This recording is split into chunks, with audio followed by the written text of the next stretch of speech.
Tarzan, Lord of the Jungle. By Edgar Rice Burroughs. 1. Tantor the Elephant. His great bulk swaying to and fro as he threw his weight first upon one side and then upon the other, Tantor the Elephant lolled in the shade of the Father of Forests.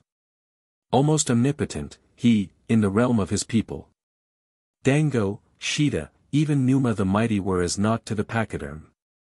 For 100 years he had come and gone up and down the land that had trembled to the comings and the goings of his forebears for countless ages. In peace he had lived with Dango the hyena, Sheeta the leopard and Numa the lion. Man alone had made war upon him. Man, who holds the unique distinction among created things of making war on all living creatures, even to his own kind. Man, the ruthless, man, the pitiless, man, the most hated living organism that nature has evolved. Always during the long 100 years of his life, Tantor had known man. There had been black men, always. Big black warriors with spears and arrows, little black warriors, sword Arabs with crude muskets and white men with powerful express rifles and elephant guns. The white men had been the last to come and were the worst. Yet Tantor did not hate men, not even white men. Hate, vengeance, envy, avarice, lust are a few of the delightful emotions reserved exclusively for nature's noblest work. The lower animals do not know them. Neither do they know fear as man knows it, but rather a certain bold caution that sends the antelope and the zebra, watchful and wary, to the water hole with the lion. Tantor shared this caution with his fellows and avoided men, especially white men. And so had there been other eyes there that day to see, their possessor might almost have questioned their veracity. Or attributed their error to the half-light of the forest as they scanned the figure sprawling prone upon the rough back of the elephant, half dozing in the heat to the swaying of the great body. For, despite the sun-bronzed hide, the figure was quite evidently that of a white man. But there were no other eyes to see and Tantor drowsed in the heat of midday and Tarzan, Lord of the Jungle, dozed upon the back of his mighty friend. A sultry air current moved sluggishly from the north, bringing to the keen nostrils of the ape-man no disquieting perception. Peace lay upon the jungle and the two beasts were content. In the forest Fad and Motlog, of the tribe El Harb, hunted north from the menzil of Sheikh Ibn Jad of the Beni Salem Fendi El Guad. With them were black slaves. They advanced warily and in silence upon the fresh spoor of El-Fil the elephant, the thoughts of the swart Arabs dwelling upon ivory, those of the black slaves upon fresh meat.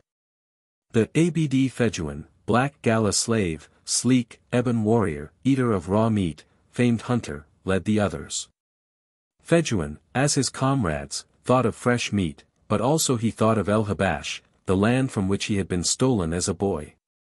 He thought of coming again to the lonely gala hut of his parents. Perhaps El-Habash was not far off now. For months Ibn Jad had been traveling south and now he had come east for a long distance. El-Habash must be near. When he was sure of that his days of slavery would be over and Ibn Jad would have lost his best gala slave. 2 marches to the north, in the southern extremity of Abyssinia, stood the round dwelling of the father of Fejuan. Almost on the roughly mapped route that Ibn Jad had planned nearly a year since when he had undertaken this mad adventure upon the advice of a learned Sahar, a magician of repute. But of either the exact location of his father's house or the exact plans of Ibn Jad, Fejuan was equally ignorant. He but dreamed, and his dreams were flavored with raw meat. The leaves of the forest drowsed in the heat above the heads of the hunters. Beneath the drowsing leaves of other trees a stone's throw ahead of them Tarzan and Tantor slept. Their perceptive faculties momentarily dulled by the soothing influence of fancied security and the somnolence that is a corollary of equatorial midday. Fejuan, the gala slave, halted in his tracks, stopping those behind him by the silent mandate of an upraised hand. Directly before him, seen dimly between the boles and through the foliage, swayed the giant bulk of El-Fil. Fejuan motioned to Fad, who moved stealthily to the side of the black. The gala slave pointed through the foliage toward a patch of grey hide. Fad raised El-Lazari, his ancient matchlock, to his shoulder. There was a flash of flame, a burst of smoke, a roar and El-Fil, unhit, was bolting through the forest. As Tantor surged forward at the sound of the report, Tarzan started to spring to an upright position, and at the same instant the pachyderm passed beneath a low-hanging limb which struck the ape-man's head, sweeping him to the ground, where he lay stunned and unconscious. Terrified, Tantor thought only of escape as he ran north through the forest, leaving in his wake felled trees, trampled or uptorn bushes. Perhaps he did not know that his friend lay helpless and injured, at the mercy of the common enemy, man. Tantor never thought of Tarzan as one of the Tarmangani, for the white man was synonymous with discomfort, pain, annoyance, whereas Tarzan of the Apes meant to him restful companionship, peace, happiness. Of all the jungle beasts, except his own kind, he fraternized with Tarzan only. "Billa! Thou missed," exclaimed Fejuan. "Gluck," ejaculated Fod. Shaitan guided the bullet. "But let us see, perhaps Elfil is hit." "Nay, thou missed." The two men pushed forward, followed by their fellows, looking for the hoped-for carmine spoor. Fod suddenly stopped. "Walla! What have we here?" he cried. "I fired at Elfil and killed a Nazrani." The others crowded about. "It is indeed a Christian dog, and naked, too," said Motlog. "Or some wild man of the forest," suggested another. "Where did thy bullet strike him, Fod?" They stooped and rolled Tarzan over. "There is no mark of bullet upon him." "Is he dead?" "Perhaps he, too, hunted Elfil and was slain by the great beast." "He is not dead," announced Fejuan, who had kneeled and placed an ear above the ape-man's heart. "He lives, and from the mark upon his head I think but temporarily out of his wits from a blow. See, he lies in the path that Elfil made when he ran away, he was struck down in the brute's flight." "I will finish him," said Fod, drawing his kusa. "By Allah, no." "Put back thy knife, Fod," said Motlog. "Let the sheik say if he shall be killed. Thou art always too eager for blood." "It is but a Nazrani," insisted Fod, "thinkest thou to carry him back to the menzil?" "He moves," said Fejuan. "Presently he will be able to walk there without help. But perhaps he will not come with us, and look, he hath the size and muscles of a giant. Wallah! What a man!" "Bind him," commanded Fod. So with thongs of camel hide they made the ape-man's two wrists secure together across his belly, nor was the work completed any too soon. They had scarce done when Tarzan opened his eyes and looked them slowly over. He shook his head, like some great lion, and presently his senses cleared. He recognized the Arabs instantly for what they were. "Why are my wrists bound?" he asked them in their own tongue. "Remove the thongs." Fod laughed. "Thinkest thou, Nazrani, that thou art some great sheik that thou canst order about the Bedou as they were dogs?" "I am Tarzan," replied the ape-man, as one might say, "I am the sheik of sheiks." "Tarzan," exclaimed Motlog. He drew Fod aside. "Of all men," he said, lowering his voice, "that it should be our ill fortune to offend this one. In every village that we have entered in the past 2 weeks we have heard his name. Wait, they have said, until Tarzan, Lord of the Jungle, returns.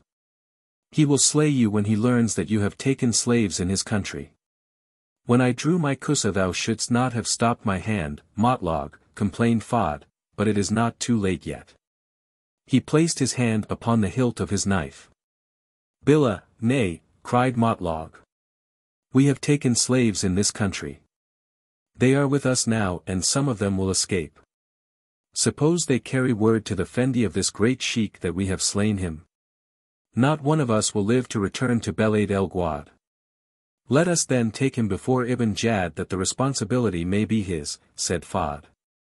"Wallah, you speak wisely," replied Motlog. "What the sheik doeth with this man is the sheik's business. Come." As they returned to where Tarzan stood he eyed them questioningly. "What have you decided to do with me?" he demanded. "If you are wise you will cut these bonds and lead me to your sheik. I wish a word with him." "We are only poor men," said Motlog. "It is not for us to say what shall be done, and so we shall take you to our sheikh who will decide. The Sheikh Ibn Jad of the Fendi El Guad squatted in the open men's compartment of his Beyt Esr, and beside him in the Muqad of his house of hair sat Tolog, his brother, and a young Bedouin, Zeyd, who, doubtless, found less attraction in the company of the Sheikh than in the proximity of the Sheikh's harem, whose quarters were separated from the Muqad only by a breast-high curtain suspended between the waist poles of the Beyt, affording thus an occasional glimpse of Ataja, the daughter of Ibn Jad. That it also afforded an occasional glimpse of Herfa, his wife, raised not the temperature of Zeyd an iota. As the men talked, the two women were busy within their apartment at their housewifely duties. In a great brazen jidda, Herfa was placing mutton to be boiled for the next meal, while Ataja fashioned sandals from an old bag of camel leather impregnated with the juice of the dates that it had borne upon many a rala. And meanwhile they missed naught of the conversation that passed in the Muqad.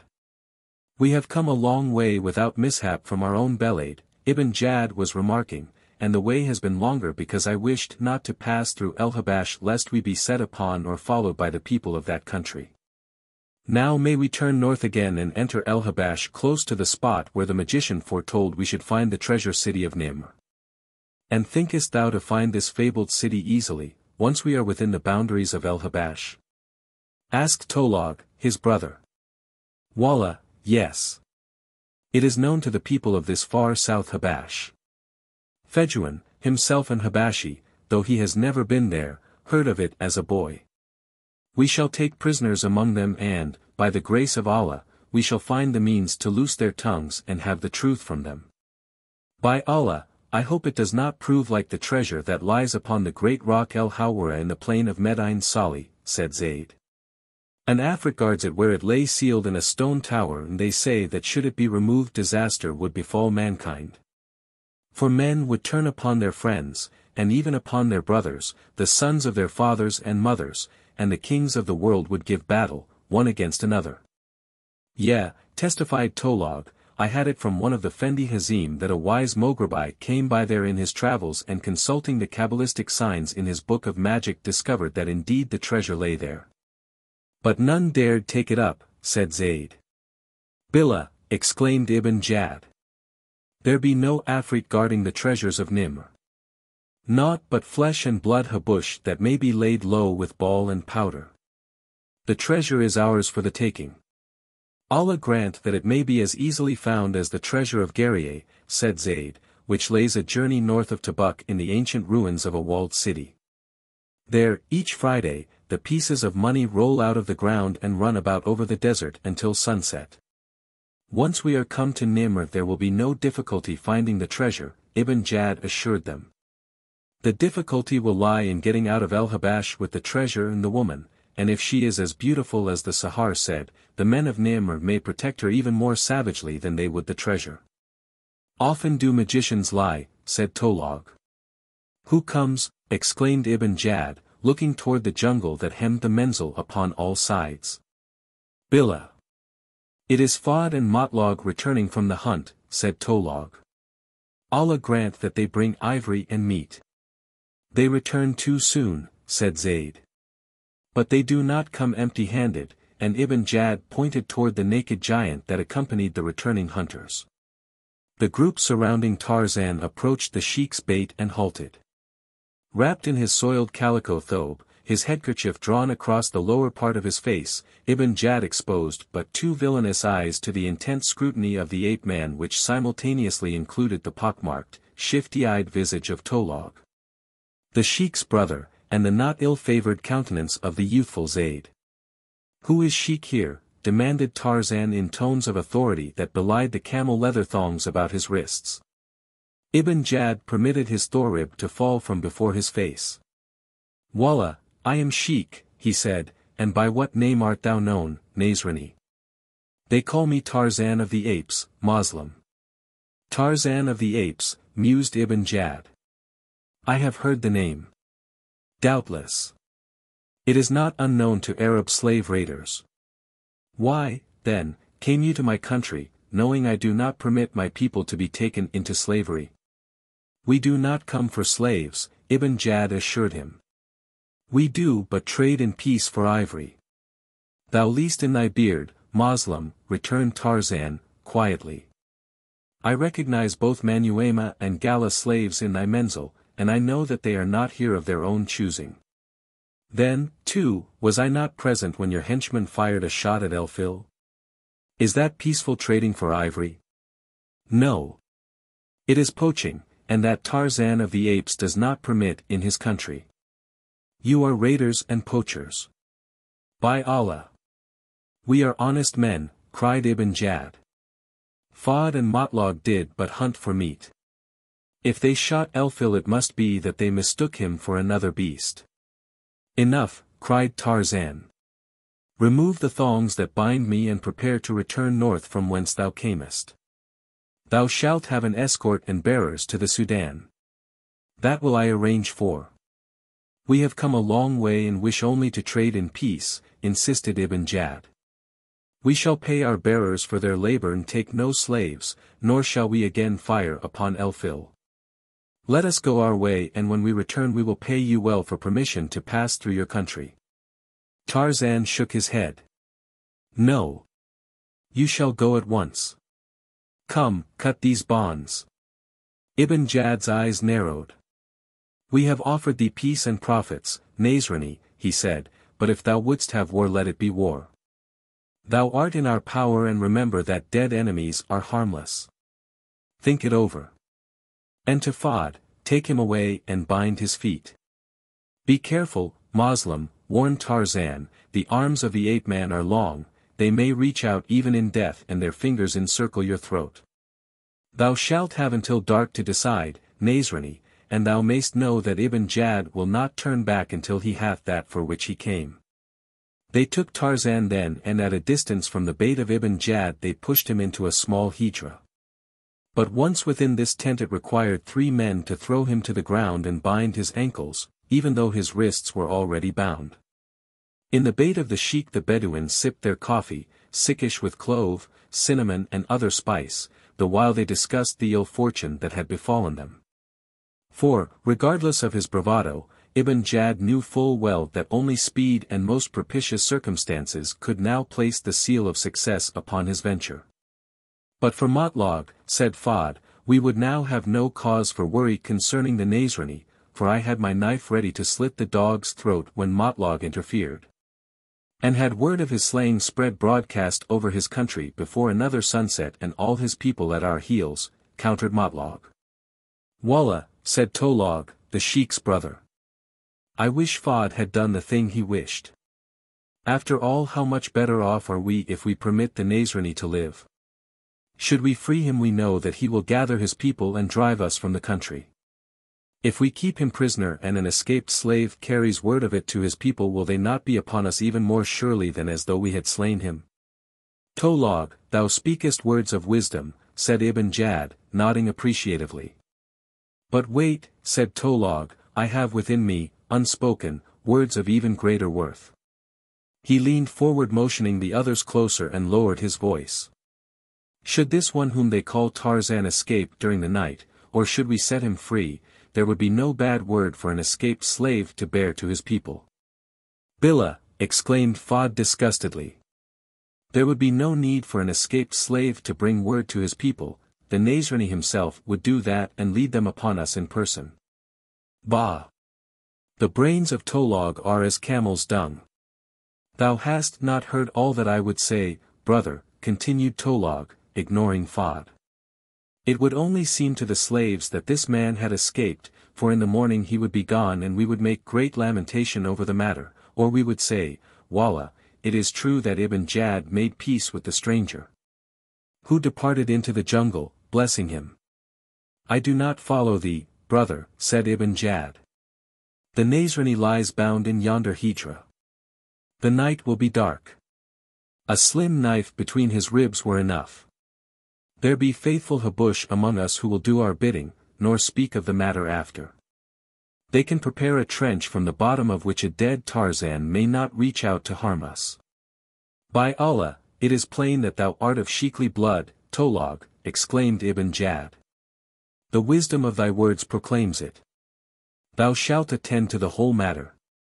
Then will it be done secretly and well. The blessings of Allah be upon thee, and Ibn Jad arose and entered the quarters of his harem.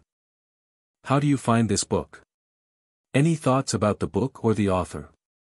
Any suggestion for improvement? Please take a moment to share your thoughts in a comment. If you like it, share it with your friends who might enjoy it as well. Subscribe to keep in touch. Visit CompleteAudiobooks.com for more quality content. 2. Comrades of the Wild. Darkness fell upon the menzil of Ibn Jad the Sheikh. Beneath the small flitting tent where his captors had left him, Tarzan still struggled with the bonds that secured his wrists, but the tough camel leather withstood even the might of his giant thews. At times he lay listening to the night noises of the jungle, many of them noises that no other human ear could have heard, and always he interpreted each correctly. He knew when Nkima passed and Sheeta the leopard. And then from afar and so faintly that it was but the shadow of a whisper, there came down the wind the trumpeting of a bull elephant. Without the Beyt of Ibn Jad-bal-Ja, the Sheikh's daughter, loitered, and with her was Zeyd. They stood very close to one another and the man held the maiden's hands in his. Tell me, Bal-Ja, he said, that you love no other than Zeyd. How many times must I tell you that, whispered the girl. And you do not love Fad? Insisted the man. Billah, no, she ejaculated. Yet your father gives the impression that one day you will be Fad's. My father wishes me to be of the harem of Fad, but I mistrust the man, and I could not belong to one whom I neither loved nor trusted. I, too, mistrust Fad, said Zeyd. Listen, Bal-Ja. I doubt his loyalty to thy father, and not his alone, but another whose name I dare not even whisper. Upon occasions I have seen them muttering together when they thought that there were no others about. The girl nodded her head. I know. It is not necessary even to whisper the name to me, and I hate him even as I hate Fad. But he is of thine own kin, the youth reminded her. What of that? Is he not also my father's brother? If that bond does not hold him loyal to Ibn Jad, who hath treated him well, why should I pretend loyalty for him? Nay, I think him a traitor to my father, but Ibn Jad seems blind to the fact. We are a long way from our own country and if aught should befall the Sheikh, Tolog, being next of blood, would assume the sheikhly duties and honors. I think he hath won Fad's support by a promise to further his suit for me with Ibn Jad, for I have noticed that Tolog exerts himself to praise Fad in the hearing of my father.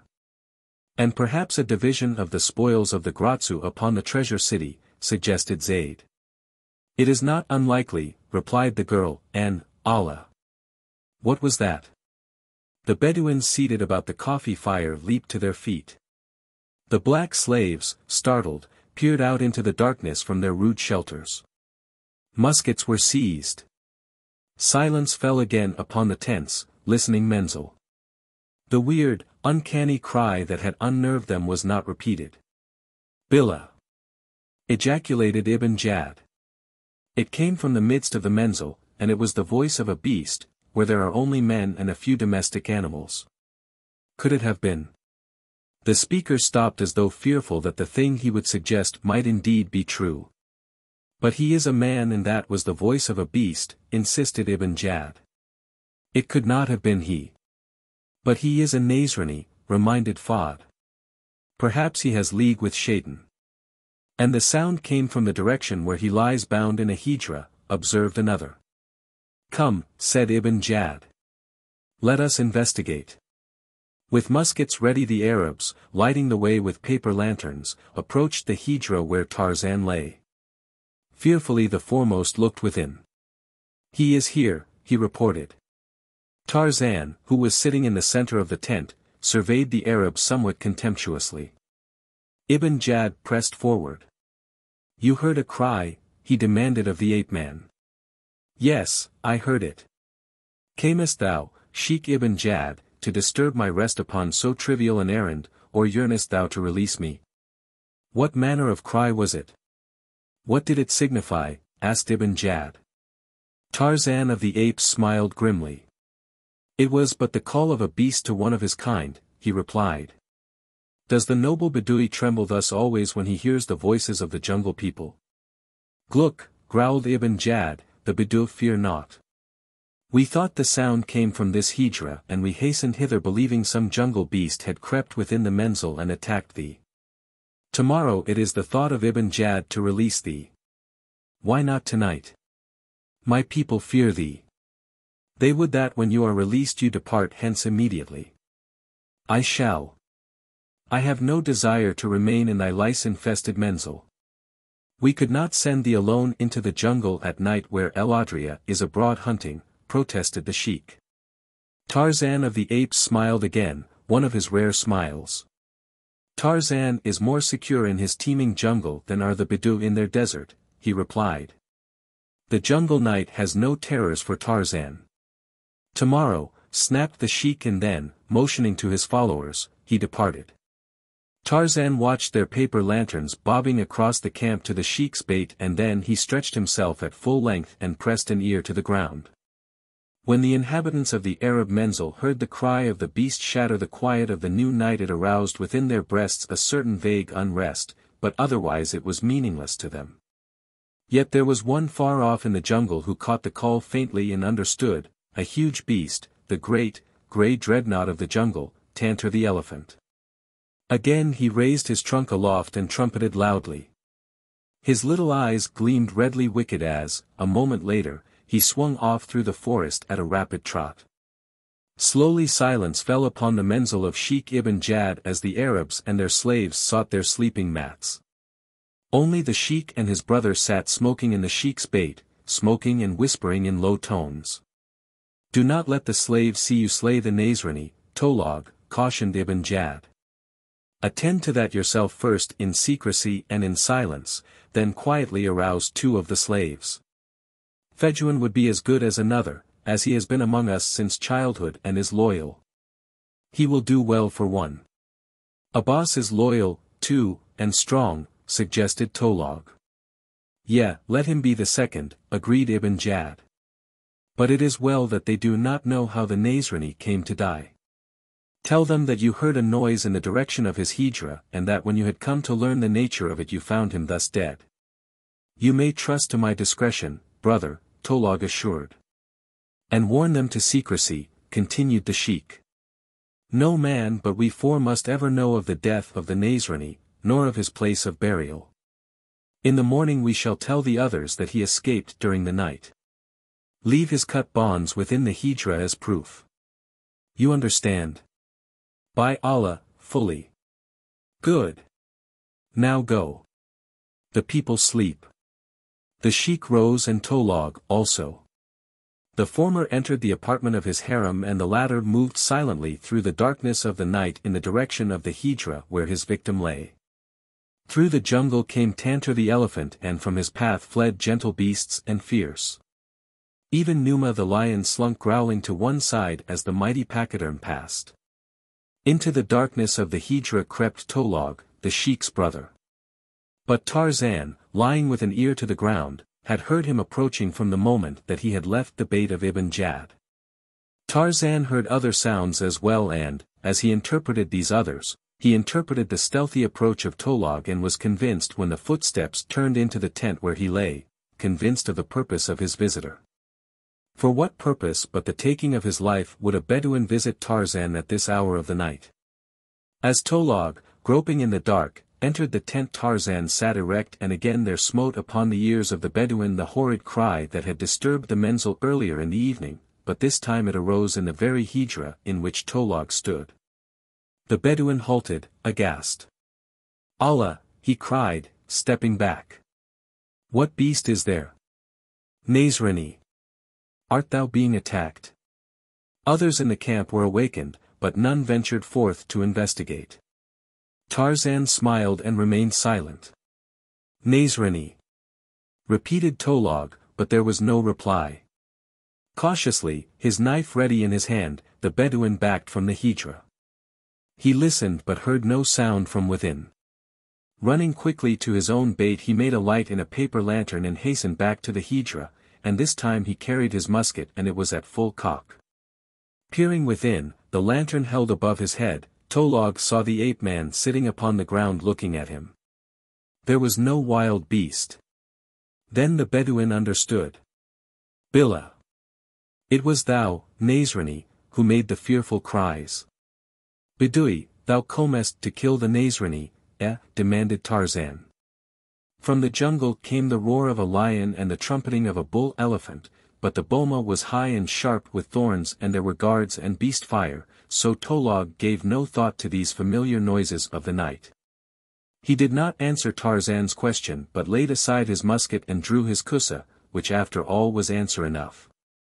In the dim light of the paper lantern Tarzan watched these preparations. He saw the cruel expression upon the malevolent face. He saw the man approaching slowly, the knife ready in his hand. The man was almost upon him now, his eyes glittering in the faint light. To the ears of the ape-man came the sound of a commotion at the far edge of the menzil, followed by an Arab oath. Then Tolog launched a blow at Tarzan's breast. The prisoner swung his bound wrists upward and struck the Bedouin's knife arm away, and simultaneously he struggled to his knees. With an oath, Tolog struck again, and again Tarzan fended the blow, and this time he followed swiftly with a mighty sweep of his arms that struck the Bedouin upon the side of the head and sent him sprawling across the hijra. But Tolog was instantly up and at him again, this time with the ferocity of a maddened bull, yet at the same time with far greater cunning. For instead of attempting a direct frontal attack Tolog leaped quickly around Tarzan to strike him from behind. In his effort to turn upon his knees that he might face his antagonist the ape-man lost his balance, his feet being bound together, and fell prone at Tolog's mercy. A vicious smile bared the yellow teeth of the Bedouin. Die, Nazrani! He cried, and then, Billah! What was that, as, of a sudden, the entire tent was snatched from above his head and hurled off into the night. He turned quickly and a shriek of terror burst from his lips as he saw, red-eyed and angry, the giant form of Elfil towering above him. And in that very instant a supple trunk encircled his body and Tolog, the sheik's brother, was raised high aloft and hurled off into the darkness as the tent had been. For an instant Tantor stood looking about, angrily, defiantly, then he reached down and lifted Tarzan from the ground, raised him high above his head, wheeled about and trotted rapidly across the menzil toward the jungle. A frightened sentry fired once and fled. The other sentry lay crushed and dead where Tantor had hurled him when he entered the camp. An instant later Tarzan and Tantor were swallowed by the jungle and the darkness. The menzil of Sheikh Ibn Jad was in an uproar. Armed men hastened hither and thither seeking the cause of the disturbance, looking for an attacking enemy. Some came to the spot where had stood the hijra where the Nazrani had been confined, but hijra and Nazrani both had disappeared. Nearby, the bait of one of Ibn Jad's cronies lay flattened. Beneath it were screaming women and a cursing man. On top of it was Tolog, the sheik's brother, his mouth filled with vile Bedouin invective, whereas it should have contained only praises of Allah and thanksgiving, for Tolog was indeed a most fortunate man. Had he alighted elsewhere than upon the top of a sturdily pegged bait he had doubtless been killed or badly injured when Tantor hurled him thus rudely aside. Ibn Jad, searching for information, arrived just as Tolog was extricating himself from the folds of the tent. Billah, cried the sheik. What has come to pass? What, O brother, art thou doing upon the Beyt of Abd-el-Aziz? A slave came running to the sheik. The Nazrani is gone and he hath taken the hijra with him, he cried. Ibn Jad turned to Tolog. Canst thou not explain, brother, he demanded. Is the Nazrani truly departed? The Nazrani is indeed gone, replied Tolog. He is in league with Shaitan, who came in the guise of Elfil and carried the Nazrani into the jungle. After throwing me upon the top of the Beyt of Abd-el-Aziz whom I still hear squealing and cursing beneath as though it had been he who was attacked rather than I. Ibn Jad shook his head. Of course he knew that Tolog was a liar, that he always had known, yet he could not understand how his brother had come to be upon the top of the Beyt of Abd-el-Aziz. What did the sentries see? Demanded the sheik. Where were they? They were at their post, spoke up Motlog. I was just there. One of them is dead, the other fired upon the intruder as it escaped. And what said he of it? demanded Ibn Jad. Wallah, he said that El-Fil came and entered the Menzil, killing Yemeni and rushing to the Hijra where the Nasrani lay bound, ripping it aside, throwing Tolog high into the air. Then he seized the prisoner and bore him off into the jungle, and as he passed him Hassan fired. And missed, guessed Ibn Jad. For several moments the sheik stood in thought, then he turned slowly toward his own bait. Tomorrow, early, is the Rala, he said, and the word spread quickly that early upon the morrow they would break camp. Far into the forest Tantor bore Tarzan until they had come to a small clearing well carpeted with grass, and here the elephant deposited his burden gently upon the ground and stood guard above. In the morning, said Tarzan, when Kudu the sun hunts again through the heavens and there is light by which to see, we shall discover what may be done about removing these bonds, Tantor, but for now let us sleep. Numa the lion, Dango the hyena, Sheeta the leopard passed near that night, and the scent of the helpless man-thing was strong in their nostrils, but when they saw who stood guard above Tarzan and heard the mutterings of the big bull, they passed on about their business while Tarzan of the Apes slept. With the coming of dawn all was quickly astir in the Menzil of Ibn Jad. Scarce was the meager breakfast eaten ere the bait of the sheik was taken down by his women, and at this signal the other houses of hair came tumbling to the ground, and within the hour the Arabs were winding northward toward El-Habash. The Bedouins and their women were mounted upon the desert ponies that had survived the long journey from the north, while the slaves that they had brought with them from their own country marched afoot at the front and rear of the column in the capacity of askari, and these were armed with muskets. Their bearers were the natives that they had impressed into their service along the way. These carried the impedimenta of the camp and herded the goats and sheep along the trail. Zayd rode beside Ataja, the daughter of the sheik, and more often were his eyes upon her profile than upon the trail ahead. Fad, who rode near Ibn Jad, cast an occasional angry glance in the direction of the two. Tolog, the sheik's brother, saw and grinned. Zayd is a bolder suitor than thou, Fad, he whispered to the young man. He has whispered lies into her ears and she will have none of me, complained Fad. If the sheik favored thy suit though, suggested Tolog. But he does not, snapped Fad. A word from you might aid. You promised it. Wallah, yes, but my brother is an overindulgent sire, explained Tolog. He doth not mislike you, Fad, but rather he would have his bint happy, and so leaves the selection of her mate to her. What is there to do, then, demanded Fad. If I were sheik, now, suggested Tolog, but alas I am not. If you were sheik, what then? My niece would go to the man of my own choosing. But you are not sheik, Fad reminded him. Tolog leaned close and whispered in Fad's ear.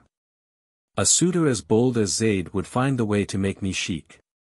Fad made no reply but only rode on in silence, his head bowed and his brows contracted in thought. 3. The Apes of Toyat. 3 days crawled slowly out of the east and followed one another across the steaming jungle and over the edge of the world beyond. For 3 days the Arabs moved slowly northward toward El-Habash. For 3 days Tarzan of the Apes lay in the little clearing, bound and helpless, while Tantor the Elephant stood guard above him. Once each day the great bull brought the ape-man food and water. The camel leather thongs held securely and no outside aid appeared to release Tarzan from the ever-increasing discomfort and danger of his predicament. He had called to Manu the monkey to come and gnaw the strands apart, but Manu, ever irresponsible, had only promised and forgotten. And so the ape-man lay uncomplaining, as is the way of beasts patiently waiting for release, knowing that it might come in the habiliment of death. Upon the morning of the 4th day Tantor gave evidences of restlessness. His brief foragings had exhausted the nearby supply of food for himself and his charge. He wanted to move on and take Tarzan with him. But the ape-man was now convinced that to be carried farther into the elephant country would lessen his chances for succor, for he felt that the only one of the jungle people who could release him was Mangani the great ape. Tarzan knew that already he was practically at the outer limits of the Mangani country, yet there was a remote chance that a band of the great anthropoids might pass this way and discover him, while Should Tantor carry him farther north, even this meager likelihood of release would be lost forever. Tantor wanted to be gone. He nudged Tarzan with his trunk and rolled him over. He raised him from the ground.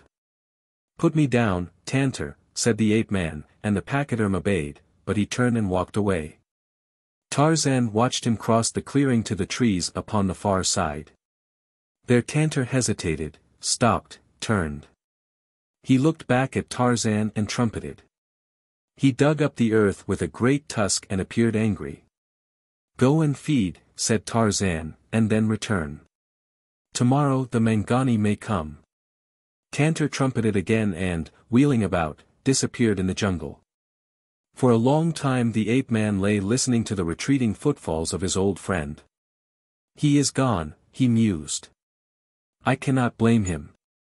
Perhaps it is as well. What matter whether it be today, tomorrow, or the day after?" The morning passed. The noonday silence lay upon the jungle. Only the insects were abroad. They annoyed Tarzan as they did the other jungle beasts, but to the poison of their stings he was immune through a lifetime of inoculation. Suddenly there came a great scampering through the trees. Little Manu and his brothers, his sisters and his cousins came trooping madly through the middle terrace, squealing, chattering and scolding. "Manu," called Tarzan. "What comes?" "The Mangani." "The Mangani," shrieked the monkeys. "Go and fetch them, Manu," commanded the ape-man. "We are afraid." "Go and call to them from the upper terraces," urged Tarzan. "They cannot reach you there. Tell them that one of their people lies helpless here.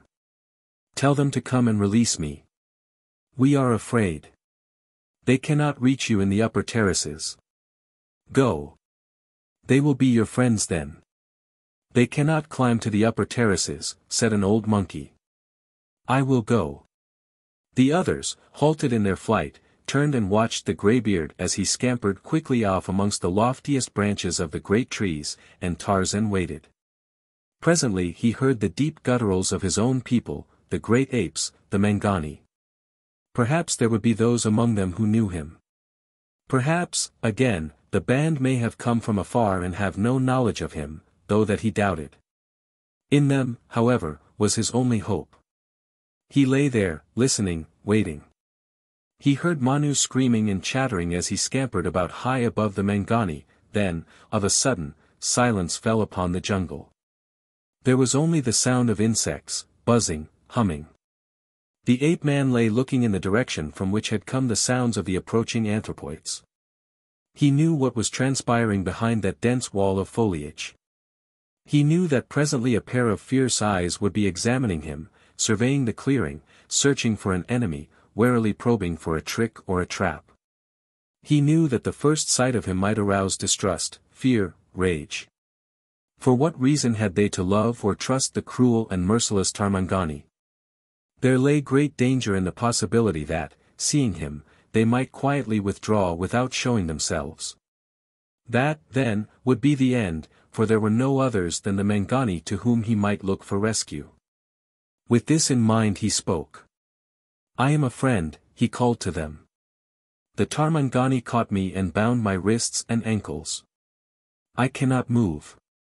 I cannot defend myself. I cannot get food nor water. Come and remove my bonds." From just behind the screen of foliage a voice replied, "You are a Tarmangani." "I am Tarzan of the Apes," replied the ape-man.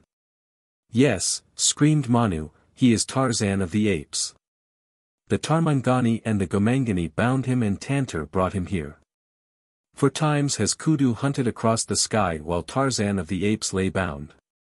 "I know Tarzan," said another voice from behind the foliage, and presently the leaves parted and a huge, shaggy ape lumbered into the clearing. Swinging along with knuckles to the ground the brute came close to Tarzan. "Mwallet!" exclaimed the ape-man. "It is Tarzan of the Apes," said the great ape, but the others did not understand. "What?" they demanded. "Whose band is this?" asked Tarzan. "Toyat is king," replied Mwallet.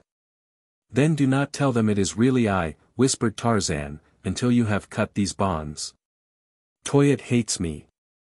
He will kill me if I am defenseless. Yes, agreed Mollett.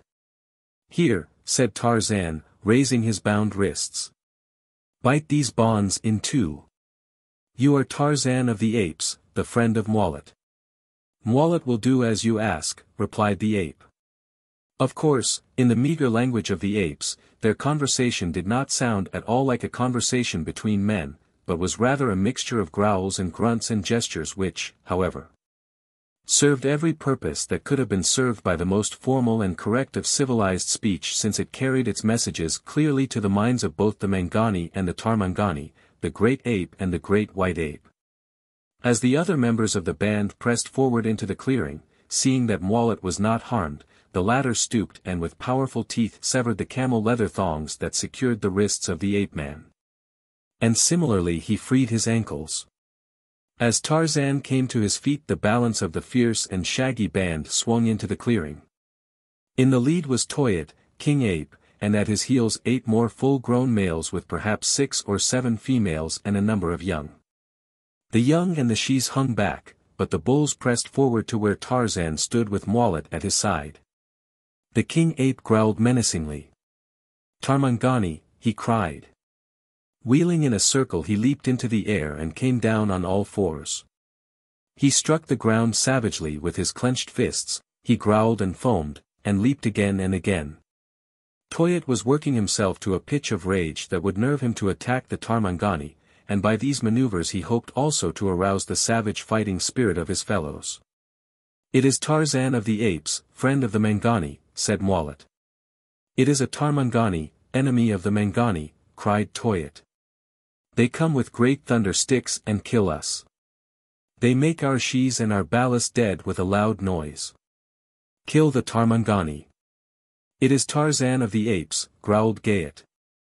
When I was a little Balu he saved me from Numa. Tarzan of the Apes is the friend of the Mangani. Kill the Tarmangani, shrieked Toyat, leaping high into the air. Several of the other bulls were now circling and leaping into the air as Gayet placed himself at Tarzan's side.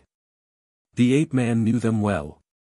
He knew that sooner or later one of them would have excited himself to such a pitch of maniacal frenzy that he would leap suddenly upon him. Mollett and Gayet would attack in his defense. Several more bulls would launch themselves into the battle and there would ensue a free-for-all fight from which not all of them would emerge alive, and none without more or less serious injuries. But Tarzan of the Apes did not wish to battle with his friends. Stop, he commanded, raising his open palm to attract attention. I am Tarzan of the Apes, mighty hunter, mighty fighter, long did I range with the tribe of Kerchak. When Kerchak died I became King Ape, many of you know me, all know that I am first a Mangani, that I am friend to all Mangani. Toyat would have you kill me because Toyat hates Tarzan of the Apes. He hates him not because he is a Tarmangani but because Tarzan once kept Toyat from becoming king. That was many reigns ago when some of you were still Balas.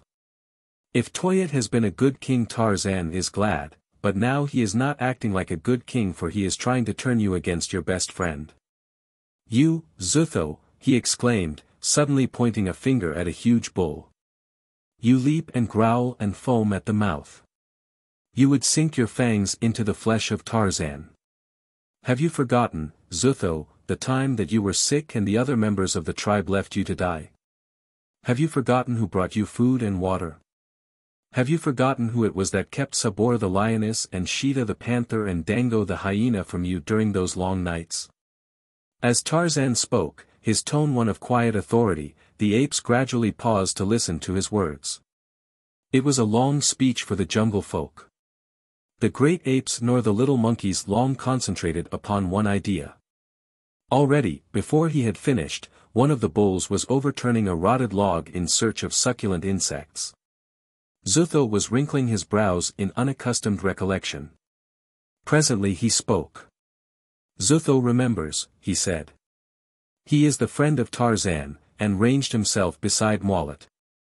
With this the other bulls, except Toyat, appeared to lose interest in the proceedings and either wandered off in search of food or squatted down in the grass. Toyat still fumed, but as he saw his cause deserted he prosecuted his war dance at a safer distance from Tarzan and his defenders, and it was not long before he, too, was attracted by the more profitable business of bug hunting. And so Tarzan ranged again with the great apes. And as he loafed lazily through the forest with the shaggy brutes he thought of his foster mother, Kala, the great she-ape, the only mother he had ever known. He recalled with a thrill of pride her savage defense of him against all their natural enemies of the jungle and against the hate and jealousy of old Tublat, her mate, and against the enmity of Kerchak, the terrible old king ape. As if it had been but yesterday since he had seen him, Tarzan's memory projected again upon the screen of recollection the huge bulk and the ferocious features of old Kerchak. What a magnificent beast he had been! To the childish mind of the ape-boy Kerchak had been the personification of savage ferocity and authority, and even today he recalled him with almost a sensation of awe. That he had overthrown and slain this gigantic ruler still seemed to Tarzan almost incredible. He fought again his battles with Turkaz and with Bolgani the Gorilla. He thought of Tika, whom he had loved, and of Thaka and Tana, and of the little black boy, Tibwa, whom he had endeavored to adopt. And so he dreamed through lazy daylight hours while Ibn Jad crept slowly northward toward the leopard city of Nimr, and in another part of the jungle events were transpiring that were to entangle Tarzan in the meshes of a great adventure. 4. Bolgani the Gorilla. A black porter caught his foot in an entangling creeper and stumbled, throwing his load to the ground. Of such trivialities are crises born. This one altered the entire life of James Hunter Blake, young, rich, American, hunting big game for the first time in Africa with his friend Wilbur Stimble who, having spent 3 weeks in the jungle 2 years before, was naturally the leader of the expedition and an infallible authority on all matters pertaining to big game, African jungle, safari, food, weather and Negroes. The further fact that Stimble was 25 years Blake's senior naturally but augmented his claims to omniscience. These factors did not in themselves constitute the basis for the growing differences between the two men, for Blake was a phlegmatically inclined young man of 25 who was rather amused at Stimble's egotism than otherwise. The first rift had occurred at Railhead when, through Stimble's domineering manner and ill temper, the entire purpose of the expedition had been abandoned by necessity. And what was to have been a quasi-scientific motion picture camera study of wild African life had resolved itself into an ordinary big game hunt. At Railhead, while preparations were going on to secure equipment and a safari, Stimble had so offended and insulted the cameraman that he had left them flat and returned to the coast. Blake was disappointed, but he made up his mind to go on through and get what pictures he could with a still camera. He was not a man who enjoyed killing for the mere sport of taking life, and as originally planned there was to have been no shooting of game except for food and half a dozen trophies that Stimble particularly wished to add to his collection. There had since been 1 or 2 altercations relative to Stimble's treatment of the black porters, but these matters, Blake was hopeful, had been ironed out and Stimble had promised to leave the handling of the safari to Blake and refrain from any further abuse of the men. They had come into the interior even farther than they had planned, had had the poorest of luck in the matter of game and were about to turn back toward Railhead. It seemed now to Blake that after all they were going to pull through without further difficulty and that he and Stimble would return to America together, to all intent and purpose still friends. But just then a black porter caught his foot in an entangling creeper and stumbled, throwing his load to the ground. Directly in front of the porter Stimble and Blake were walking side by side and, as though guided by a malevolent power, the load crashed into Stimble, hurling him to the ground. Stimble and the porter scrambled to their feet amidst the laughter of the Negroes who had witnessed the accident. The porter was grinning. Stimble was flushed with anger. "You damned clumsy swine!" he cried, and before Blake could interfere or the porter protect himself the angry white man stepped quickly over the fallen load and struck the black a terrific blow in the face that felled him, and as he lay there, Stimble kicked him in the side. But only once. Before he could repeat the outrage Blake seized him by the shoulder, wheeled him about and struck him precisely as he had struck the black. Stimble fell, rolled over on his side and reached for the automatic that hung at his hip, but quick as he was Blake was quicker. Cut that, said Blake, crisply, covering Stimble with a .45. Stimble's hand dropped from the grip of his gun. Get up, ordered Blake, and when the other had risen, now listen to me, Stimble, this is the end. You and I are through. Tomorrow morning we split the safari in equipment, and whichever way you go with your half, I'll go in the opposite direction. Blake had returned his gun to its holster as he spoke, the black had risen and was nursing a bloody nose, the other blacks were looking sullenly. Blake motioned to the porter to pick up his load and presently the safari was again on the move, a sullen safari without laughter or song. Blake made camp at the first available ground shortly before noon in order that the division of equipment, food and men could be made during the afternoon and the two safaris thus be enabled to make an early start the following morning. Stimble, sullen, would give no assistance, but, taking a couple of the askari, the armed natives who act as soldiers for the safari, started out from camp to hunt. He had proceeded scarcely a mile along a mold-padded game trail which gave forth no sound in answer to their falling footsteps, when one of the natives in the lead held up his hand in warning as he halted in his tracks. Stimble advanced cautiously and the black pointed toward the left, through the foliage. Dimly, Stimble saw a black mass moving slowly away from them. What is it? He whispered. Gorilla, replied the black. Stimble raised his rifle and fired at the retreating figure. The black was not surprised that he missed. Hell, ejaculated the white. Come on, get after him. I've got to have him. Gad. What a trophy he'll make.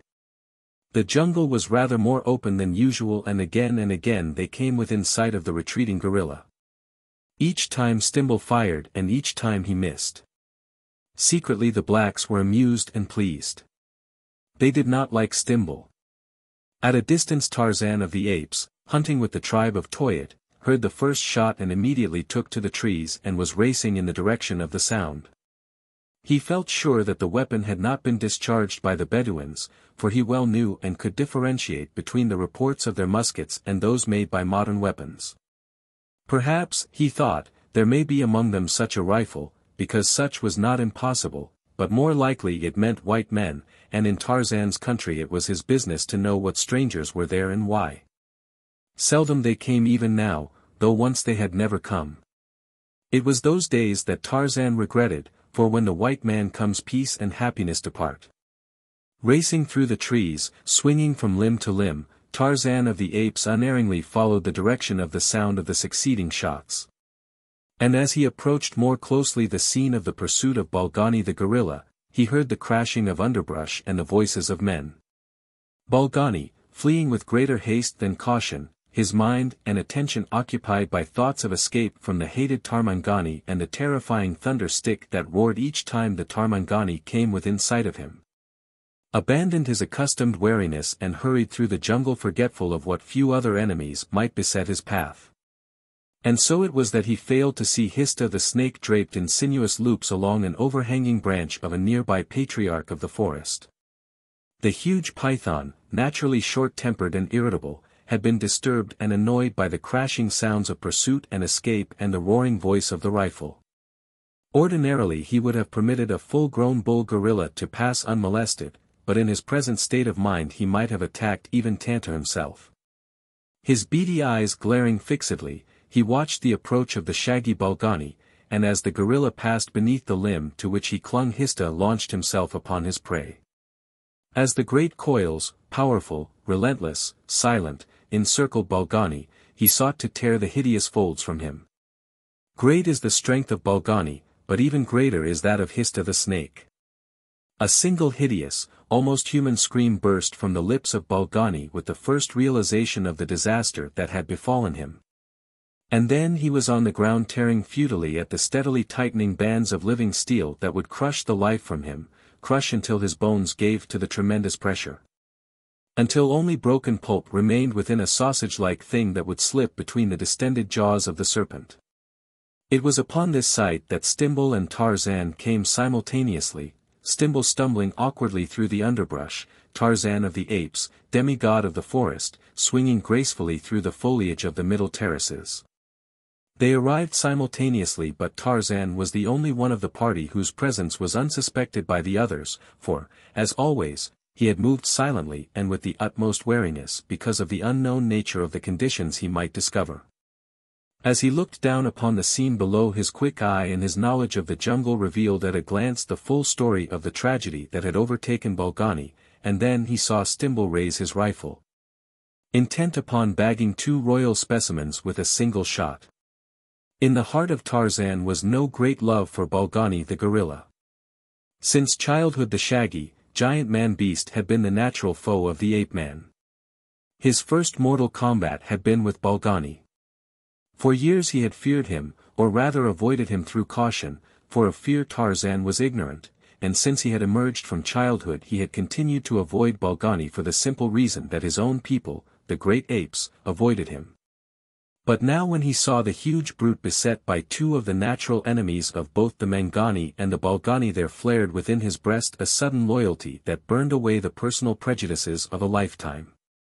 He was directly above Stimble, and with such celerity do the mind and muscles of the ape-man coordinate that even as the American raised his weapon to his shoulder Tarzan had dropped upon his back, felling him to the earth. And before Stimble could discover what had happened to him, long before he could stumble, cursing, to his feet, Tarzan, who had been unarmed, had snatched the hunter's knife from its scabbard and leaped full upon the writhing, struggling mass of python and gorilla. Stimble came to his feet ready to kill, but what he saw before him temporarily drove the desire for vengeance from his mind. Naked but for a loin-cloth, bronzed, black-haired, a giant white man battled with the dread python. And as Stimble watched he shuddered as he became aware that the low, beast-like growls he heard came not alone from the savage lips of the gorilla but from the throat of the godlike man-thing that fought for him. Steely fingers encircled the python just back of its head, while those of the free hand drove Stimble's hunting knife again and again into the coiling, writhing body of the serpent. With the projection of a new and more menacing enemy into the battle, Hista was forced partially to release his hold upon Bolgani with, at first, the intention of including Tarzan in the same embrace that he might crush them both at once. But soon he discovered that the hairless man-thing constituted a distinct menace to his life that would necessitate his undivided attention. And so he quickly uncoiled from about Bolgani, and in a frenzy of rage and pain that whipped his great length into a lashing fury of destruction he sought to encircle the ape-man. But wheresoever his coils approached, the keen knife bit deep into tortured flesh. Bolgani, the spark of life all but crushed from him, lay gasping upon the ground, unable to come to the aid of his preserver, while Stimble, goggle-eyed with awe and terror, kept at a safe distance, momentarily forgetful both of his lust for trophies and his bent for revenge. Thus was Tarzan pitted, single-handed, against one of the mightiest of nature's creations in a duel to the death, the result of which seemed to the watching American already a foregone conclusion, for what man born of woman could hope, unaided, to escape from the embrace of the deadly coils of a python? Already Hista had encircled the torso and one leg of the ape-man, but his powers of constriction, lessened by the frightful wounds he had received, had as yet been unable to crush his adversary into helplessness. And Tarzan was now concentrating his attention and the heavy blade of the hunting knife upon a single portion of the weakening body in an attempt to cut Hista in two. Man and serpent were red with blood, and crimson were the grasses and the brush for yards in all directions as, with a final effort, Hista closed his giant coils spasmodically about his victim at the instant that Tarzan with a mighty upward heavy lunge cut through the vertebrae of the great snake. Lashing and writhing, the nether portion, headless, flopped aside while the ape-man, still fighting with what remained, exerting his superhuman strength to its ultimate utmost, slowly forced the coils from about his body and cast the dying Hista from him. Then, without a glance at Stimble, he turned to Bolgani. "You are hurt to death?" he asked in the language of the great apes. "No," replied the gorilla. "I am Bolgani. I kill, Tarmangani." "I am Tarzan of the apes," said the ape-man. "I saved you from Hista." "You did not come to kill Bolgani?" inquired the gorilla. "No.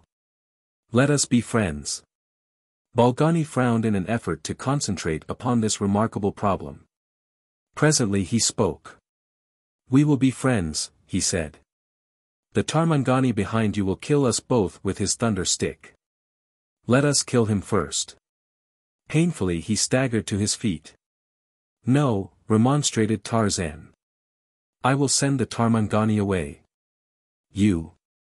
"He will not go." "I am Tarzan, Lord of the Jungle," replied the ape-man. "The word of Tarzan is law in the jungle." Stimble, who had been watching, was under the impression that the man and the beast were growling at one another and that a new duel impended. Had he guessed the truth and suspicioned that they considered him a common enemy, he would have felt far less at ease. Now, his rifle regained, he started toward Tarzan just as the latter turned to address him. "Stand to one side, young fellow," said Stimble, "while I finish that gorilla. After the experience you just had with the snake, I doubt if you want that fellow to jump you, too." The American was none too sure of what the attitude of the white giant might be, for all too fresh in his mind was the startling and disconcerting manner of the wild man's introduction. But he felt safe because he held a rifle, while the other was unarmed, and he guessed that the giant might be only too glad to be saved from the attentions of the gorilla, which, from Stimble's imagined knowledge of such beasts, appeared to him to be quite evidently threatening.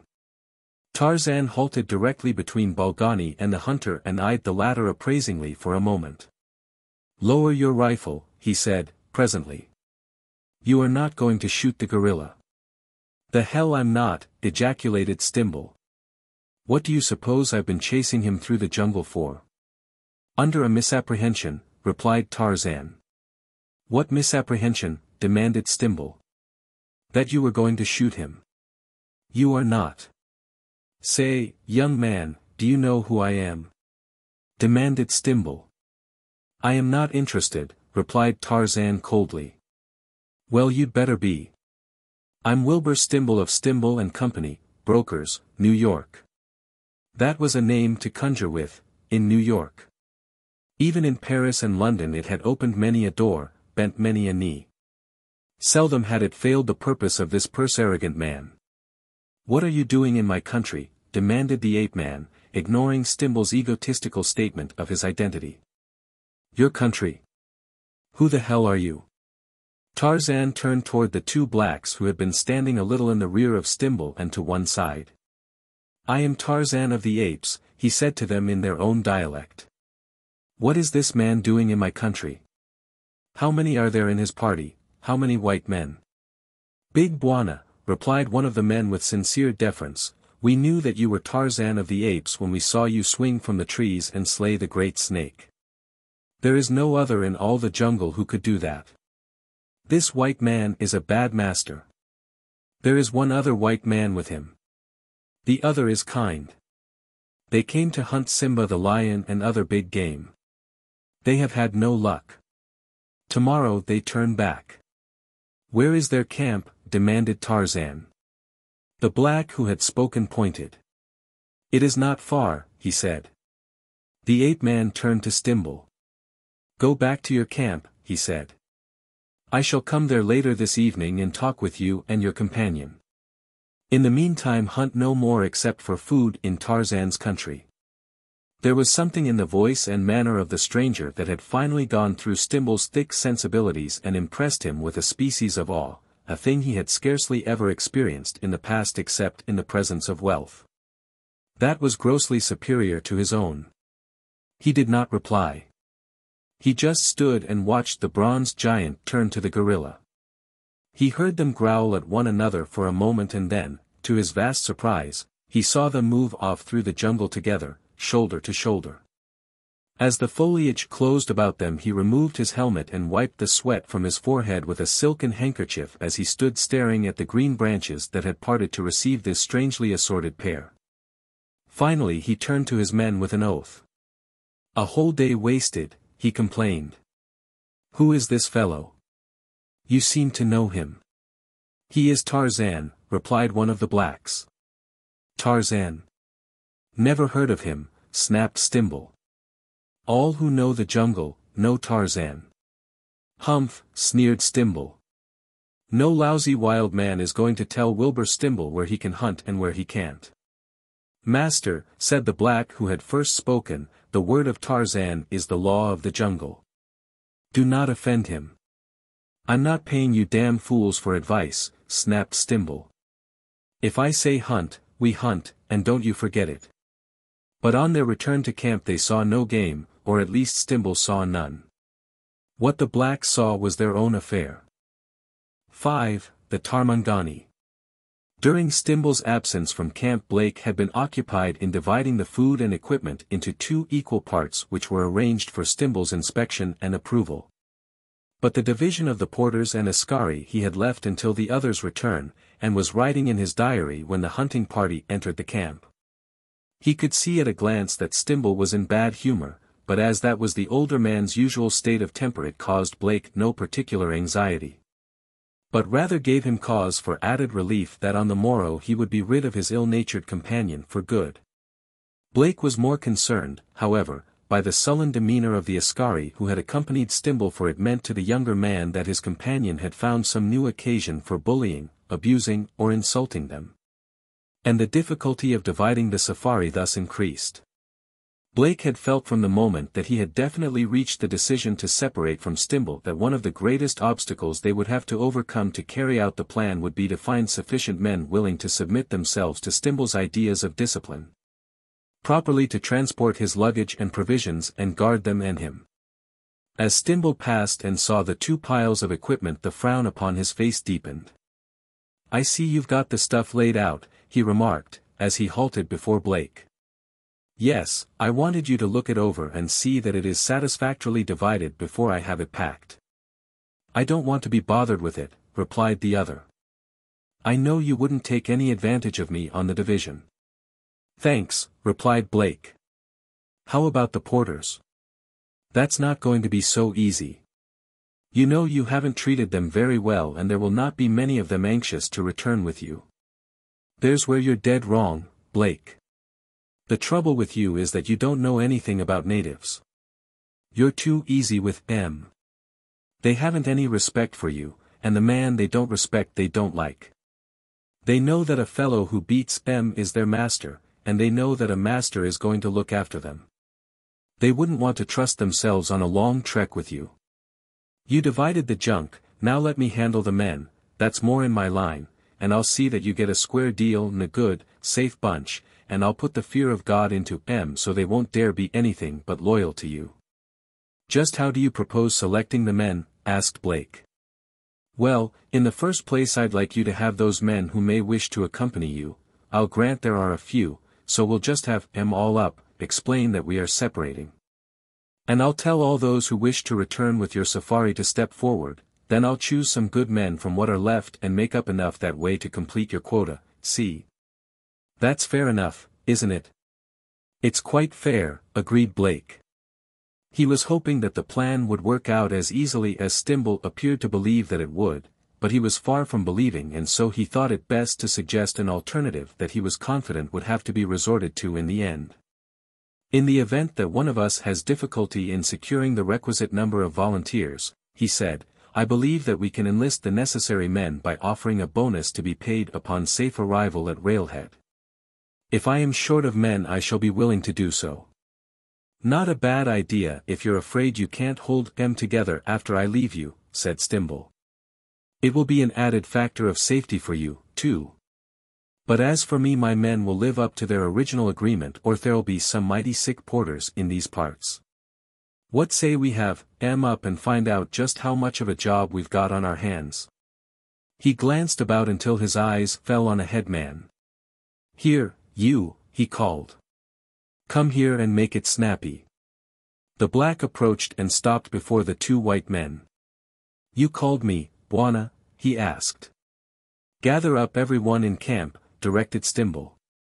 Have them up here in 5 minutes for a palaver, every last man jack of them. Yes, Bwana. As the head man withdrew, Stimble turned to Blake. Any stranger in camp today? He asked. No, why? Ran across a wild man while I was hunting, replied Stimble. He ordered me out of the jungle. What do you know about that, and Stimble laughed. A wild man? Yes. Some crazy nut I suppose. The Askari seemed to know about him. Who is he? Calls himself Tarzan.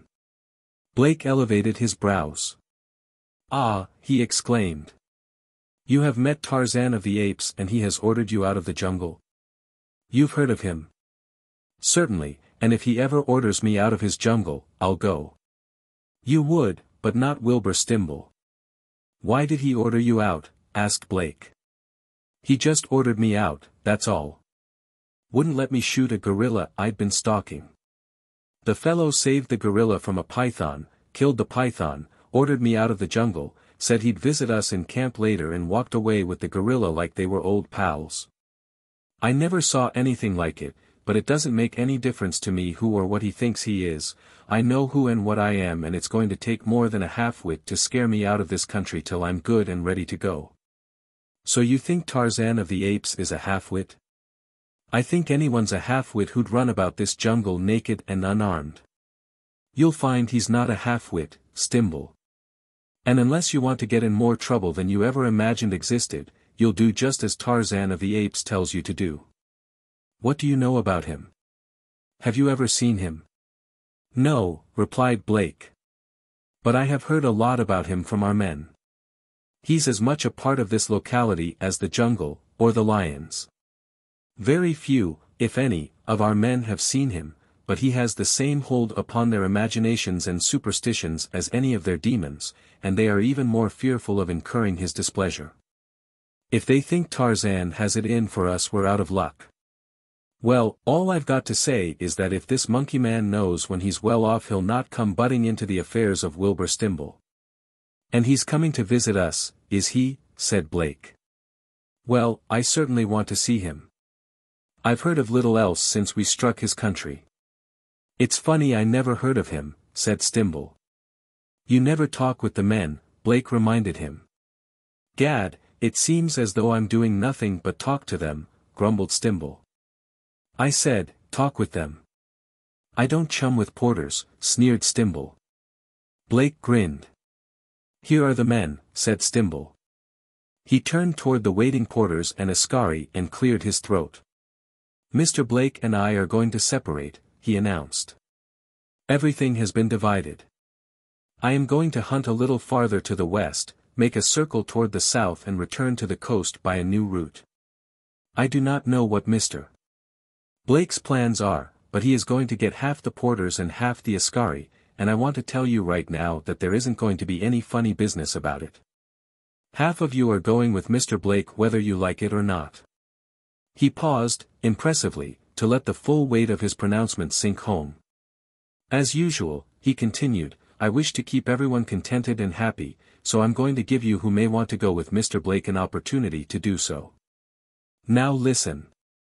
The packs over on that side are Mr. Blake's, those on this side are mine. All those who are willing to accompany Mr. Blake go over on that side. There was a moment's hesitation upon the part of the men, and then some of them moved quietly over among Blake's packs. Others followed as their understandings slowly grasped the meaning of Stimble's words until all of the men stood upon Blake's side. Stimble turned to Blake with a laugh and a shake of his head. Gad, he exclaimed. Did you ever see such a dumb bunch? No one could have explained the thing more simply than I, and yet look at them. Not one of them understood me. Are you quite sure of that, Stimble? Inquired Blake. Stimble did not immediately grasp the insinuation. When he did, he scowled. Don't be a fool, he snapped. Of course they misunderstood me. He turned angrily toward the men. You thick-skulled, black idiots. Can't you understand anything? He demanded. I did not say that you all had to go with Mr. Blake, only those who wished to. Now the rest of you, those who wish to accompany me, get back over here on this side with my packs, and step lively. No one moved in the direction of Stimble's packs. The man flushed. This is mutiny, he stormed. Whoever is at the bottom of this is going to suffer. Come here, you. He motioned to a head man. Who put you fellows up to this? Has Mr. Blake been telling you what to do? Don't be a fool, Stimble, said Blake. No one has influenced the men and there is no mutiny. The plan was yours. The men have done just what you told them to. If it had not been for your insufferable egotism you would have known precisely what the outcome would be. These black men are human beings. In some respects they are extremely sensitive human beings, and in many ways they are like children. You strike them, you curse them, you insult them and they will fear you and hate you. You have done all these things to them and they do fear you and hate you. You have sowed and now you are reaping. I hope to God that it will teach you a lesson. There is just one way to get your men and that is to offer them a big bonus. Are you willing to do that? Stimble, his self-assurance momentarily shaken at last, wilted in the face of the realization that Blake was right. He looked about helplessly for a moment. The blacks, sullen-faced, stood there like dumb beasts, staring at him. In all those eyes there was no single friendly glance. He turned back to Blake. See what you can do with them, he said. Blake faced the men. It will be necessary for half of you to accompany Mr. Stimble back to the coast, he said. He will pay double wages to all those who go with him, provided that you serve him loyally. Talk it over among yourselves and send word to us later by your head man. That is all. You may go. The balance of the afternoon passed, the two white men keeping to their respective tents, the blacks gathered in groups, whispering. Blake and Stimble no longer messed together, but after the evening meal each appeared with his pipe to await the report of the head men. After half an hour Blake sent his boy to summon them and presently they came and stood before the young man. Well, have the men decided who will accompany Mr. Stimble? He asked. No one will accompany the old Bwana, replied their spokesman. All will go with the young Bwana. But Mr.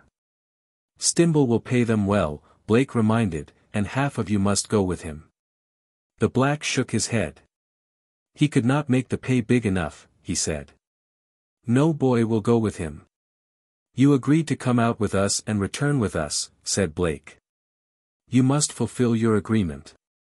We agreed to come out with both of you and return with both of you. There was nothing said about returning separately. We will live up to our agreement and the old Bwana may return in safety with the young Bwana. There was finality in the tone of the spokesman. Blake thought for a moment before replying. You may go, he said. I will talk with you again in the morning. The blacks had departed but a moment and the figure of a man appeared suddenly out of the darkness into the light of the campfire. Oh, it's you is it? Exclaimed Stimble. Here's the wild man, Blake. The young American turned and surveyed the figure of the bronze giant who was standing just within the circle of the firelight. He noted the clean-cut features, the quiet dignity, the majestic mien and smiled inwardly at recollection of Stimble's description of this godlike creature, half-wit. So you are Tarzan of the Apes, he said. Tarzan inclined his head. And you? He asked. I am Jim Blake of New York, replied the American. Hunting of course. With a camera. Your companion was using a rifle, Tarzan reminded him. I am not responsible for his acts. I cannot control them, replied Blake. Nor anyone else, snapped Stimble. Tarzan permitted his gaze to move to Stimble for an instant, but ignored his boast. I overheard the conversation between you and the head men, he said, addressing Blake. Some of your blacks had already told me something about your companion, and twice today I have had an opportunity to form an estimate of my own from personal observation, so I assume that you are separating because you cannot agree. Am I right?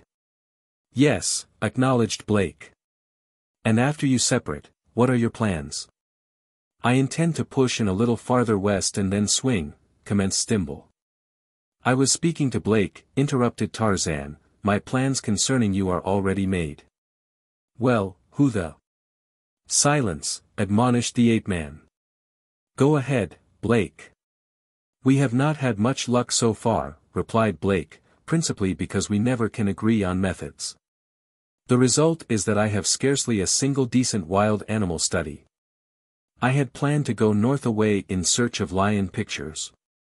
I dislike going back without anything to show for the time and money I have put into the expedition, but now that the men have refused to accompany us separately, there is nothing for it but to return to the coast by the shortest route. You two don't seem to be taking me into consideration at all, grumbled Stimble. I've got as much money and time in this trip as Blake. You forget that I'm here to hunt, and what's more, I'm going to hunt, and I'm not going straight back to the coast by a damned sight, monkey man or no monkey man. Again Tarzan ignored Stimble. Get ready to move out about an hour after sunrise, he said to Blake. There will be no trouble about dividing the safari. I shall be here to attend to that and give you your final instructions, and as he spoke he turned and disappeared in the darkness. 6. Ara the Lightning. Before dawn the camp was astir, and by the appointed hour the packs were made and all was in readiness. The porters loitered, awaiting the word that would start the safari upon its eastward journey toward the coast. Blake and Stimble smoked in silence. The foliage of a nearby tree moved to the swaying of a branch, and Tarzan of the Apes dropped lightly into the camp. Exclamations of surprise broke from the lips of the Negroes, surprise clearly tinged with terror. The ape-man turned toward them and addressed them in their own dialect. I am Tarzan of the Apes, he said, Lord of the Jungle. You have brought white men into my country to kill my people. I am displeased. Those of you who wish to live to return to your villages and your families will listen well and do as Tarzan commands. You, he pointed at the chief headman, shall accompany the younger white man whom I will permit to make pictures in my country where and when he will. Select half the men of the safari to accompany the young Bwana. And you, he addressed another headman, take those men that remain and escort the older Bwana to Railhead in the most direct route and without delay. He is not permitted to hunt, and there will be no killing except for food or self-defense. Do not fail me. Remember always that Tarzan watches and Tarzan never forgets. He turned then to the white men. Blake, he said, the arrangements are made. You may leave when you please, with your own safari, and go where you please. The question of hunting is left to your own discretion, you are the guest of Tarzan. And you, he addressed Stimble, will be taken directly out of the country by the shortest route. You will be permitted to carry firearms for use in self-defense. If you abuse this permission they will be taken away from you. Do not hunt, even for food, your headman will attend to that. Now just hold your horses, blustered Stimble. If you think I'm going to put up with any such high-handed interference with my rights as an American citizen you're very much mistaken. Why, I could buy and sell you and your damned jungle 40 times and not know that I'd spent a cent. For God's sake, Blake, tell this poor fool who I am before he gets himself into a lot of trouble. Tarzan turned to the head man he had selected for Stimble. You may upload and march, he said.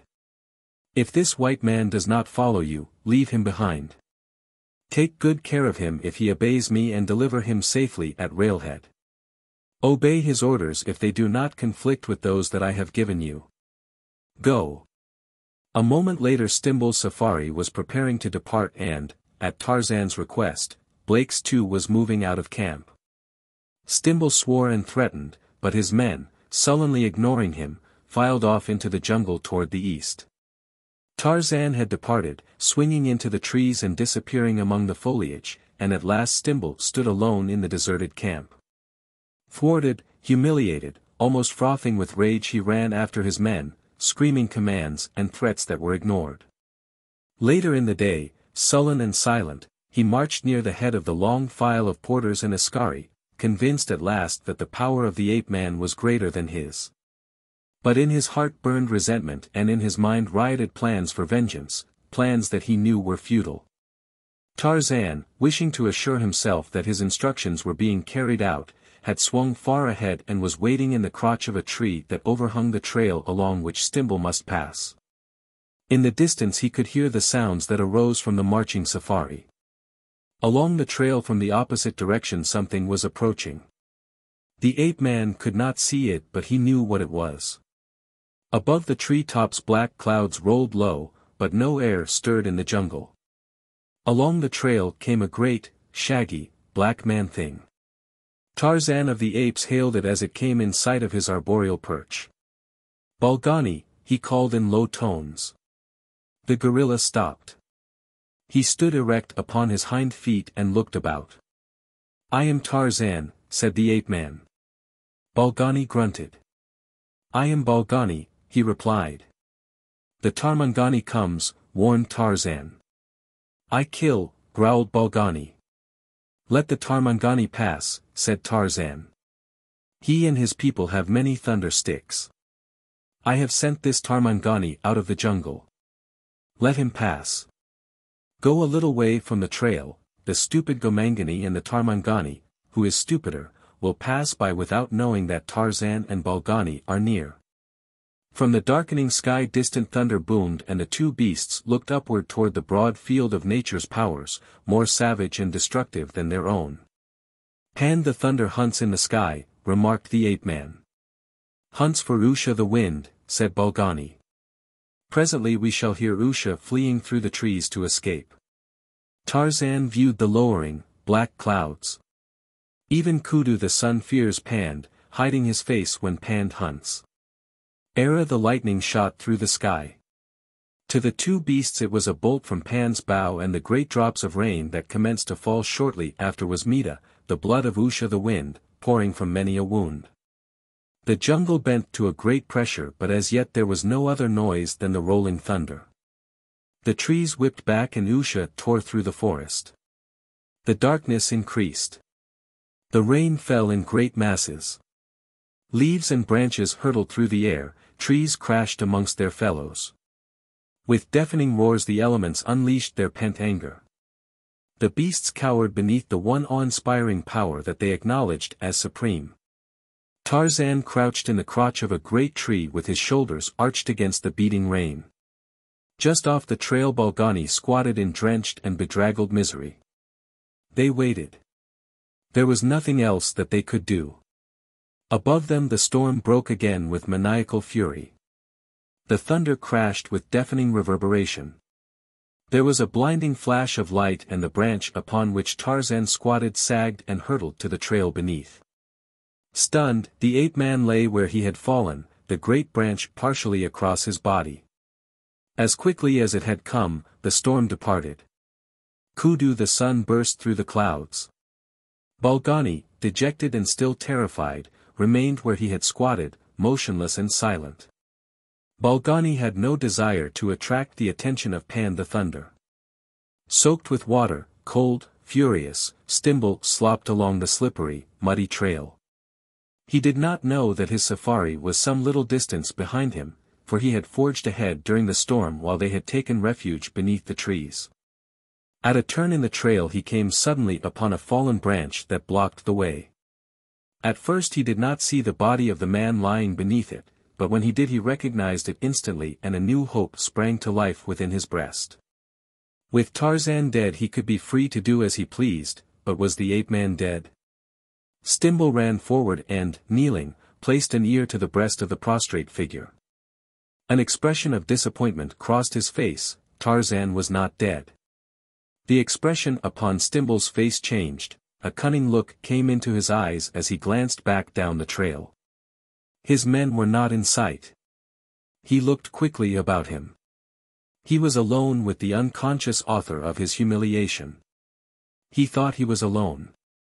He did not see the shaggy figure that had silently arisen as the sound of Stimble's approach had come to its sensitive ears and was now peering at him through the foliage, peering at him and at the silent figure of the ape-man. Stimble drew his hunting knife from its scabbard. He could slip its point into the wild man's heart and run back down the trail. His men would find him waiting for them. Later they would come upon the dead Tarzan, but they would not guess how he had met his end. The ape-man moved, consciousness was returning. Stimble realized that he must act quickly, and at the same instant a great hairy arm reached out through the foliage and a mighty hand closed upon his shoulder. With a screaming curse he turned to look into the hideous face of Bolgani. He tried to strike at the shaggy breast of his antagonist with his hunting knife, but the puny weapon was torn from his grasp and hurled into the bushes. The great yellow fangs were bared against Stimble's throat as Tarzan opened his eyes. "Kriega!" cried the ape-man in warning. Bolgani paused and looked at his fellow beast. "Let him go," said Tarzan.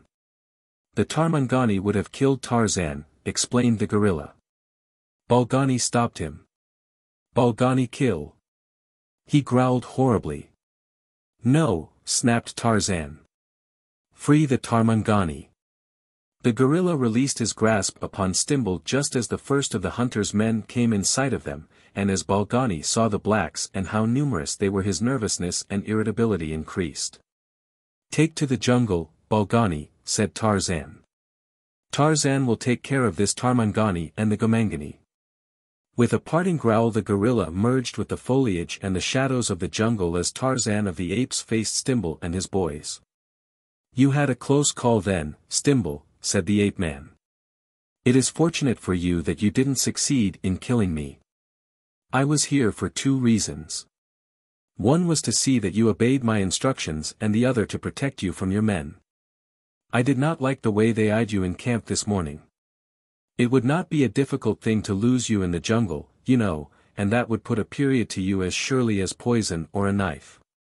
I felt a certain responsibility for you because you are a white man, but you have just now released me from whatever obligation racial ties may have influenced me to acknowledge. I shall not kill you, Stimble, as you deserve.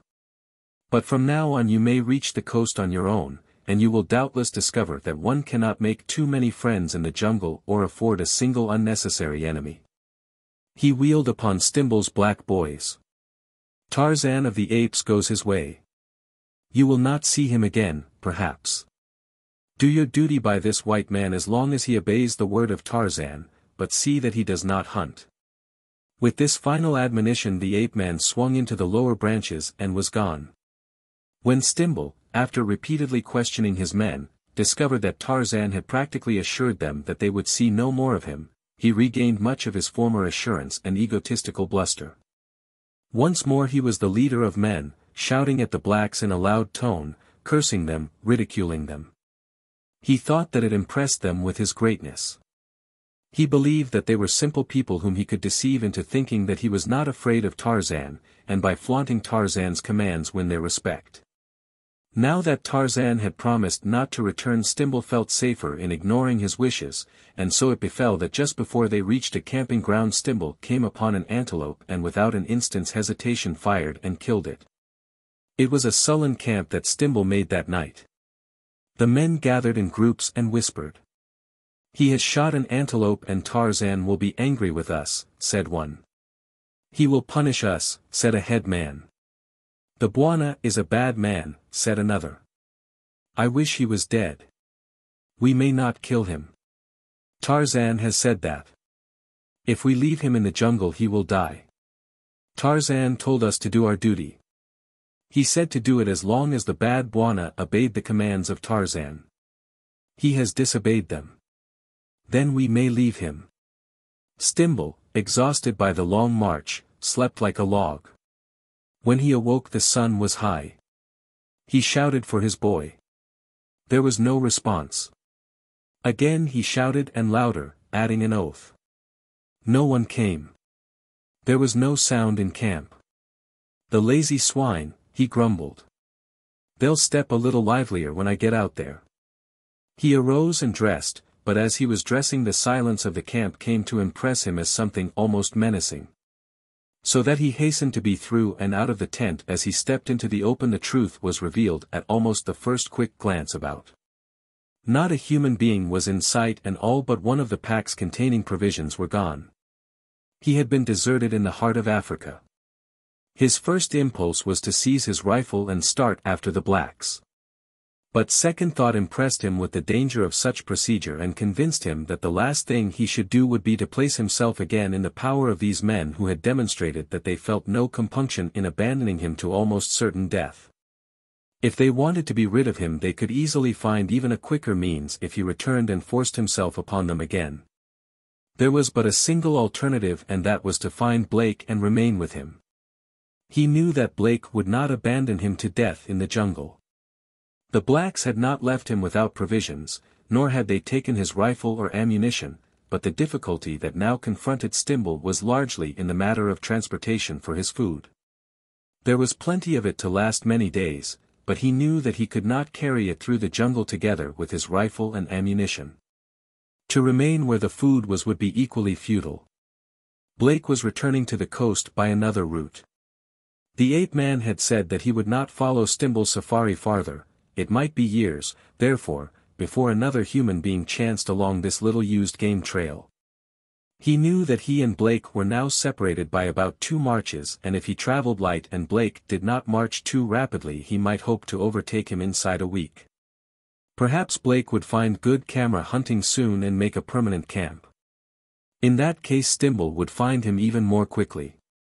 He felt better when he had definitely decided upon a plan of action, and after a good breakfast he made up a small pack of provisions, enough to last him a week, filled his belts and pockets with ammunition and started off along the back trail. It was easy going, for the trail of the day before was plain, and this was the 3rd time that Stimble had been over it, so he had no difficulty in reaching the camp at which he and Blake had parted company. As he entered the little clearing early in the afternoon he determined to keep on and cover as much ground on Blake's trail as he could before dark, but for a few minutes he would rest. As he sat down with his back against the bole of a tree he did not notice a movement of the tops of a clump of jungle grasses a few yards distant, and if he had he would, doubtless, have attached no importance to the matter. Finishing a cigarette Stimble arose, rearranged his pack and started off in the direction Blake's men had taken early the preceding morning. But he had covered but a yard or two when he was brought to a sudden halt by an ominous growl that arose from a little clump of jungle grasses close in front of him. Almost simultaneously the fringing grasses parted and there appeared in the opening the head of a great black-maned lion. With a scream of fear, Stimble dropped his pack, threw aside his rifle and started on a run for the tree beneath which he had been sitting. The lion, itself somewhat surprised, stood for an instant watching him and then started in pursuit at an easy lope. Stimble, casting an affrighted glance rearward, was horrified, the lion seemed so close and the tree so far away. If distance lends enchantment to the view, proximity may also at times have its advantage. In this instance it served to accelerate the speed of the fleeing man to a most surprising degree, and though he was no longer young he clawed his way to the lower branches of the tree with speed, if not with grace. That would have done justice to a trained athlete. Nor was he an instant too speedy. Nkima's raking talons touched his boot and sent him swarming up among the higher branches, where he clung weak and panting looking down into the snarling visage of the carnivore. For a moment Nkima growled up at him and then, with a coughing grunt, turned away and strode majestically in the direction of the clump of grasses from which he had emerged. He stopped to sniff at the pack of provisions Stimble had discarded and, evidently piqued by the man's scent clinging to it, cuffed at it angrily. It rolled to one side and Nkima stepped back, eyeing it warily, then, with a growl, he leaped upon it and commenced to maul the insensate thing, ripping and tearing until its contents were scattered about upon the ground. He bit into tins and boxes until scarcely an article remained intact, while Stimble crouched in the tree and watched the destruction of his provisions, utterly helpless to interfere. A dozen times he cursed himself for having thrown away his rifle and even more frequently he vowed vengeance. He consoled himself, however, with the realization that Blake could not be far away and that with Blake there were ample provisions which could be augmented by trading and hunting. When the lion left he would descend and follow Blake's trail. Nkima, tired of the contents of the pack, resumed his way toward the long grass, but again his attention was distracted, this time by the thunder stick of the Tarmangani. The lion smelled of the discarded rifle, pawed it and finally picked it up between his jaws. Stimble looked on, horrified. What if the beast damaged the weapon? He would be left without means of defense or for obtaining food. "Drop it!" shouted Stimble. "Drop it!" Nkima, ignoring the ravings of the despised man-thing, strode into his lair, carrying the rifle with him. That afternoon and night spelled an eternity of terror for Wilbur Stimble. While daylight lasted the lion remained in the nearby patch of grass effectually deterring the unhappy man from continuing his search for Blake's camp. And after night fell no urge whatever could have induced Stimble to descend to the paralyzing terrors of the jungle night, even had he known that the lion had departed and no sounds had apprised him of the near presence of danger. But sounds did apprise him. From shortly after dark until nearly dawn a perfect bedlam of howls and growls and coughs and grunts and barks arose from directly beneath him, as if there had been held a convention of all the horrid beasts of the jungle at the foot of the tree that seemed at best an extremely insecure sanctuary. When morning came the jungle lay silent and peaceful about him, and only torn canvas and empty cans bore mute evidence to the feast of the hyenas that had passed into jungle history. Numa had departed, leaving the remains of the kill upon which he had lain as the piece de resistance of the hyenian banquet for which Stimble had furnished the hors d'oeuvres. Stimble, trembling, descended. Through the jungle, wild-eyed, startled by every sound, scurried a pitiful figure of broken, terror-stricken old age. Few could have recognized in it Wilbur Stimble of Stimble and Company, brokers, New York. 7. The Cross. The storm that had overtaken Stimble's safari wrought even greater havoc with the plans of Jim Blake, altering in the instant of a single blinding flash of lightning the course of his entire life. Accompanied by a single black, who carried his camera and an extra rifle, Blake had struck out from the direct route of his safari in search of lion pictures. There being every indication that the great carnivores might be found in abundance in the district through which they were passing. It was his intention to parallel the route of his main body and rejoin it in camp in the afternoon. The boy who accompanied him was intelligent and resourceful. The direction and speed of the marching safari were mutually agreed upon, and the responsibility for bringing Blake into camp safely was left entirely to the Negro. Having every confidence in the boy, Blake gave no heed to either time or direction, devoting all his energies to the fascinating occupation of searching for photographic studies. Shortly after leaving the safari, Blake and his companion encountered a herd of 7 or 8 lions, which included a magnificent old male, an old lioness and 5 or 6 young, ranging from half to full grown.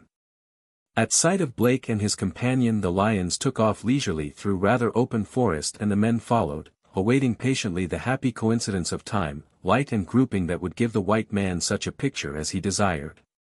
In the mind of the black man was pictured the route of the safari and its relation to the meanderings of the quarry. He knew how far and in what directions he and his companion were being led from their destination. To have returned to the trail of the safari would have been a simple matter to him, but Blake, depending entirely upon the black, gave no heed either to time or direction. For 2 hours they clung doggedly to the spoor, encouraged by occasional glimpses of now one, now several members of the regal group, but never was the opportunity afforded for a successful shot. Then the sky became rapidly overcast by black clouds, and a few moments later the storm broke in all the terrific fury that only an equatorial storm can achieve. And an instant later, amidst the deafening roar of thunder and a blinding flash of lightning, utter disaster engulfed James Hunter Blake. How long he lay, stunned by the shock of the bolt that had struck but a few feet from him, he did not know. When he opened his eyes the storm had passed and the sun was shining brightly through the leafy canopy of the forest. Still dazed, uncomprehending the cause or extent of the catastrophe, he raised himself slowly upon an elbow and looked about him. One of the first sights that met his eyes aided materially in the rapid recovery of his senses. Less than 100 feet from him stood a group of lions, 7 of them, solemnly regarding him. The characteristics of individual lions differ as greatly from those of their fellows as do the characteristics of individuals of the human race, and, even as a human being, a lion may have his moods as well as his personal idiosyncrasies. These lions that gravely inspected the man-thing had been spared any considerable experience with the human species, they had seen but few men, they had never been hunted, they were well fed. Blake had done nothing greatly to upset their easily irritated nervous systems. Fortunately for him they were merely curious. But Blake did not know all this. He knew only that 7 lions were standing within 100 feet of him, that they were not in a cage, and that while he had pursued them to obtain photographs, the thing that he most desired at the moment was not his camera but his rifle.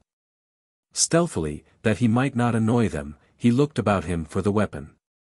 To his consternation it was nowhere in sight, nor was his gun-bearer with the extra rifle. Where could the boy be? Doubtless, frightened by the lions, he had decamped. 20 feet away was a most inviting tree. Blake wondered if the lions would charge the moment that he rose to his feet. He tried to remember all that he had heard about lions, and he did recall one fact that applies with almost axiomatic verity to all dangerous animals: if you run from them they will pursue you. To reach the tree it would be necessary to walk almost directly toward the lions. Blake was in a quandary, and then one of the younger lions moved a few steps nearer. That settled the matter as far as Blake was concerned, for the closer the lions came the shorter his chance of gaining the tree ahead of them in the event that they elected to prevent. In the midst of a tremendous forest, entirely surrounded by trees, nature had chosen to strike him down almost in the center of a natural clearing. There was a good tree 100 feet away and on the opposite side of the clearing from the lions. Blake stole a longing glance at it and then achieved some rapid mental calculations. If he ran for the farther tree the lions would have to cover 200 feet while he was covering 100, while if he chose the nearer tree, they must come 80 feet while he was going 20. There seemed, therefore, no doubt as to the greater desirability of the nearer tree, which ruled favorite by odds of 2 to 1. Against it, however, loomed the mental hazard that running straight into the face of 7 lions involved. Jim Blake was sincerely, genuinely and honestly scared, but unless the lions were psychoanalysts they would never have dreamed the truth as he started nonchalantly and slowly toward them, and the tree. The most difficult feat that he had ever accomplished lay in making his legs behave themselves. They wanted to run. So did his feet and his heart and his brain. Only his will held them in leash. Those were tense moments for Jim Blake, the first half-dozen steps he took with 7 great lions watching his approach. He saw that they were becoming nervous. The lioness moved uneasily. The old male growled. A younger male, he who had started forward, lashed his sides with his tail, flattened his head, bared his fangs and stealthily approached. Blake was almost at the tree when something happened. He never knew what the cause, but inexplicably the lioness turned and bounded away, voicing a low whine, and after her went the other 6. The man leaned against the bole of the tree and fanned himself with his helmet. "Phew," he breathed, "I hope the next lion I see is in the Central Park Zoo." But even lions were forgotten in the developments that the next few moments revealed after repeated shouts for the black boy had brought no response, and Blake had determined that he must set out in search of him. Nor did he have far to go. On the back track, just inside the clearing, Blake found a few remnants of charred flesh and a blackened and half-molten rifle barrel. Of the camera not a vestige remained. The bolt that had bowled Blake over must have squarely struck his gun-bearer, killing him instantly, exploding all the ammunition, destroying the camera and ruining the rifle that he had carried. But what had become of the rifle that had been in Blake's hands?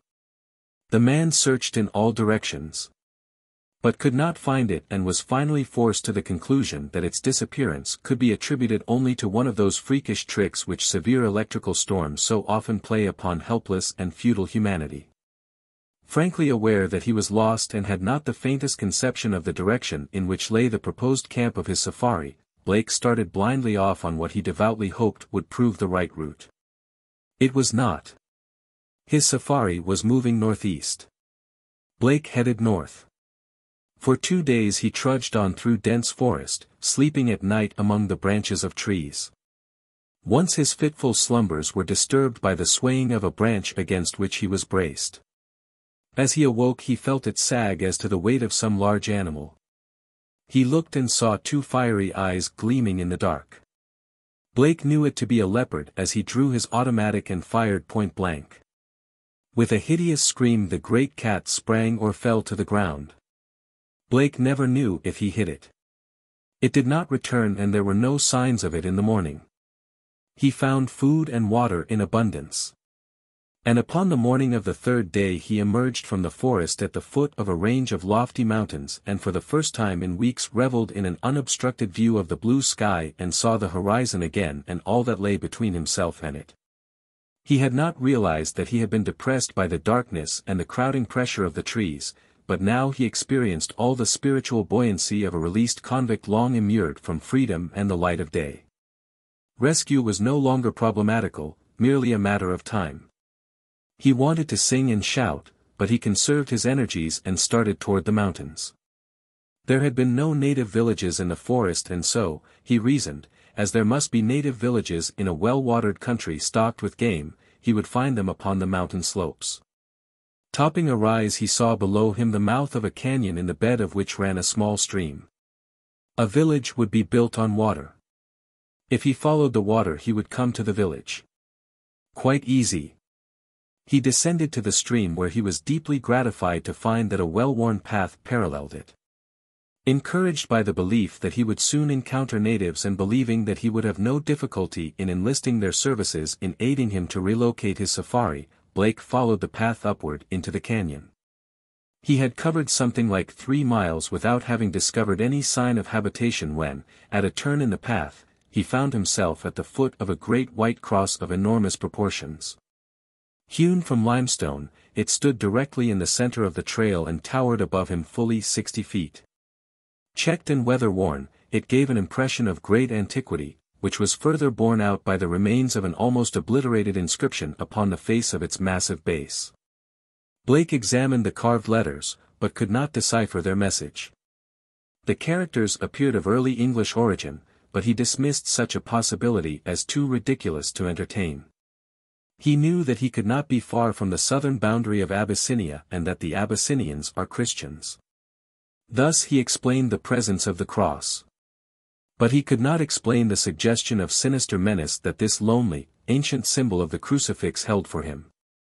Why was it? What was it? Standing there, tongueless, hoary with age, it seemed to call upon him to stop, to venture not beyond it into the unknown. It warned him back, but not, seemingly, out of a spirit of kindliness and protection, but rather with arrogance and hate. With a laugh Blake threw off the mood that had seized him and went on. But as he passed the great white monolith he crossed himself, though he was not a Catholic.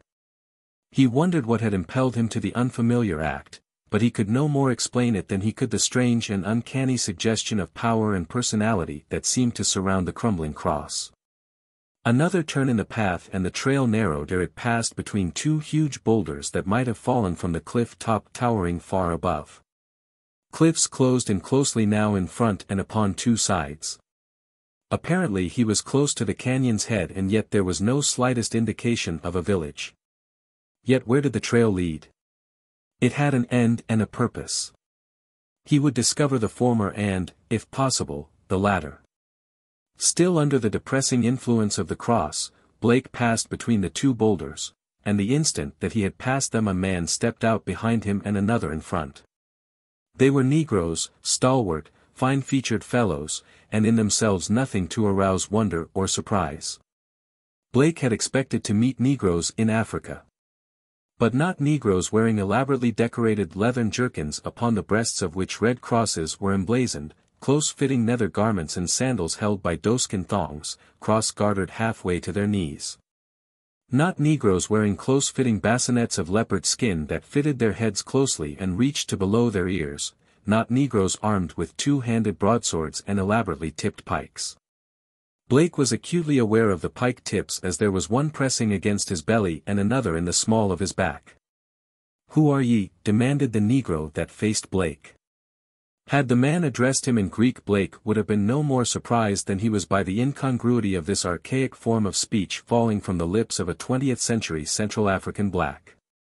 He was too dumbfounded for an instant to reply.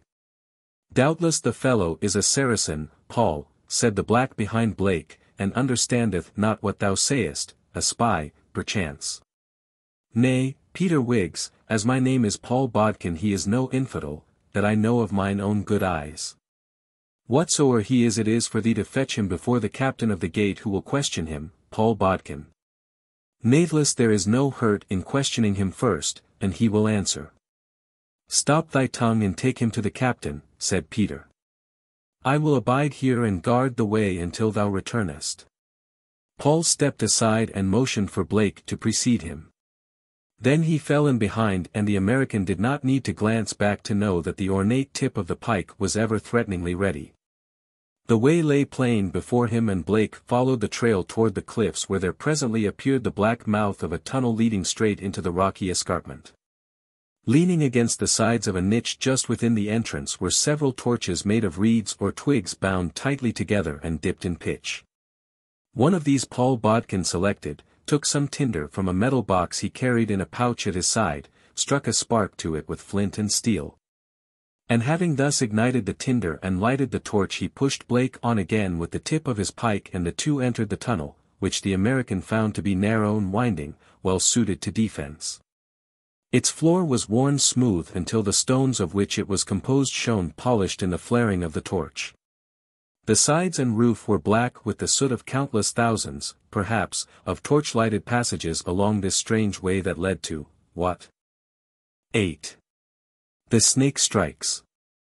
Unversed in jungle craft, overwhelmed by the enormity of the catastrophe that had engulfed him, his reasoning faculties numbed by terror, Wilbur Stimble slunk through the jungle, the fleeing quarry of every terror that imagination could conjure. Matted filth caked the tattered remnants of his clothing that scarce covered the filth of his emaciated body. His once graying hair had turned to white, matching the white stubble of a 4 days' beard. He followed a broad and well-marked trail along which men and horses, sheep and goats had passed within the week, and with the blindness and ignorance of the city dweller he thought that he was on the spoor of Blake's safari. Thus it came that he stumbled, exhausted, into the menzil of the slow-moving Ibn Jad. Fedouin, the gala slave, discovered him and took him at once to the sheik's bait, where Ibn Jad, with his brother, Tolog, and several others were squatting in the macad sipping coffee. By Allah! What strange creature hast thou captured now, Fedouin? Demanded the sheik. Perhaps a holy man, replied the black, for he is very poor and without weapons and very dirty. Yes, surely he must be a very holy man. Who art thou? Demanded Ibn Jad. I am lost and starving. Give me food, begged Stimble. But neither understood the language of the other. Another Nasrani, said Fad, contemptuously. A Frenji, perhaps. He looks more like one of El Englis, remarked Tolog. Perhaps he is from France, suggested Ibn Jad. Speak to him that vile tongue, Fad, which thou didst come by among the soldiers in Algeria. Who are you, stranger? Demanded Fad, in French. I am an American, replied Stimble, relieved and delighted to have discovered a medium of communication with the Arabs. I have been lost in the jungle and I am starving. He is from the New World and he has been lost and is starving, translated Fad. Ibn Jad directed that food be brought, and as the stranger ate they carried on a conversation through Fad. Stimble explained that his men had deserted him and that he would pay well to be taken to the coast. The Bedouin had no desire to be further hampered by the presence of a weak old man and was inclined to have Stimble's throat slit as the easiest solution of the problem, but Fad, who was impressed by the man's boastings of his great wealth, saw the possibilities of a large reward or ransom and prevailed upon the sheik to permit Stimble to remain among them for a time at least, promising to take him into his own bait and be responsible for him. Ibn Jad would have slain you, Nasrani, said Fad to Stimble later, but Fad saved you. Remember that when the time comes for distributing the reward, and remember, too, that Ibn Jad will be as ready to kill you tomorrow as he was today, and that always your life is in the hands of Fad. What is it worth? I will make you rich, replied Stimble. During the days that followed, Fad and Stimble became much better acquainted, and with returning strength and a feeling of security Stimble's old boastfulness returned. He succeeded in impressing the young Bedouin with his vast wealth and importance, and so lavish were his promises that Fad soon commenced to see before him a life of luxury, ease and power. But with growing cupidity and ambition developed an increasing fear that someone might wrest his good fortune from him. Ibn Jad being the most logical and powerful competitor for the favors of the Nasrani, Fad lost no opportunity to impress upon Stimble that the sheik was still thirsting for his blood. Though, as a matter of fact, Ibn Jad was so little concerned over the affairs of Wilbur Stimble that he would have forgotten his presence entirely were he not occasionally reminded of it by seeing the man upon the march or about the camps. One thing, however, that Fahd accomplished was to acquaint Stimble with the fact that there was dissension and treachery in the ranks of the Bedouins, and this he determined to use to his own advantage should necessity demand. And ever, though slowly, the Arabs drew closer to the fabled leopard city of Nimr, and as they marched Zeyd found opportunity to forward his suit for the hand of Ataja, the daughter of Sheikh Ibn Jad. While Tolog sought by insinuation to advance the claims of Fahd in the eyes of the Sheikh. This he did always and only when Fahd might hear as, in reality, his only wish was to impress upon the young trader the depth of the latter's obligation to him. When Tolog should become Sheikh he would not care who won the hand of Ataja. But Fahd was not satisfied with the progress that was being made. Jealousy rode him to distraction until he could not look upon Zeyd without thoughts of murder seizing his mind. At last they obsessed him. He schemed continually to rid himself and the world of his more successful rival. He spied upon him and upon Ataja, and at last a plan unfolded itself with opportunity treading upon its heels. Fahd had noticed that nightly Zeyd absented himself from the gatherings of the men in the Maqad of the Sheikh's tent, and that when the simple household duties were performed Ataja slipped out into the night. Fahd followed and confirmed what was really too apparent to be dignified by the name of suspicion. Zeyd and Ataja met. And then one night, Fahd was not at the meeting in the Sheikh's Beyt. Instead he hid near the tent of Zeyd, and when the latter had left to keep his tryst Fahd crept in and seized the matchlock of his rival. It was already loaded and he had but to prime it with powder. Stealthily he crept by back ways through the camp to where Zeyd awaited his light of love and sneaked up behind him. At a little distance, sitting in his Maqad with his friends beneath the light of paper lanterns, Ibn Jad the Sheikh was plainly visible to the two young men standing in the outer darkness. Ataja was still in the women's quarters. Fahd, standing behind Zeyd, raised the ancient matchlock to his shoulder and aimed, very carefully he aimed, but not at Zeyd. No, for the cunning of Fahd was as the cunning of the fox. Had Zeyd been murdered naught could ever convince Ataja that Fahd was not the murderer. Fahd knew that, and he was equally sure that Ataja would have naught of the slayer of her lover. Beyond Zeyd was Ibn Jad, but Fahd was not aiming at Ibn Jad either. At whom was he aiming? No one. Not yet was the time ripe to slay the Sheikh. First must they have their hands upon the treasure, the secret of which he alone was supposed to hold. Fahd aimed at one of the Amjan of the Sheikh's tent. He aimed with great care and then he pulled the trigger. The prop splintered and broke a foot above the level of Ibn Jad's head, and simultaneously Fahd threw down the musket and leaped upon the startled Zeyd, at the same time crying loudly for help. Startled by the shot and the cries, men ran from all directions and with them was the Sheikh. He found Zeyd being held tightly from behind by Fahd. What is the meaning of this? Demanded Ibn Jad. By Allah, Ibn Jad, he would have slain thee. Cried Fahd. I came upon him just in time, and as he fired I leaped upon his back, else he would have killed you. He lies, cried Zeyd. The shot came from behind me. If any fired upon Ibn Jad it was Fahd himself. Ataja, wide-eyed, ran to her lover. Thou didst not do it, Zeyd, tell me that thou didst not do it. As Allah is my God and Muhammad his prophet I did not do it, swore Zeyd. I would not have thought it of him, said Ibn Jad. Cunning, Fahd did not mention the matchlock.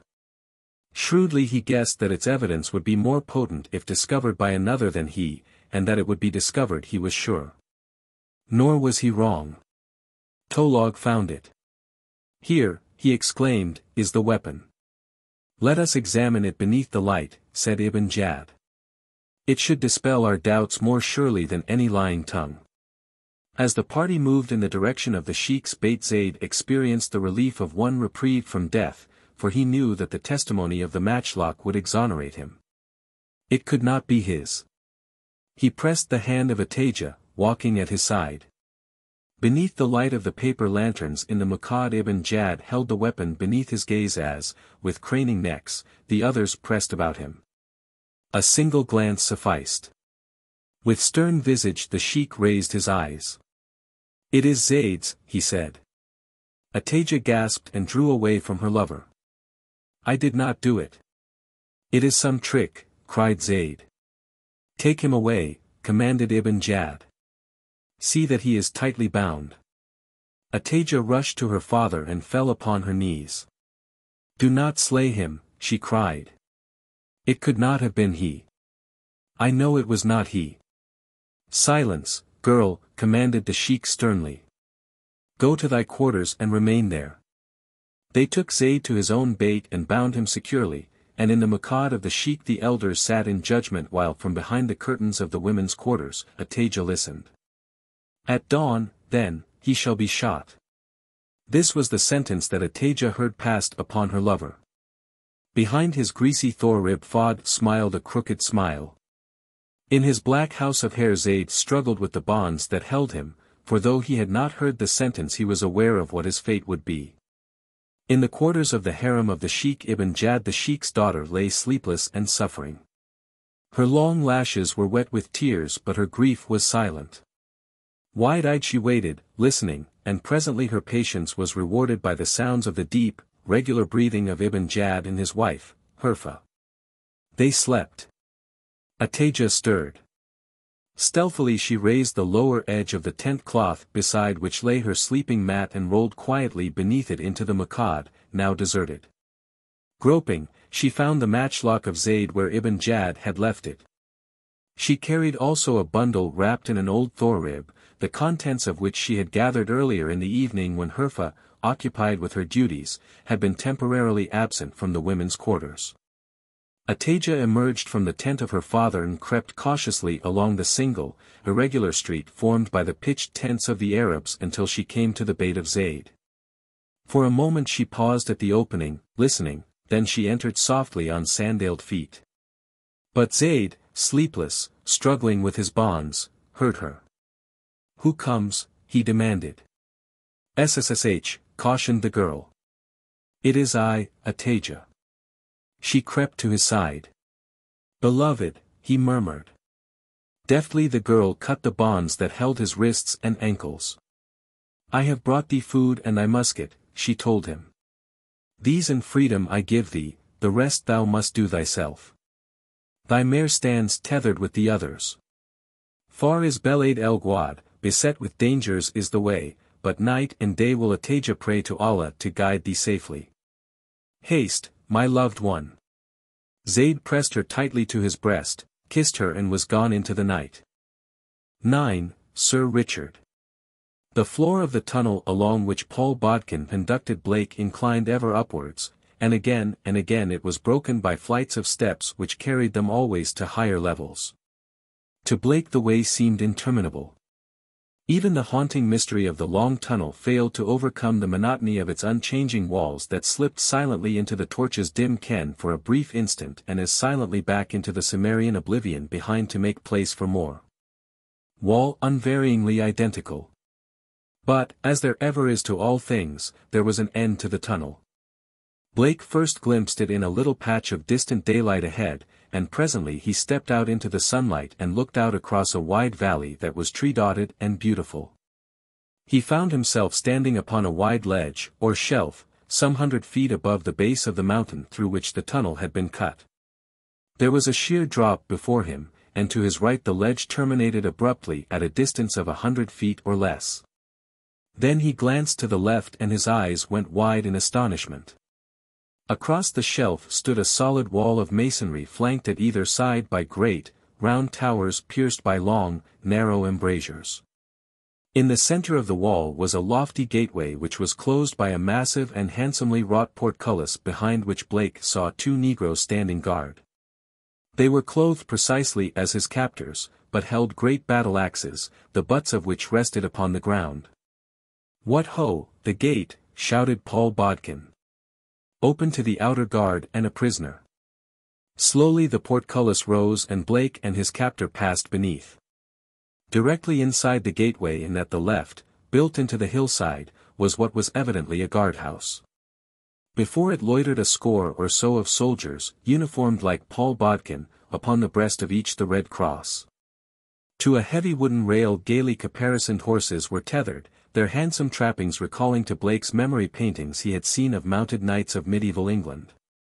There was so much of unreality in the strangely garbed blacks, the massive barbican that guarded the way, the trappings of the horses, that Blake was no longer capable of surprise when one of the two doors in the guardhouse opened and there stepped out a handsome young man clad in a hauberk of chain mail over which was a light surcoat of rough stuff, dyed purple. Upon the youth's head fitted a leopard skin bassinet from the lower edge of which depended a camail or gorget of chain mail that entirely surrounded and protected his throat and neck. He was armed only with a heavy sword and a dagger, but against the side of the guardhouse, near the doorway where he paused to look at Blake, leaned a long lance, and near it was a shield with a red cross emblazoned upon its boss. "O these wounds!" exclaimed the young man. "What hast thou there, varlet?" "A prisoner, an it please thee, noble lord," replied Paul Bodkin, deferentially. "A Saracen, of a surety," stated the young man. "Nay, an I may make so bold, Sir Richard," replied Paul, "but methinks he is no Saracen." "And why?" "With mine own eyes I did see him make the sign before the cross." "Fetch him hither, lout." Bodkin prodded Blake in the rear with his pike, but the American scarce noticed the offense, so occupied was his mind by the light of truth that had so suddenly illuminated it. In the instant he had grasped the solution. He laughed inwardly at himself for his denseness. Now he understood everything. And these fellows thought they could put it over on him, did they? Well, they had come near to doing it, all right. He stepped quickly toward the young man and halted, upon his lips a faintly sarcastic smile. The other eyed him with haughty arrogance. "Whence comest thou?" he asked, "and what doest thou in the valley of the sepulchre, varlet?" Blake's smile faded, too much was too much. "Cut the comedy, young fellow," he drawled in his slow way. "Where's the director?" "Director? Forsooth, I know not what thou meanest." "Yes you don't," snapped Blake, with fine sarcasm. "But let me tell you right off the bat that no $7.50 a day extra can pull anything like that with me. Odie's blood, fellow. I ken not the meaning of all the words, but I mislike thy tone. It savours o'er much of insult to fall sweetly upon the ears of Richard Montmorency." "Be yourself," advised Blake.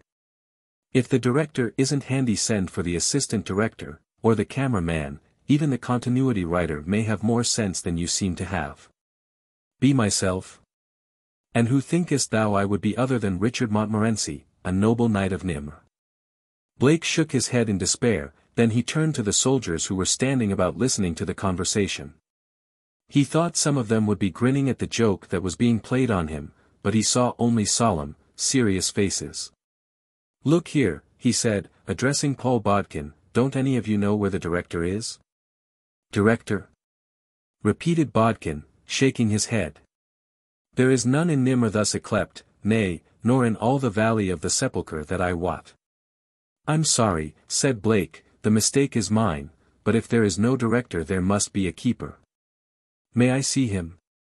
"Ah, keeper," cried Bodkin, his face lighting with understanding. "Sir Richard is the keeper." "My God!" exclaimed Blake, turning to the young man. "I beg your pardon, I thought that you were one of the inmates." "Inmates? Indeed thou speakest a strange tongue and yet withal it hath the flavour of England," replied the young man gravely. "But yon varlet is right, I am indeed this day the keeper of the gate." Blake was commencing to doubt his own sanity, or at least his judgment. Neither the young white man nor any of the Negroes had any of their facial characteristics of mad men. He looked up suddenly at the keeper of the gate. "I am sorry," he said, flashing one of the frank smiles that was famous amongst his acquaintances. "I have acted like a boor, but I've been under considerable of a nervous strain for a long time, and on top of that I've been lost in the jungle for days without proper or sufficient food. I thought that you were trying to play some sort of a joke on me and, well, I wasn't in any mood for jokes when I expected friendship and hospitality instead. Tell me, where am I? What country is this? Thou art close upon the city of Nim, replied the young man. I suppose this is something of a national holiday or something, suggested Blake. I do not understand thee, replied the young man. Why, you're all in a pageant or something, aren't you? Oh these bodikins. The fellow speaks an outlandish tongue. Pageant? Yes, those costumes. What is amiss with this apparel? True, 'tis not of any wondrous newness, but methinks it is at least more fair than thine. At least it well sufficeth the daily service of a knight. You don't mean that you dress like this every day, demanded Blake. And why not? But enough of this. I have no wish to further bandy words with thee. Fetch him within, two of thee. And thou, Bodkin, return to the outer guard. The young man turned and re-entered the building, while two of the soldiers seized Blake, none too gently, and hustled him within. He found himself in a high-ceiled room with walls of cut stone and great, hand-hewn beams and rafters blackened with age. Upon the stone floor stood a table behind which, upon a bench, the young man seated himself while Blake was placed facing him with a guard on either hand. Thy name, demanded the young man. Blake. That be all, just Blake. James Hunter Blake. What title bearest thou in thine own country? I have no title. Ah, thou art not a gentleman, then. I am called one. What is thy country? America. America. There is no such country, fellow. And why not? I never heard of it. What doest thou near the valley of the sepulchre? Didst not know 'tis forbidden? I told you I was lost. I didn't know where I was. All I want is to get back to my safari or to the coast. That is impossible. We are surrounded by Saracens. For 735 years we have been invested by their armies. How camest thou through the enemy's lines?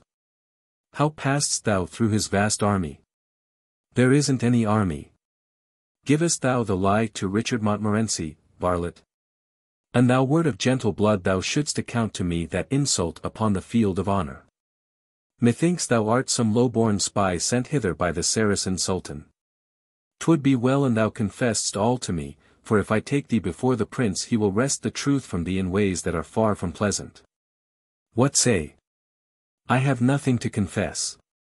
Take me before the prince or whoever your boss is. Perhaps he will at least give me food.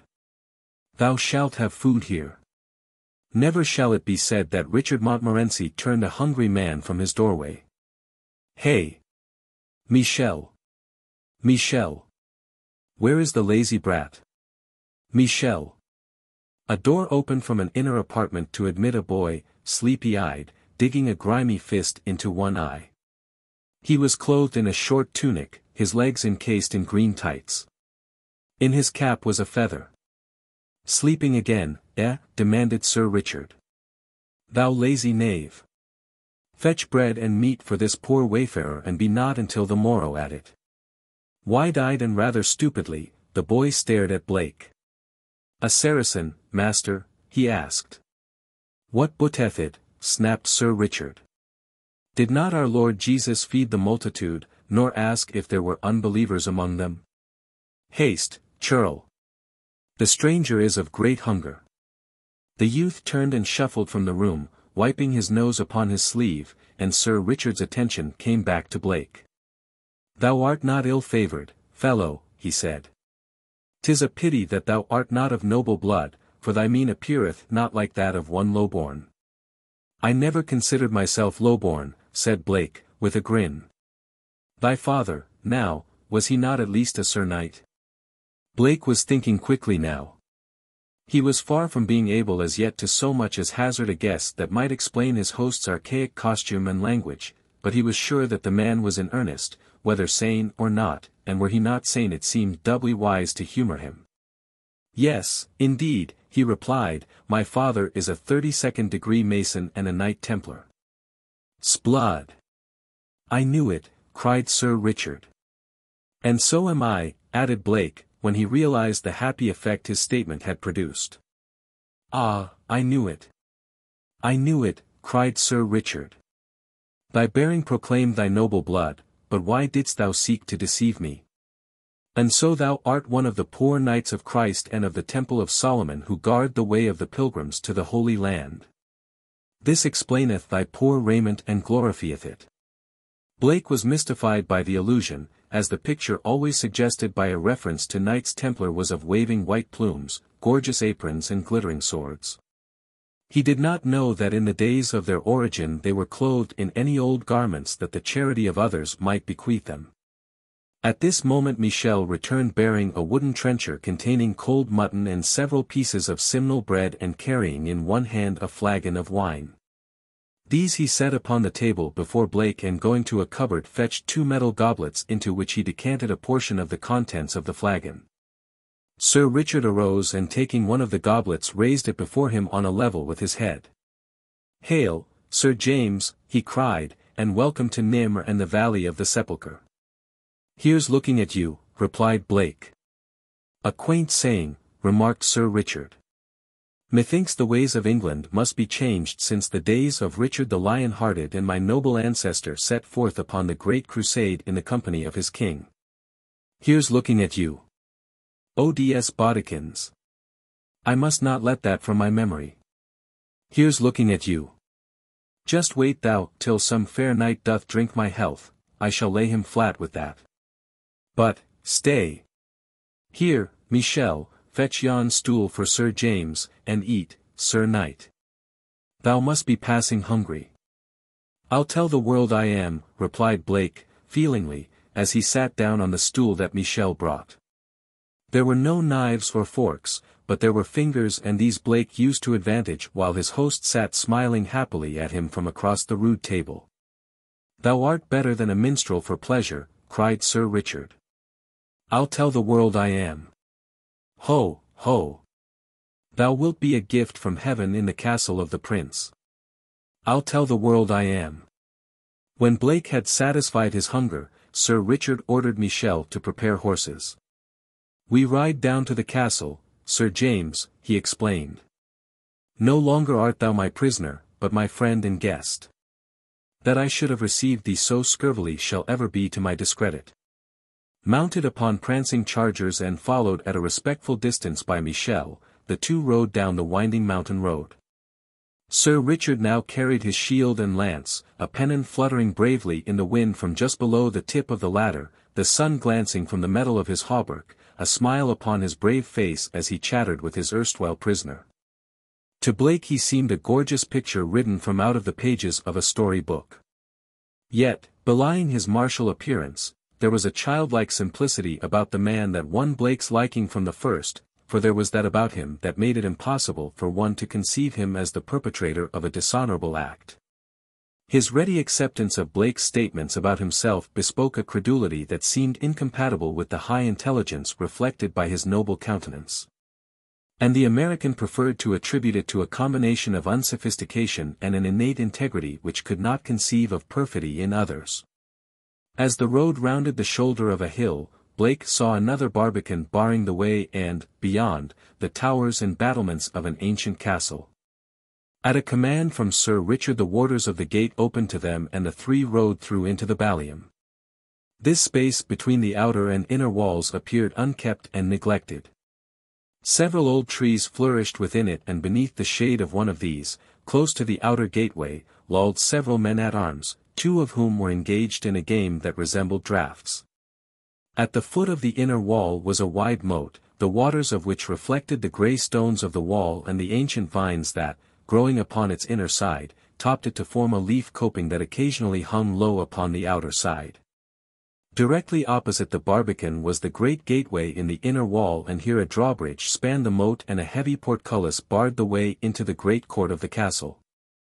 But at a word from Sir Richard the gate lifted and, clattering across the drawbridge, they rode within.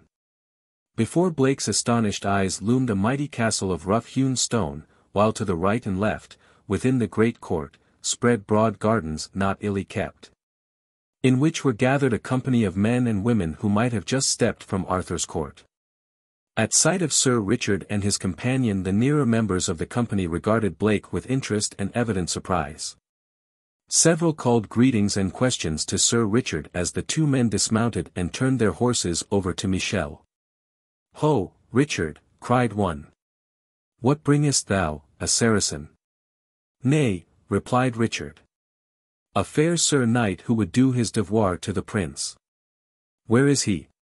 "Yonder," and they pointed toward the far end of the court where a large company was assembled. "Come, Sir James," directed Richard, and led him down the courtyard, the knights and ladies following closely, asking questions, commenting with a frankness that brought a flush to Blake's face. The women openly praised his features and his image, while the men, perhaps prompted by jealousy, made unflattering remarks about his soiled and torn apparel and its, to them, ridiculous cut. And indeed the contrast was great between their gorgeous dalmaticas of Velosa or cyclas, their close-fitting tights, their colored caps and Blake's drab shirt, whipcord breeches and cordovan boots, now soiled, torn and scratched. The women were quite as richly dressed as the men, wearing clinging mantles of rich stuff, their hair and shoulders covered with dainty wimples of various colors and often elaborately embroidered. None of these men, nor any of those in the assemblage they were approaching, wore armor. But Blake had seen an armored knight at the outer gateway and another at the inner, and he judged that only when engaged in military duties did they wear this heavy and uncomfortable dress.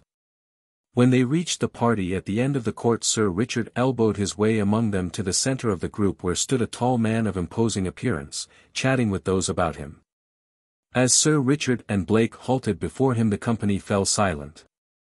"My Lord Prince," said Richard, bowing, "I bring thee Sir James, a worthy Knight Templar who hath come under the protection of God through the lines of the enemy to the gates of Nim." The tall man eyed Blake searchingly, and he had not the appearance of great credulity. "Thou sayest that thou comest from the Temple of Solomon in the Kingdom of Jerusalem?" he demanded.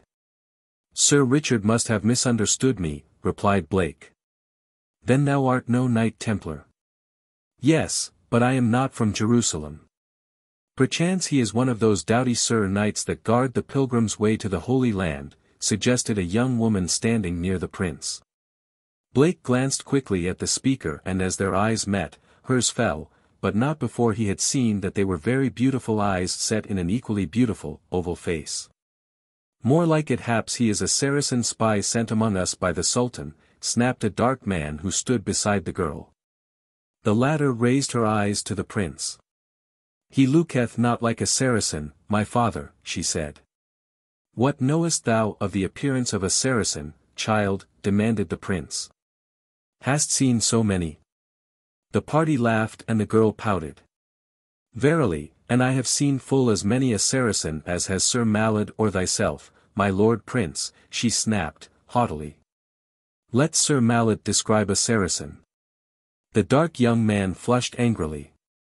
"At least," he said, "my lord prince, I know an English knight when I see one, and if here be an English knight then Sir Malad is a Saracen." "Enough," said the prince, and then, turning to Blake, "If thou beest not from Jerusalem, where art thou from?" "New York," replied the American. "Ha," whispered Sir Malad to the girl, "did I not tell you?" "Tell me what?" "That he is from New York."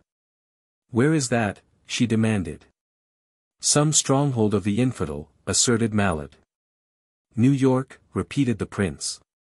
"Is that in the Holy Land?" "It is sometimes called New Jerusalem," explained Blake. "And thou comest to Nim or through the lines of the enemy? Tell me, Sir Knight, had they many men at arms? And how were their forces disposed? Are they close upon the valley of the sepulchre? Thinkest thou they plan an early attack? Come, tell me all, thou canst be of great service." "I have come for days through the forest and seen no living man," said Blake. "No enemy surrounds you?" "What?" cried the prince. "Did I not tell thee?" demanded Malad. "He is an enemy spy." He would lead us into the belief that we are safe, that the forces of the Sultan may find us off our guard and take Nimr and the valley. O Diest blood! Methinks thou art right, Sir Malad, cried the prince. No enemy indeed. Why else then have the knights of Nimr lain here 7.5 centuries if there be no horde of infidels surrounding our stronghold? Search me, said Blake. What? Demanded the prince. He hath a quaint manner of speech, my lord prince, explained Richard, but I do not think him an enemy of England. I myself will vouch for him, and thou wilt take him into thy service, my lord prince. Wouldst enter my service, sir? Demanded the prince. Blake glanced at Sir Malad and looked dubious, then his eyes wandered to those of the girl. I'll tell the world I would, he said. 10. The Return of Ulala. Numa was hungry. For 3 days and 3 nights he had hunted, but always the prey had eluded him. Perhaps Numa was growing old. Not so keen were his scent and his vision, not so swift his charges, nor well timed the spring that heretofore had brought down the quarry. So quick the food of Numa that a fraction of a second, a hair's breadth, might mark the difference between a full belly and starvation. Perhaps Numa was growing old, yet he still was a mighty engine of destruction, and now the pangs of hunger had increased his ferocity manyfold, stimulated his cunning, emboldened him to take great risks that his belly might be filled. It was a nervous, irascible, ferocious Numa that crouched beside the trail. His up-pricked ears, his intent and blazing eyes, his quivering nostrils, the gently moving tail tip, evidenced his awareness of another presence. Down the wind to the nostrils of Numa the lion came the man scent. For days ago, his belly full, Numa had doubtless slunk away at the first indication of the presence of man, but today is another day and another Numa. Zeyd, 3 days upon the back track from the menzil of the Sheikh Ibn Jad, thought of Ataja, of Far Guad, congratulated himself upon the good fortune that had thus far smiled upon his escape and flight. His mare moved slowly along the jungle trail, unurged, for the way was long, and just ahead a beast of prey waited in ambush. But Numa's were not the only ears to hear, nor his nostrils the only nostrils to scent the coming of the man-thing. Another beast crouched near, unknown to Numa. Over-anxious, fearful of being cheated of his meat, Numa made a false move. Down the trail came the mare. She must pass within a yard of Numa, but Numa could not wait. Before she was within the radius of his spring he charged, voicing a horrid roar. Terrified the mare reared and, rearing, tried to turn and bolt. Overbalanced, she toppled backward and fell, and in falling unhorsed Zeyd, but in the instant she was up and flying back along the trail, leaving her master in the path of the charging lion. Horrified, the man saw the snarling face, the bared fangs almost upon him. Then he saw something else, something equally awe-inspiring, a naked giant who leaped from a swaying branch full upon the back of the great cat. He saw a bronzed arm encircle the neck of the beast of prey as the lion was borne to earth by the weight and impact of the man's body. He saw a heavy knife flashing in the air, striking home again and again as the frenzied lion threw itself about in futile effort to dislodge the thing upon its back. He heard the roars and the growls of Eladria, and mingled with them were growls and snarls that turned his blood cold, for he saw that they came from the lips of the man-beast.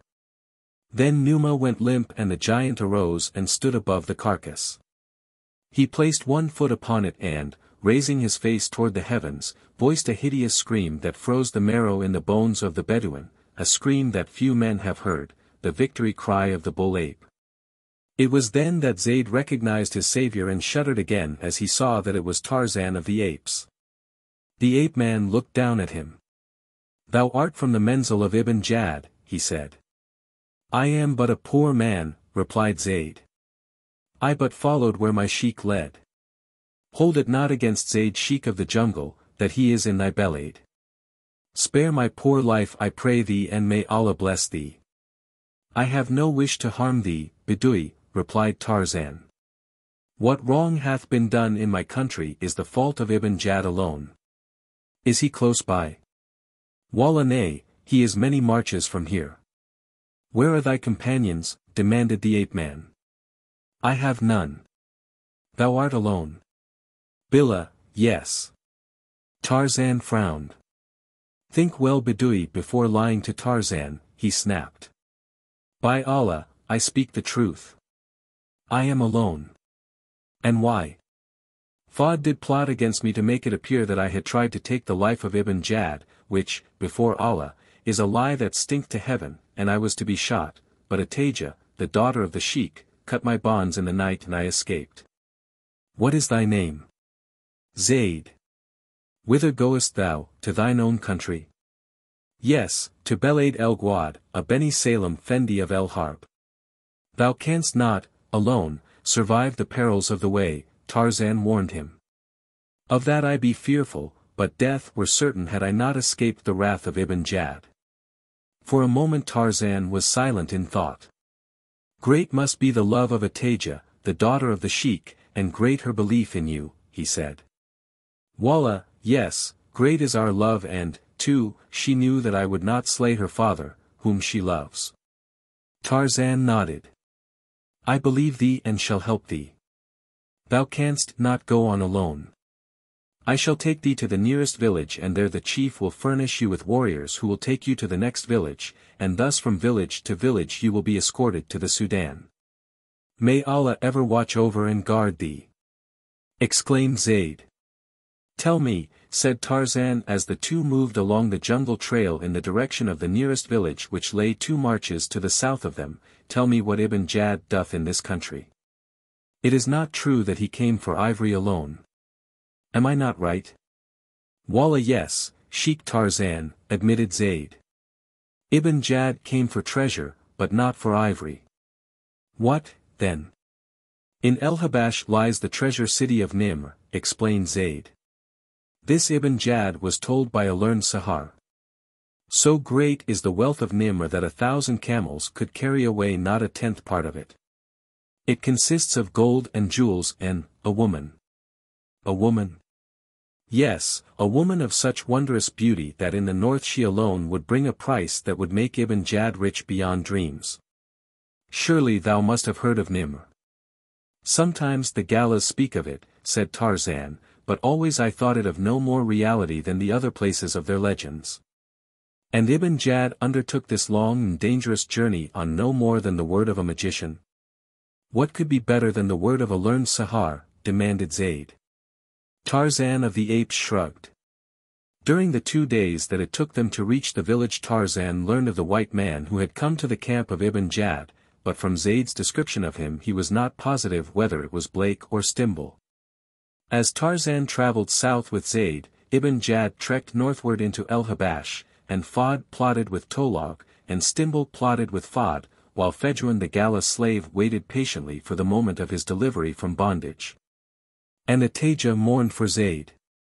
As a boy thou wert raised in this country, Fedruin, she said one day to the Gala slave. Tell me, dost thou think Zayd could make his way alone to El-Gwad? Bila, nay, replied the black. Doubtless he is dead by now.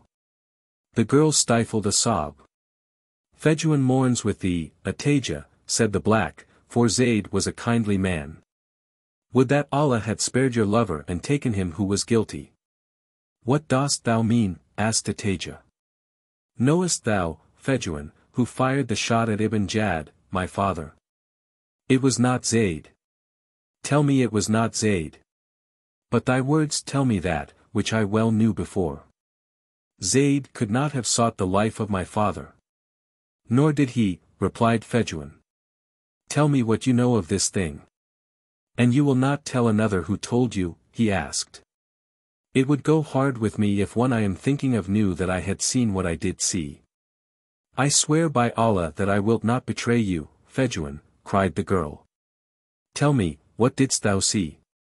I did not see who fired the shot at thy father, Ataja, replied the black, but something else I saw before the shot was fired. Yes, what was it? I saw Fad creep into the Beyt of Zeyd and come out again bearing Zayd's matchlock. That I saw. I knew it. I knew it, cried the girl.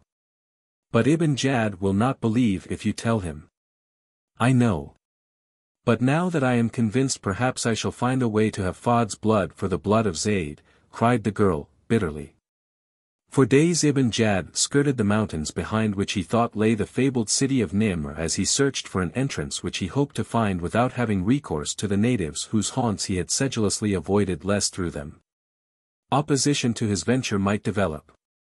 The country was sparsely settled, which rendered it easy for the Arabs to avoid coming into close contact with the natives, though it was impossible that the Gallas were ignorant of their presence. If however the blacks were willing to leave them alone, Ibn Jad had no intention of molesting them unless he found that it would be impossible to carry his project to a successful issue without their assistance. In which event he was equally ready to approach them with false promises or ruthless cruelty, whichever seemed the more likely to better serve his purpose. As the days passed Ibn Jad waxed increasingly impatient, for, search as he would, he could locate no pass across the mountains, nor any entrance to the fabled valley wherein lay the treasure city of Nimr. Billah!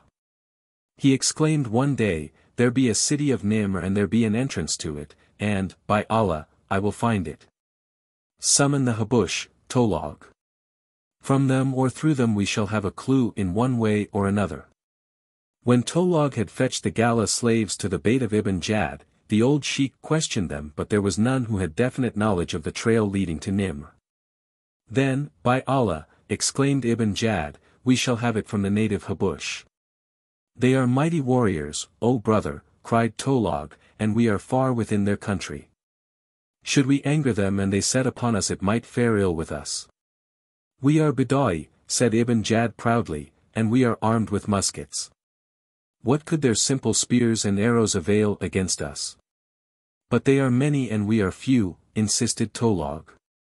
We shall not fight unless we are driven to it, said Ibn Jad. First we shall seek, by friendly overtures, to win their confidence and cajole the secret from them. Fejuan, he exclaimed, turning to the great black. Thou art a Habashi. I have heard thee say that thou well rememberest the days of thy childhood in the hut of thy father and the story of Nimr was no new story to you. Go, then, and seek out thy people. Make friends with them.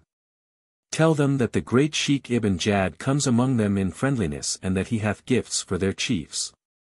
Tell them also that he would visit the city of Nimr, and if they will lead him there he will reward them well. I but await thy commands, said Fejuan, elated at this opportunity to do what he had long dreamed of doing. When shall I set forth? Prepare thyself tonight and when dawn comes to part, replied the sheikh. And so it was that Fejuan, the Galla slave, set forth early the following morning from the Menzil of Ibn Jad, sheikh of the Fendi El Guad, to search for a village of his own people.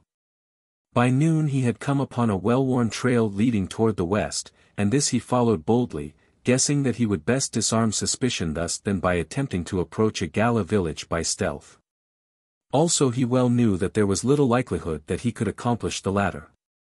In any event Fejuan was no fool.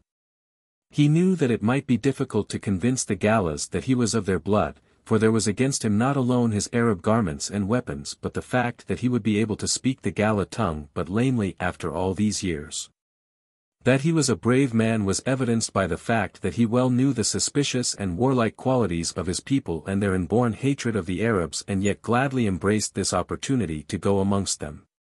How close he had approached a village Fejuan did not know. There were neither sounds nor odors to enlighten him when there suddenly appeared in the trail ahead of him 3 husky Galla warriors and behind him he heard others, though he did not turn. Instantly Fejuan raised his hands in sign of peace and at the same time he smiled. What are you doing in the Galla country? Demanded one of the warriors. I am seeking the house of my father, replied Fejuan. The house of your father is not in the country of the Gallas, growled the warrior. You are one of these who come to rob us of our sons and daughters. No, replied Fejuan. I am a Galla. If you were a Galla you would speak the language of the Gallas better. We understand you, but you do not speak as a Galla speaks. That is because I was stolen away when I was a child and have lived among the Bidai since, speaking only their tongue. What is your name? The Bidai call me Fejuan, but my Galla name was Ulala. Do you think he speaks the truth? demanded one of the blacks of a companion. When I was a child I had a brother whose name was Ulala. Where is he? Asked the other warrior. We do not know. Perhaps Simba the lion devoured him.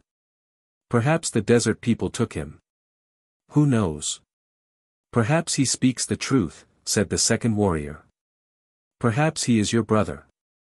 Ask him his father's name. What was your father's name? Demanded the first warrior.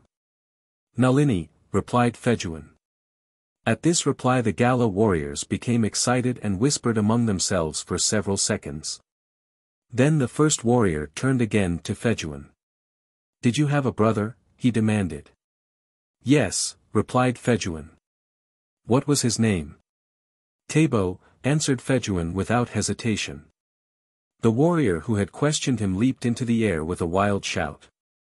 It is Ulala, he cried. It is my brother. I am Tabo, Ulala. Do you not remember me? Tabo, cried Fejuan.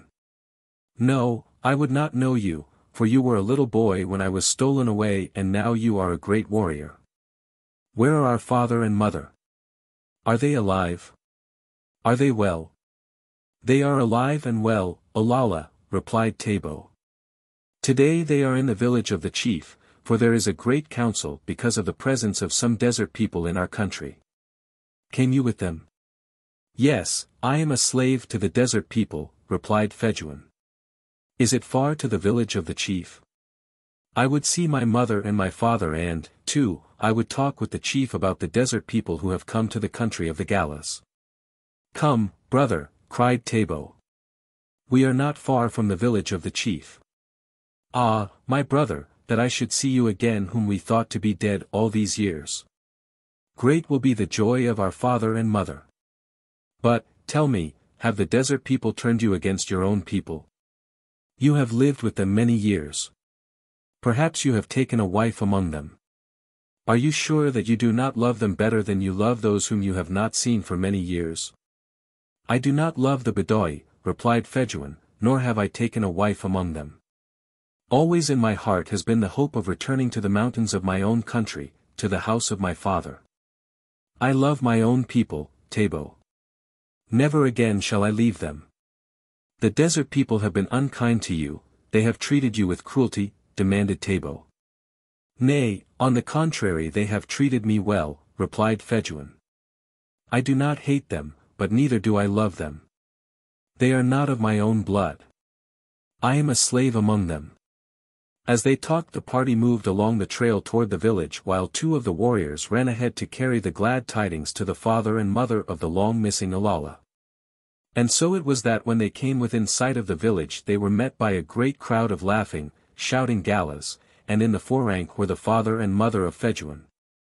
Their eyes blinded by the tears of love and joy that welled at sight of this long-gone child.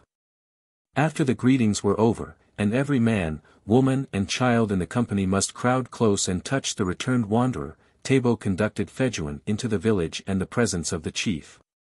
Batando was an old man. He had been chief when Ulala was stolen away. He was inclined to be skeptical, fearing a ruse of the desert people, and he asked many questions of Fejuan concerning matters that he might hold in his memory from the days of his childhood. He asked him about the house of his father and the names of his playmates and other intimate things that an impostor might not know, and when he had done he arose and took Fejuan in his arms and rubbed his cheek against the cheek of the prodigal. You are indeed Ulala, he cried. Welcome back to the land of your people. Tell me now what the desert people do here. Have they come for slaves? The desert people will always take slaves when they can get them, but Ibn Jad has not come first for slaves, but for treasure. Ai. What treasure? Demanded Batando. He has heard of the treasure city of Nimr, replied Fejuan. It is a way into the valley where lies Nimr that he seeks. For this he sent me to find Galas who would lead him to Nimr. He will make gifts and he promises rich rewards when he shall have wrested the treasure from Nimr. Are these true words? Asked Batando. There is no truth in the beards of the desert dwellers, replied Fejuan. And if he does not find the treasure of Nim, or perhaps he will try to find treasure and slaves in the Gala country to repay the expense of the long journey he has undertaken from the desert country, asked Batando. Batando speaks out of the great wisdom of many years, replied Fejuan. What does he know of Nim? Asked the old chief. Not other than what an old medicine man of the Arabs told him, replied Fejuan. He said to Ibn Jad that great treasure lay hoarded in the city of Nimr and that there was a beautiful woman who would bring a great price in the far north. Nothing more he told him, demanded Batando. Did he not tell him of the difficulties of entering the Forbidden Valley? Nay. Then we can guide him to the entrance to the valley, said Batando, smiling slyly. 11. Sir James. As Tarzan and Zeyd journeyed toward the village in which the ape-man purposed to enlist an escort for the Arab upon the first stage of his return journey toward his desert home, the Bedouin had time to meditate much upon many matters. And having come to trust and respect his savage guide, he at last unbosomed himself to Tarzan. Great Sheik of the jungle, he said one day, by thy kindness thou hast won the undying loyalty of Zeyd, who begs that thou wilt grant him one more favor. And what is that? Asked the ape-man. Ataja, whom I love, remains here in the savage country in constant danger so long as Fad be near her. I dare not now return to the Menzil of Ibn Jad even could I find it, but later, when the heat of Ibn Jad's anger will have had time to cool, then I might come again among them and convince him of my innocence. And be near Ataja and protect her from Fad. What, then, would you do? Demanded Tarzan. I would remain in the village to which you are taking me until Ibn Jad returns this way toward El Guad. It is the only chance that I have to see Ataja again in this life, as I could not cross the Sudan alone and on foot should you compel me to leave your country now. You are right, replied the ape-man. You shall remain here 6 months. If Ibn Jad has not returned in that time, I shall leave word that you be sent to my home. From there I can find a way to return you in safety to your own country. May the blessings of Allah be upon thee, cried Zeyd. And when they came at last to the village, Tarzan received the promise of the chief to keep Zeyd until Ibn Jad returned. After he had left the village again, the ape-man headed north, for he was concerned over the report that Zeyd had given him of the presence of a European prisoner among the Arabs. That Stimbul, whom he had sent eastward toward the coast, should be so far north and west as Zeyd had reported appeared inconceivable, and so it seemed more probable that the prisoner was young Blake, for whom Tarzan had conceived a liking. Of course the prisoner might not be either Stimbul or Blake, but whoever he was, Tarzan could not readily brook the idea of a white man being permitted to remain a prisoner of the Bedouins. But Tarzan was in no hurry, for Zeyd had told him that the prisoner was to be held for ransom. He would have a look about for Blake's camp first and then follow up the spoor of the Arabs. His progress, therefore, was leisurely. On the second day he met the Apes of Toyat, and for 2 days he hunted with them, renewing his acquaintance with Gayat and Zutho, listening to the gossip of the tribe, often playing with the Balas. Leaving them, he loafed on through the jungle, stopping once for half a day to Beit Numa, where he lay upon a fresh kill, until the earth trembled to the thunderous roars of the maddened king of beasts as the ape-man taunted and annoyed him. Sloughed was the thin veneer of civilization that was Lord Greystoke, back to the primitive, back to the savage beast the ape-man reverted as naturally, as simply, as one changes from one suit to another. It was only in his beloved jungle, surrounded by its savage denizens, that Tarzan of the Apes was truly Tarzan. For always in the presence of civilized men there was a certain restraint that was the outcome of that inherent suspicion that creatures of the wild ever feel for man. Tired of throwing ripe fruit at Numa, Tarzan swung away through the middle terraces of the forest, lay up for the night far away, and in the morning, scenting Bara the deer, made a kill and fed. Lazy, he slept again, until the breaking of twigs and the rustle of down-tramped grasses awoke him. He sniffed the air with sensitive nostrils and listened with ears that could hear an ant walk, and then he smiled. Tantor was coming. For half a day he lolled on the huge back, listening to Mana the monkey chattering and scolding among the trees. Then he moved on again. A day or two later he came upon a large band of monkeys. They seemed much excited, and at sight of him they all commenced to jabber and chatter. "Greetings, Manu," cried the ape-man. "I am Tarzan, Tarzan of the apes. What happens in the jungle?" "Gomangani. Gomangani," cried one. "Strange Gomangani," cried another. "Gomangani with thunder sticks," chattered a third. "Where?" asked the ape-man. "There. There," they shouted in chorus, pointing toward the northeast.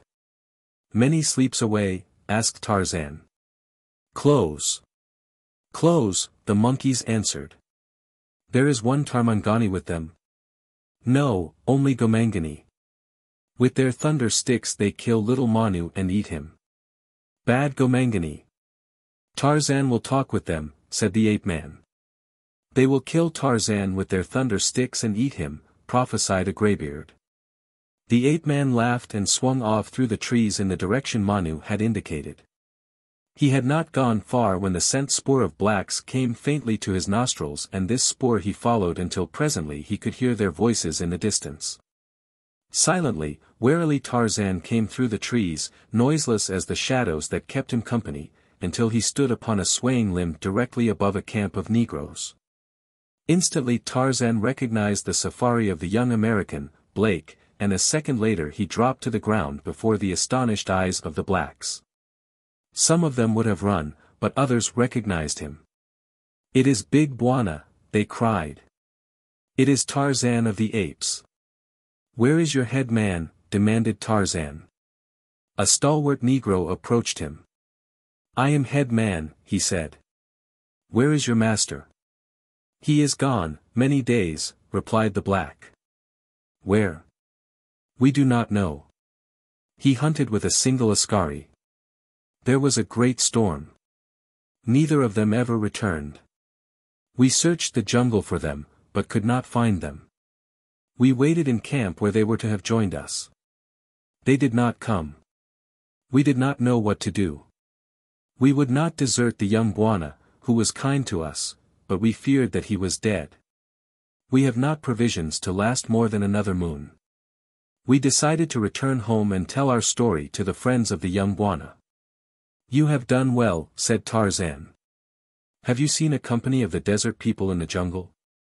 "We have not seen them," replied the head man, "but while we were searching for the young Bwana we saw where desert people had camped.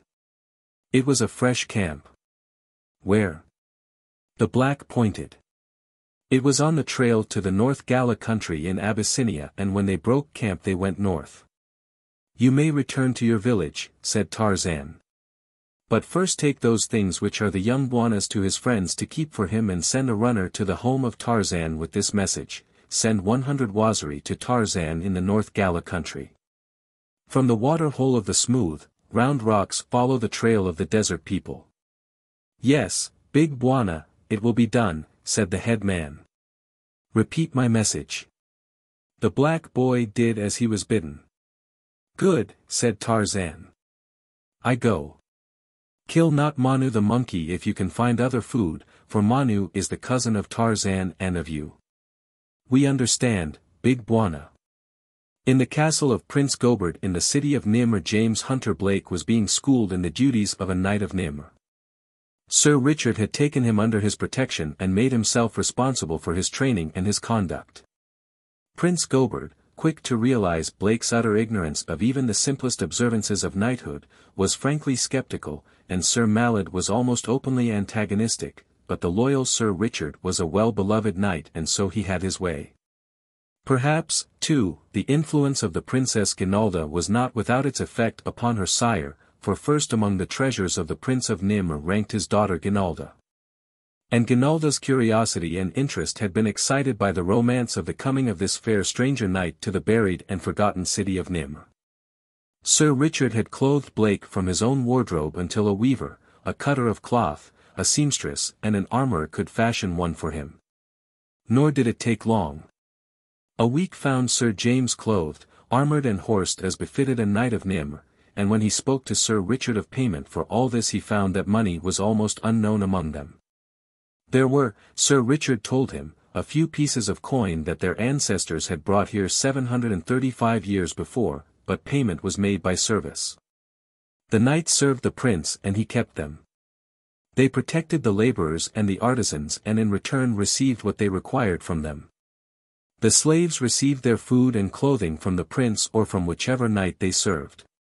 Jewels and precious metals often changed hands in return for goods or service, but each transaction was a matter of barter as there were no standards of value.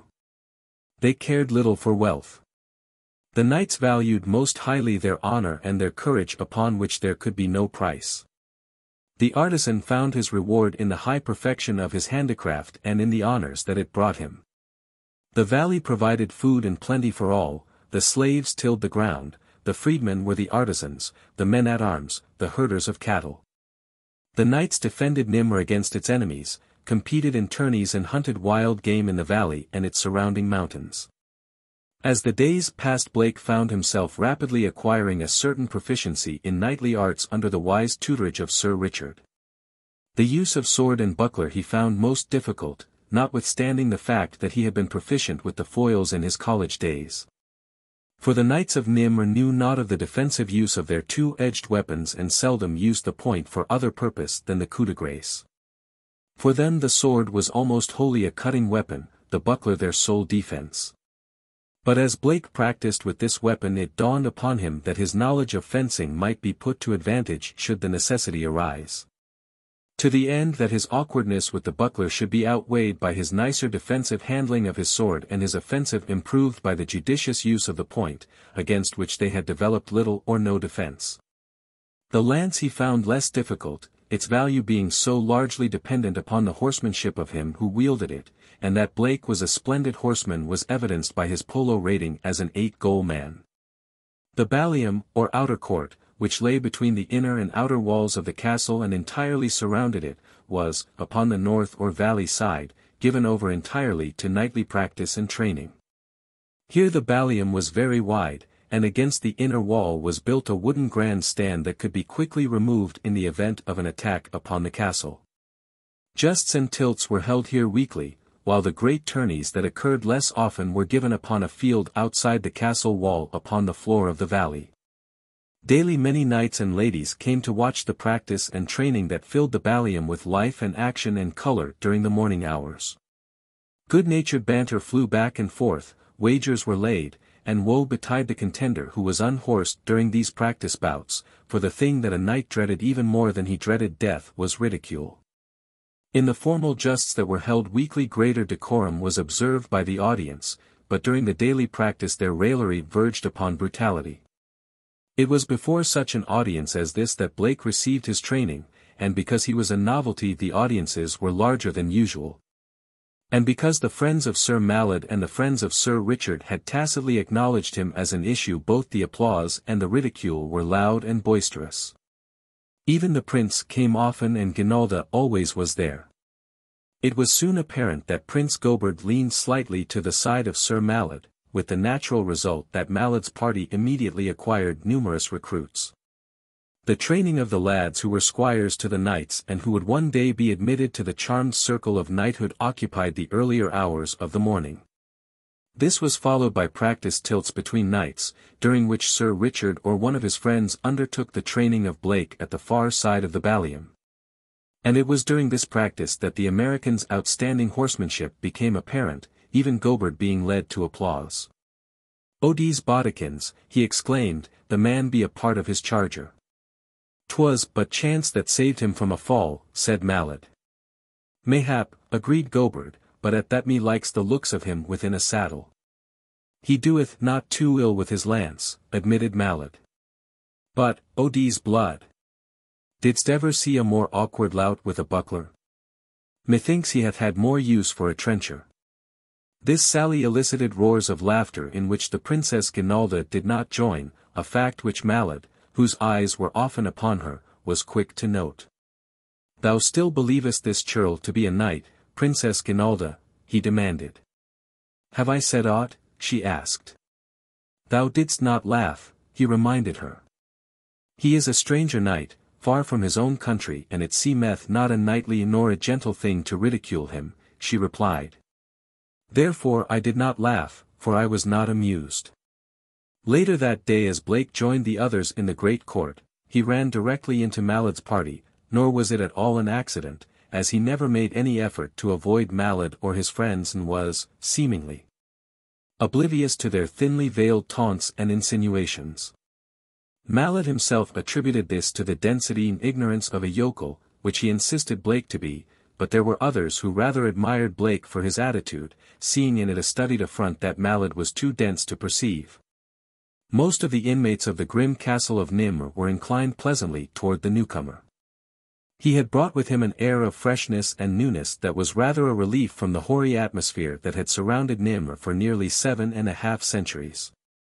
He had brought them new words and new expressions and new views, which many of them were joyously adopting, and had it not been for the unreasoning antagonism of the influential Sir Malad, Blake had been accepted with open arms. Sir Richard was far more popular than Malad, but lacked the latter's wealth in horses, arms and retainers and consequently had less influence with Prince Gobert. However, there were many independent souls who either followed Sir Richard because they were fond of him or arrived at their own decisions without reference to the dictates of policy, and many of these were staunch friends to Blake. Not all of those who surrounded Malad this afternoon were antagonistic to the American, but the majority of them laughed when Malad laughed and frowned when he frowned, for in the courts of kings and princes flourished the first order of yes-men. Blake was greeted by many a smile and nod as he advanced and bowed low before the Princess Ginalda, who was one of the company and, being of princely blood, entitled to his first devoirs. "Thou didst well this morning, Sir James," said the princess, kindly. "It pleases me greatly to see thee ride." "Methinks would be a rarer treat to see him serve a side of venison," sneered Malad. This provoked so much laughter that Malad was encouraged to seek further applause. "Gadzooks," he cried, "arm him with a trencher and carving knife and he would be at home." "Speaking of serving," said Blake, "and Sir Malad's mind seems to be more occupied with that than with more knightly things, does any of you know what is necessary quickly to serve fresh pig?" "Nay, fair Sir Knight," said Ginalda, "we know not." "Prithee tell us."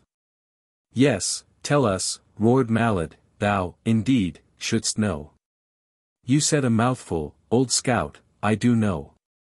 "And what be necessary that you may quickly serve fresh pig?" demanded Malad, looking about him and winking. "A trencher, a carving knife and you, Sir Malad," replied Blake. It was several seconds before the thrust penetrated their simple minds, and it was the Princess Ginalda who first broke into merry laughter, and soon all were roaring, while some explained the quip to others. No, not all were laughing, not Sir Malad. When he grasped the significance of Blake's witticism he first turned very red and then went white, for the great Sir Malad liked not to be the butt of ridicule, which is ever the way of those most prone to turn ridicule upon others. "Sirrah," he cried, "darest thou affront Malad? Odie's blood, fellow! Low-born varlet! Only thy blood can atone this affront." "Hop to it, old thing," replied Blake. "Name your poison." "I know not the meaning of thy silly words," cried Malad, "but I know that an thou dost not meet me in fair tilt upon the morrow I shall whip thee across the valley of the Holy Sepulchre with a barrel stave." "You're on," snapped back Blake. "Tomorrow morning in the South Ballium with—" "Thou mayst choose the weapons, Sirrah," said Malad. "Don't call me Sirrah, I don't like it," said Blake very quietly, and now he was not smiling. "I want to tell you something, Malad, that may be good for your soul. You are really the only man in Nimr who didn't want to treat me well and give me a chance, a fair chance, to prove that I am all right. You think you are a great knight, but you are not. You have no intelligence, no heart, no chivalry. You are not what we would call in my country a good sport. You have a few horses and a few men at arms. That is all you have, for without them you would not have the favor of the prince, and without his favor you would have no friends. You are not so good or great a man in any way as is Sir Richard, who combines all the qualities of chivalry that for centuries have glorified the order of knighthood.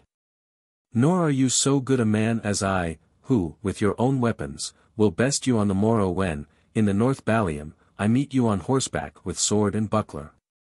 The members of the party, upon seeing Malad's wrath, had gradually fallen away from Blake until, as he concluded his speech, he stood alone a few paces apart from Malad and those who surrounded him. Then it was that one stepped from among those at Malad's side and walked to Blake. It was Ginalda.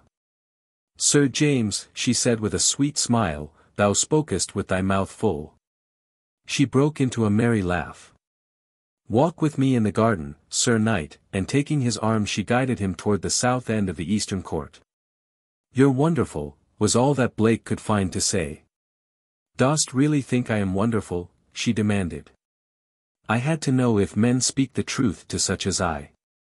The truth, as people see it, is spoke more oft to slaves than princes. I hope to prove it by my conduct," he said. They had drawn a short distance away from the others now, and the girl suddenly laid her hand impulsively upon his. "I brought thee away, Sir James, that I might speak with thee alone," she said. "I do not care what the reason was so long as you did it," he replied, smiling. "Thou art a stranger among us, unaccustomed to our ways, unversed in knightly practice, so much so that there are many who doubt thy claims to knighthood. Yet thou art a brave man, or else a very simple one, or thou wouldst never have chosen to meet Sir Malad with sword and buckler, for he is skilled with these while thou art clumsy with them. Because I think that thou goest to thy death tomorrow, I have brought thee aside to speak with thee." "What can be done about it now?" asked Blake. "Thou art passing fair with thy lance," she said, "and it is still not too late to change thy selection of weapons. I beg thee to do so." "You care?" he asked. "There can be a world of meaning in 2 words. The girl's eyes dropped for an instant and then flashed up to his, and there was a touch of hauteur in them. "I am the daughter of the Prince of Nim," she said. "I care for the humblest of my father's subjects." "I guess that will hold you for a while, Sir James," thought Blake, but to the girl he said nothing, only smiled. Presently she stamped her foot. "Thou hast an impudent smile, sirrah," she exclaimed angrily. "Me likes it not. Then thou art too forward with the daughter of a prince. I merely asked you if you cared whether I was killed. Even a cat could ask that. And I replied. Why then didst thou smile? Because your eyes had answered me before your lips had spoken, and I knew that your eyes had told the truth." Again she stamped her foot angrily. "Thou art indeed a forward boor," she exclaimed. "I shall not remain to be insulted further." Her head held high she turned and walked haughtily away to rejoin the other party. Blake stepped quickly after her. "Tomorrow," he whispered, "I meet Sir Malad with sword and buckler. With your favor upon my helm I could overthrow the best sword in Nimr." The Princess Ginalda did not deign to acknowledge that she had heard his words as she walked on to join the others clustered about Sir Malad. 12. Tomorrow thou Diest. There was a great celebration in the village of Batondo the chief the night that Ulala returned. A goat was killed and many chickens, and there were fruit and cassava bread and native beer in plenty for all. There was music, too, and dancing. With all of which it was morning before they sought their sleeping mats, with the result that it was afternoon the following day before Fejuan had an opportunity to speak of serious matters with Batondo. When finally he sought him out he found the old chief squatting in the shade before his hut, slightly the worse for the orgy of the preceding night. "I have come to talk with you, Batondo," he said, "of the desert people." Batondo grunted. His head ached. "Yesterday you said that you would lead them to the entrance to the Forbidden Valley," said Fejuan. "You mean, then, that you will not fight them?" "We shall not have to fight them if we lead them to the entrance to the Forbidden Valley," replied Batondo. "You speak in riddles," said Fejuan. "Listen, Ulala," replied the old chief. "In childhood you were stolen from your people and taken from your country. Being young, there were many things you did not know, and there are others that you have forgotten. It is not difficult to enter the Forbidden Valley, especially from the north. Every Gala knows how to find the northern pass through the mountains or the tunnel beyond the great cross that marks the southern entrance. There are only these 2 ways in, every Gala knows them, but every Gala also knows that there is no way out of the Forbidden Valley. What do you mean, Batando? Demanded Fejuan. If there are 2 ways in, there must be 2 ways out. No, there is no way out, insisted the chief. As far back as goes the memory of man or the tales of our fathers and our fathers' fathers, it is known that many men have entered the Forbidden Valley, and it is also known that no man has ever come out of it. And why have they not come out? Batando shook his head. Who knows, he asked. We cannot even guess their fate. What sort of people inhabit the valley? Asked Fejuan. Not even that is known. No man has seen them and returned to tell. Some say they are the spirits of the dead, others that the valley is peopled by leopards, but no one knows. Go therefore, Ulala, and tell the chief of the desert people that we will lead him to the entrance to the valley. If we do this we shall not have to fight him and his people, nor shall we ever again be bothered by them, and Batando laughed at his little joke. Will you send guides back with me to lead the Bedouin to the valley? Asked Fejuan. No, replied the chief. Tell them we shall come in 3 days. In the meantime I shall gather together many warriors from other villages, for I do not trust the desert people. Thus we shall conduct them through our country. Explain this to their chief, and also that in payment he must release to us all the Gala slaves he has with him, before he enters the valley. That Ibn Jad will not do, said Fejuan. Perhaps, when he sees himself surrounded by Gala warriors, he will be glad to do even more, replied Batando. And so Fejuan, the Gala slave, returned to his masters and reported all that Batando had told him to report. Ibn Jad at first refused to give up his slaves, but when Fejuan had convinced him that under no other terms would Batando lead him to the entrance to the valley, and that his refusal to liberate the slaves would invite the hostile attentions of the Galas, he finally consented.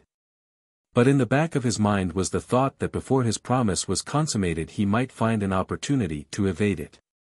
Only one regret had Fejuan in betraying the Bedouins, and that was caused by his liking for Ataja, but being a fatalist he was consoled by the conviction that whatever was to be, would be, regardless of what he might do. And as Ibn Jad waited and Batando gathered his black warriors from far and near, Tarzan of the Apes came to the water hole of the smooth, round rocks and took up the trail of the Bedouins. Since he had learned from Blake's blacks that the young American was missing and also that they had seen nothing of Stimble since the latter had separated from Blake and started for the coast, the ape-man was more convinced than ever that the white prisoner among the Arabs was Blake. Still he felt no great concern for the man's safety, for if the Bedouins had sufficient hopes of reward to spare his life at all he was in no great danger from them. Reasoning thus Tarzan made no pretense of speed as he followed the spoor of Ibn Jad and his people. 2 men sat upon rough benches at opposite sides of a rude table. Between them a cresset of oil with a cotton wick laying in it burned feebly, slightly illuminating the stone flagging of the floor and casting weird shadows of themselves upon the rough stone walls. Through a narrow window, innocent of glass, the night air blew, driving the flame of the cresset now this way, now that. Upon the table, between the men, lay a square board blocked off into squares, and within some of these were several wooden pieces. "It is your move, Richard," said one of the men. "You don't appear to be very keen about the game tonight. What's the matter?" "I be thinking of the morrow, James, and my heart be heavy within me," replied the other. "And why?" demanded Blake. "Malad is not the best swordsman in Nimr," replied Sir Richard, but, he hesitated. "I am the worst," Blake finished the sentence for him, laughingly. Sir Richard looked up and smiled. "Thou wilt always joke, even in the face of death," he said. "Are all the men of this strange country thou tellest of alike?" "It is your move, Richard," said Blake. "Hide not his sword from thine eyes with thy buckler, James," cautioned Richard. "Ever keep thine eyes upon his eyes until thou knowest whereat he striketh, then, with thy buckler ready, thou mayst intercept the blow, for he be over slow and always his eyes proclaim where his blade will fall. Full well I know that, for often have I exercised against him." "And he hasn't killed you," Blake reminded him. "Ah, we did but practice," but on the morrow it will be different, for Malad engages thee to the death, in mortal combat my friend, to wash away in blood the affront thou didst put him. He wants to kill me, just for that, asked Blake. I'll tell the world he's a touchy little rascal. Were it only that, he might be satisfied merely to draw blood, but there is more that he hath against thee. More? What? I've scarcely spoken to him a dozen times, said Blake. He be jealous. Jealous? Of whom? He would wed the princess and he hath seen in what manner thou lookest at her, explained Richard. Poppycock, cried Blake, but he flushed. Nay, he is not the only one who hath marked it, insisted Richard. You're crazy, snapped Blake. Often men look thus at the princess, for she be beautiful beyond compare, but... Has he killed them all? Demanded the American. No, for the princess did not look back at them in the same manner. Blake leaned back upon his bench and laughed. Now I know you're crazy, he cried, all of you. I'll admit that I think the princess is a mighty sweet kid, but say young fellow, she can't see me a little bit. Enough of thy outlandish speech. I grasp to gather thy meaning, James, but thou canst not confuse me upon the one subject nor deceive me upon the other. The eyes of the princess seldom leave thee whilst thou art at practice upon the lists, and the look in thine when they rest upon her. Hast ever seen a hound adoring his master? Run along and sell your papers, admonished Blake. For this, Malad would put thee out of the way, and it is because I know this that I grieve, for I have learned to like thee over well, my friend. Blake arose and came around the end of the table. You're a good old scout, Richard, he said, placing a hand affectionately upon the other's shoulder, but do not worry, I am not dead yet. I know I seem awkward with the sword, but I have learned much about its possibilities within the past few days, and I think that Sir Malad has a surprise awaiting him. Thy courage and thy vast assurance should carry thee far, James, but they may not overcome a lifetime of practice with the sword, and that is the advantage Malad hath over thee. Doth Prince Goberd favour Malad's suit? Demanded Blake. Why not? Malad is a powerful knight, with a great castle of his own and many horses and retainers. Besides a dozen knights he hath fully 100 men at arms. There are several knights who have their own castles and following, are there not? Asked Blake. 20, perchance, replied Richard. And they live close to Goberd's castle? At the edge of the hills, within 3 leagues upon either hand of Goberd's castle, explained Richard. And no others live in all this great valley? Demanded Blake. You have heard mention made of Bohun? Asked Richard. Yes, often. Why? He calls himself king, but never will we refer to him as king. He and his followers dwell upon the opposite side of the valley. They number, perchance, as many as we, and we are always at war against them. But I've been hearing quite a bit about a great tournament for which the knights are practicing now. I thought that Bohun and his knights were to take part in it. They be. Once each year, commencing upon the first Sunday of Lent and extending over a period of 3 days, there hath been from time immemorial a truce declared between the fronters and the backers, during which is held the Great Tourney. 1 year in the plain before the city of Nimr, and the next year in the plain before the city of the Sepulchre, as they call it. Fronters and backers. What in heck do those mean? Demanded Blake. Thou art a knight of Nimr and know not that, exclaimed Richard. What I know about knighting would rattle around in a peanut shell, admitted Blake. Thou shouldst know, and I shall tell thee. Hark thou well, then, said Richard, for I must need go back to the very beginning. He poured 2 goblets of wine from a flagon standing on the floor beside him, took a long drink and proceeded with his tale. Richard I sailed from Sicily in the spring of 1191 with all his great following bound for Acre, where he was to meet the French king, Philip Augustus, and wrest the Holy Land from the power of the Saracen. But Richard tarried upon the way to conquer Cyprus and punish the vile despot who had placed an insult upon Berengaria, whom Richard was to wed. When the great company again set their sails for Acre, there were many Cyprian maidens hidden away upon the ships by knights who had taken a fancy to their lovely faces, and it so befell that two of these ships, encountering a storm, were blown from their course and wrecked upon the Afric shore. One of these companies was commanded by a knight yclept Bohun and the other by one Goberd, and though they marched together they kept separate other than when attacked. Thus, searching for Jerusalem, they came upon this valley which the followers of Bohun declared was the Valley of the Holy Sepulchre and that the crusade was over. Their crosses, that they had worn upon their breasts as do all crusaders who have not reached their goal, they removed and placed upon their backs to signify that the crusade was over and that they were returning home. Goberd insisted that this was not the Valley of the Holy Sepulchre and that the crusade was not accomplished.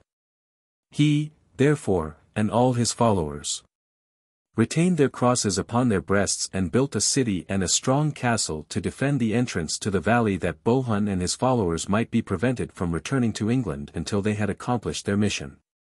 Bohun crossed the valley and built a city and a castle to prevent Goberd from pushing on in the direction in which the latter knew that the true sepulchre lay.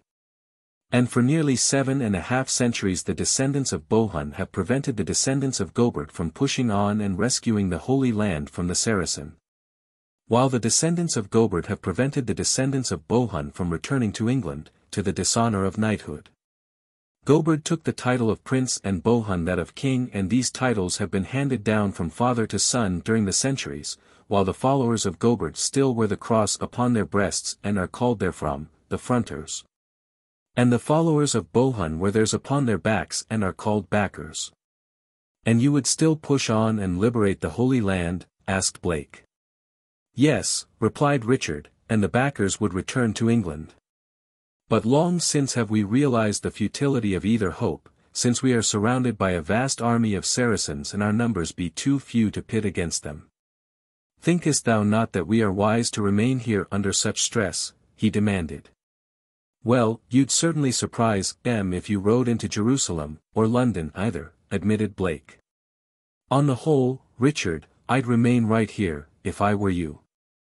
You see, after 735 years most of the home folks may have forgotten you, and even the Saracens might not know what it was all about if you came charging into Jerusalem.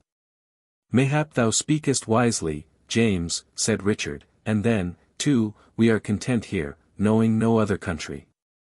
For a while both men were silent, in thought. Blake was the first to speak. This big tourney interests me, he said. You say it starts the first Sunday in Lent. That's not far away. No, not far. Why? I was wondering if you thought I'd be in shape to have a part in it. I'm getting better and better with the lance every day.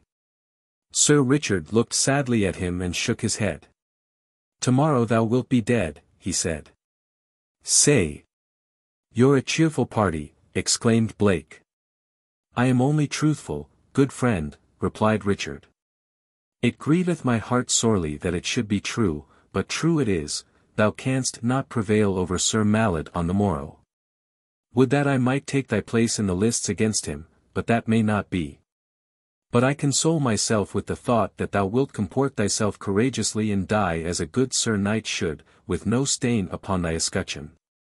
Greatly will it solace the Princess Guinalda to know that thou didst die thus. You think so? Ventured Blake. Verily. And if I don't die, will she be put out? Put out? Put out of what? Demanded Richard.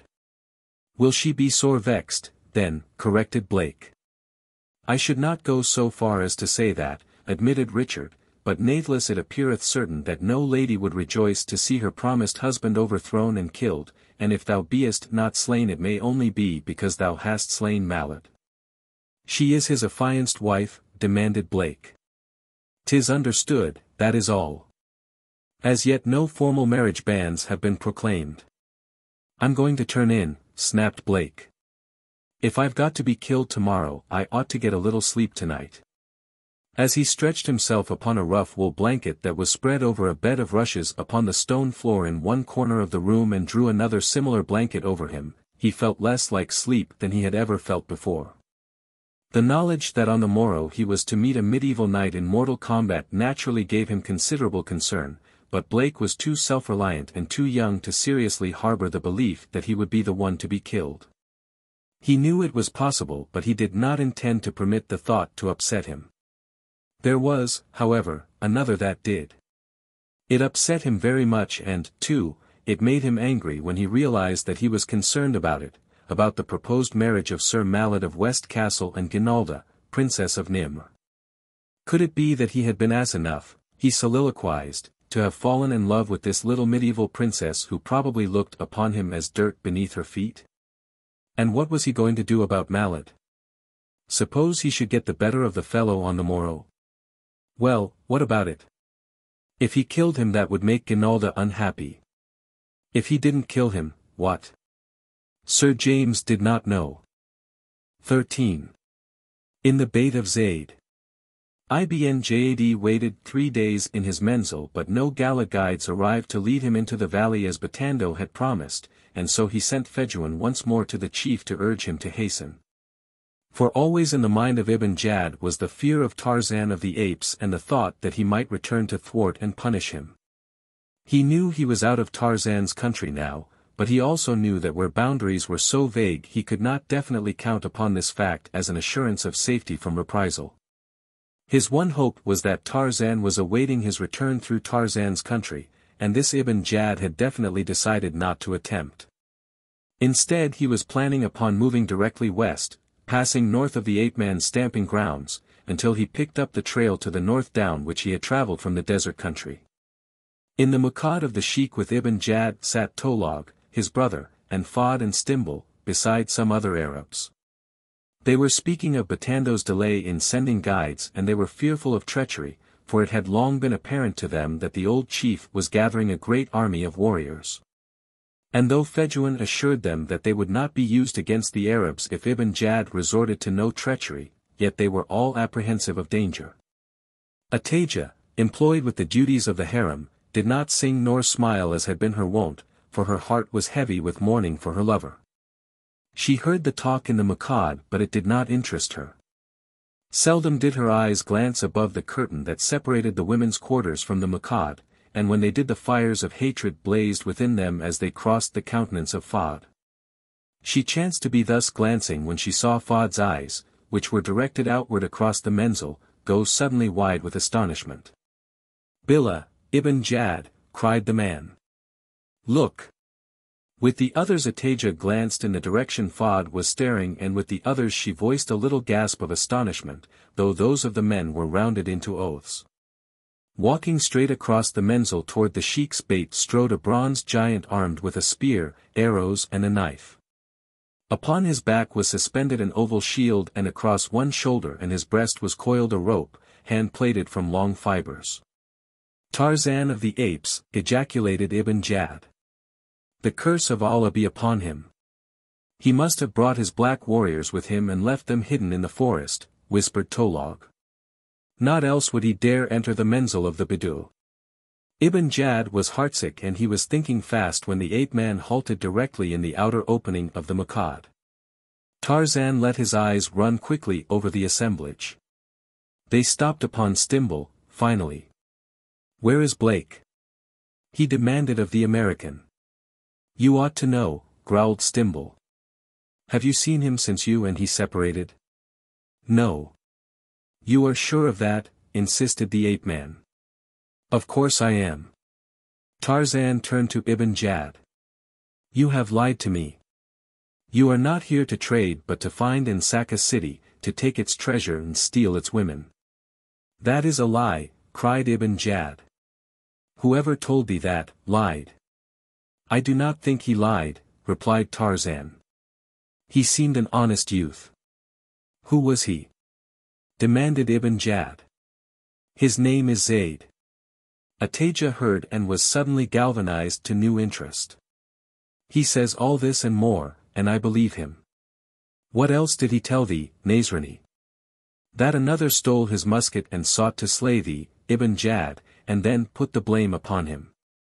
"That is a lie, like all he hath told thee," cried Fad. Ibn Jad sat in thought, his brows contracted in a dark scowl, but presently he looked up at Tarzan with a crooked smile. Doubtless the poor youth thought that he spoke the truth, he said. Just as he thought that he should slay his sheik, and for the same reason. Always hath his brain been sick, but never before did I think him dangerous. He hath deceived thee, Tarzan of the Apes, and that I can prove by all my people as well as by this Nazrani I have befriended, for all will tell thee that I am seeking to obey thee and leave thy country. Why else then should I have travelled north back in the direction of my own Beyt? If thou wishedst to obey me, why didst thou hold me prisoner and send thy brother to slay me in the night? Asked Tarzan. Again thou wrongst Ibn Jad, said the sheik sadly. My brother came to cut thy bonds and set thee free, but thou settest upon him, and then came Elfil and carried thee away. And what meant thy brother when he raised his knife and cried, Die, Nazrani, demanded the ape-man.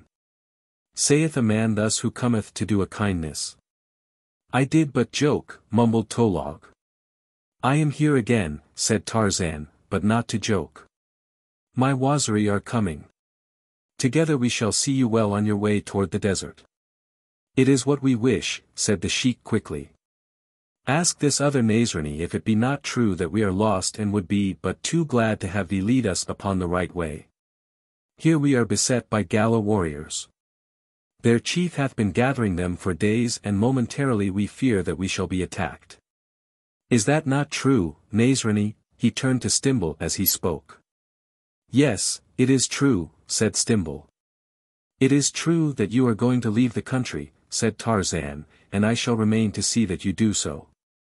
Tomorrow you will start. In the meantime set aside a bait for me, and let there be no more treachery. Thou needst fear nothing, Ibn Jad assured him, then he turned his face toward the women's quarters. Herfa. Ataja, he called. Make ready the Beyt of Zeyd for the sheik of the jungle. To one side but at no great distance from the Beyt of Ibn Jad the two women raised the black tent for Tarzan. And when the amdan had been placed and straightened and the tunbel bait made fast to the pegs that Ataja drove into the earth, Herfa returned to her household duties, leaving her daughter to stretch the side curtains. The instant that Herfa was out of earshot, Ataja ran to Tarzan. Oh, Nazrani, she cried, thou hast seen my Zeyd. He is safe.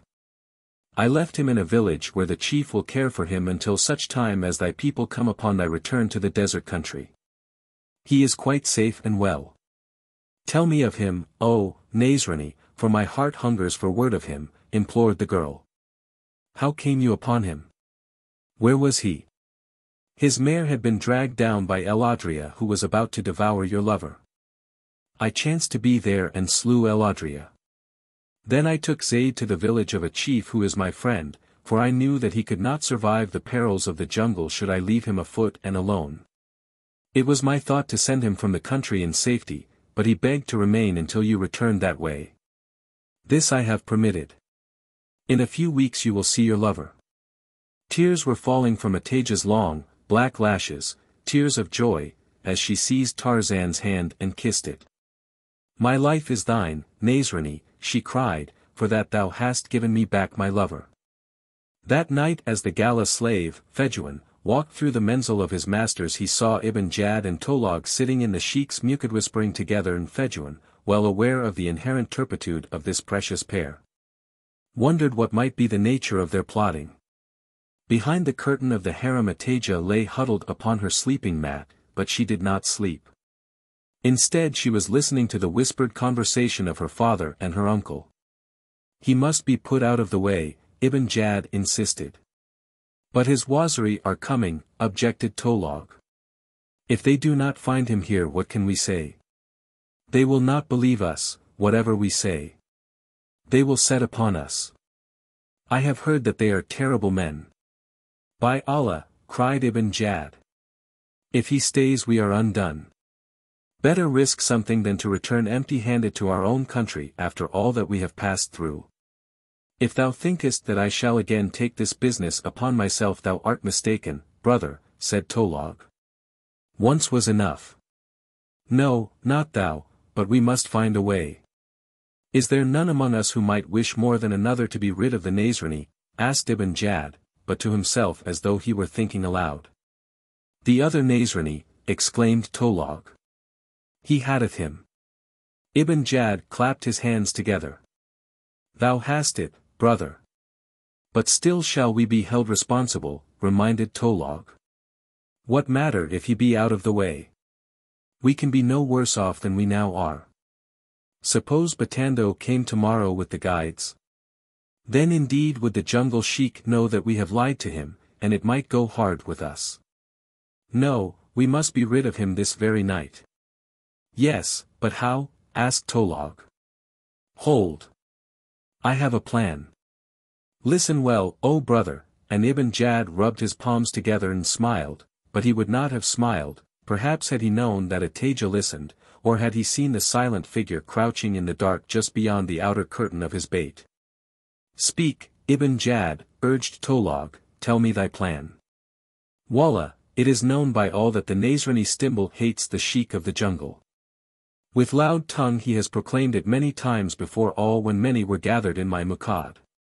You would send Stimbul to slay Tarzan of the apes.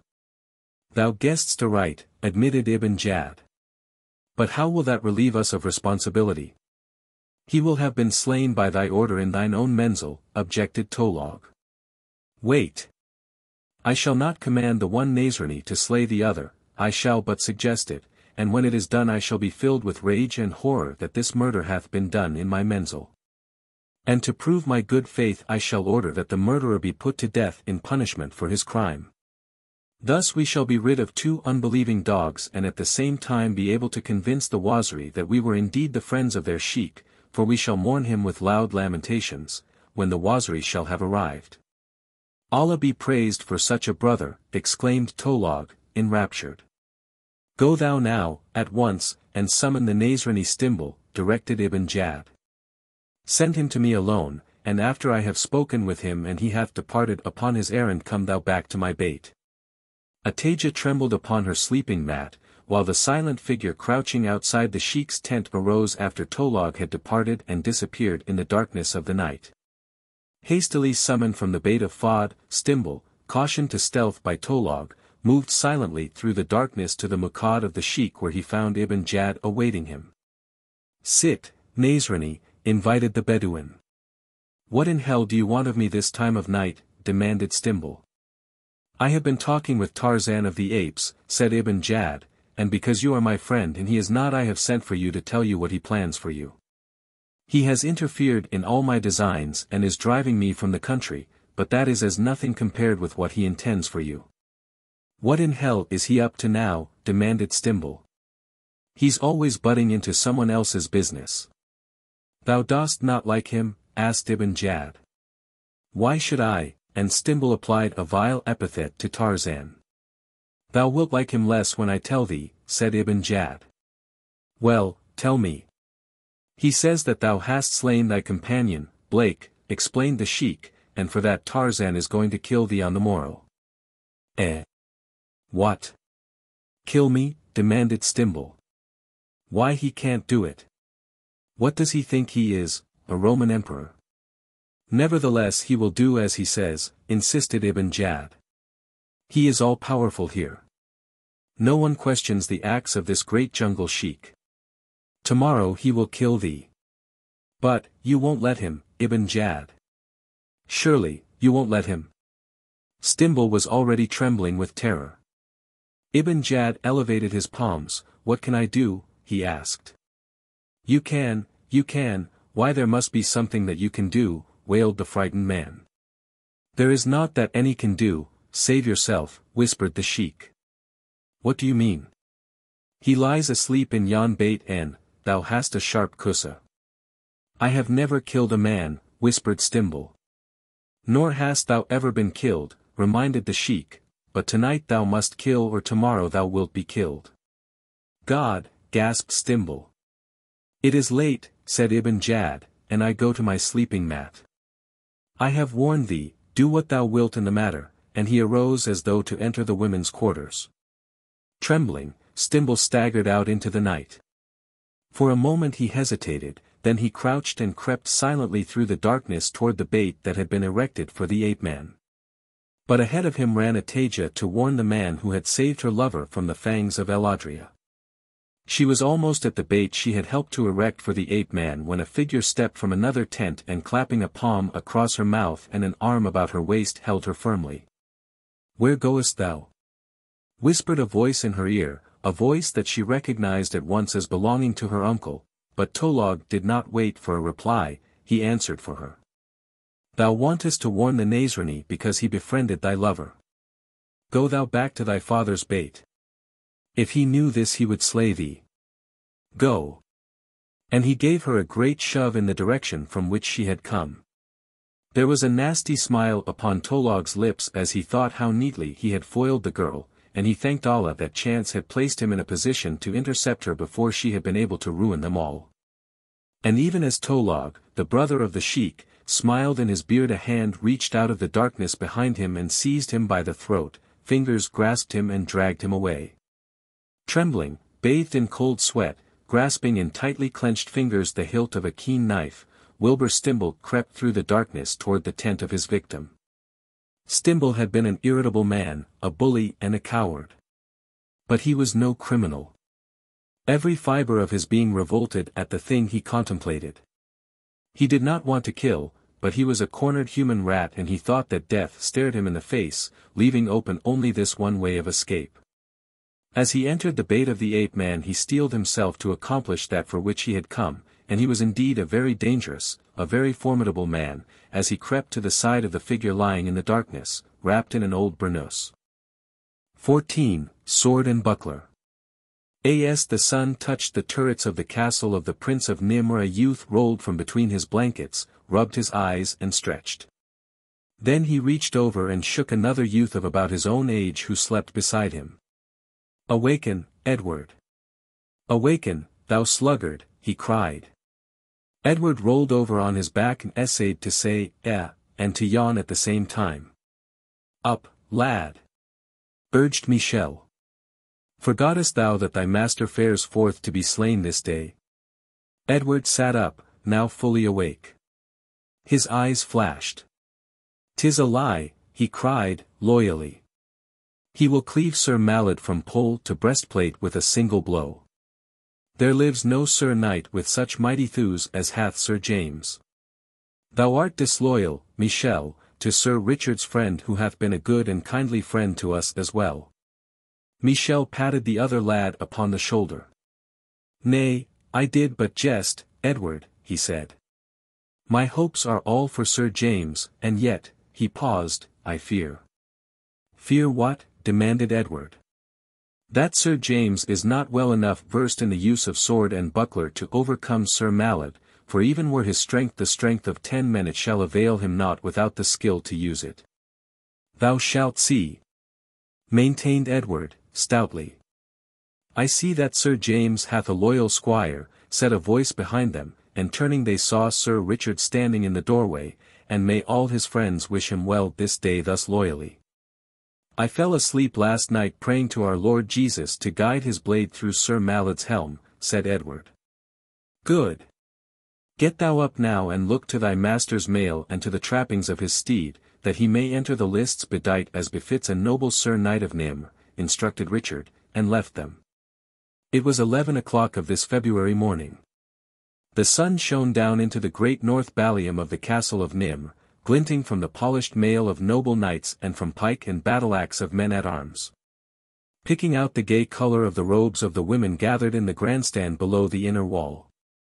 Upon a raised dais at the front and center of the grandstand sat Prince Goberd and his party, and upon either side of them and extending to the far ends of the stand were ranged the noble knights and ladies of Nimr. While behind them sat men-at-arms who were off duty, then the freedmen and, last of all, the serfs, for under the beneficent rule of the house of Goberd these were accorded many privileges. At either end of the lists was a tent, gay with pennons and the colors and devices of its owner, one with the green and gold of Sir Malad and the other with the blue and silver of Sir James. Before each of these tilts stood 2 men-at-arms, resplendent in new apparel, the metal of their battle-axes gleaming brightly, and here a groom held a restive, richly caparisoned charger. While the squire of each of the contestants busied himself with last-minute preparations for the encounter. A trumpeter, statuesque, the bell of his trumpet resting upon his hip, waited for the signal to sound the fanfare that would announce the entrance of his master into the lists. A few yards to the rear a second charger champed upon his bit as he nuzzled the groom that held him in waiting for the knight who would accompany each of the contestants upon the field. In the blue and silver tilt sat Blake and Sir Richard, the latter issuing instructions and advice, and of the two he was the more nervous.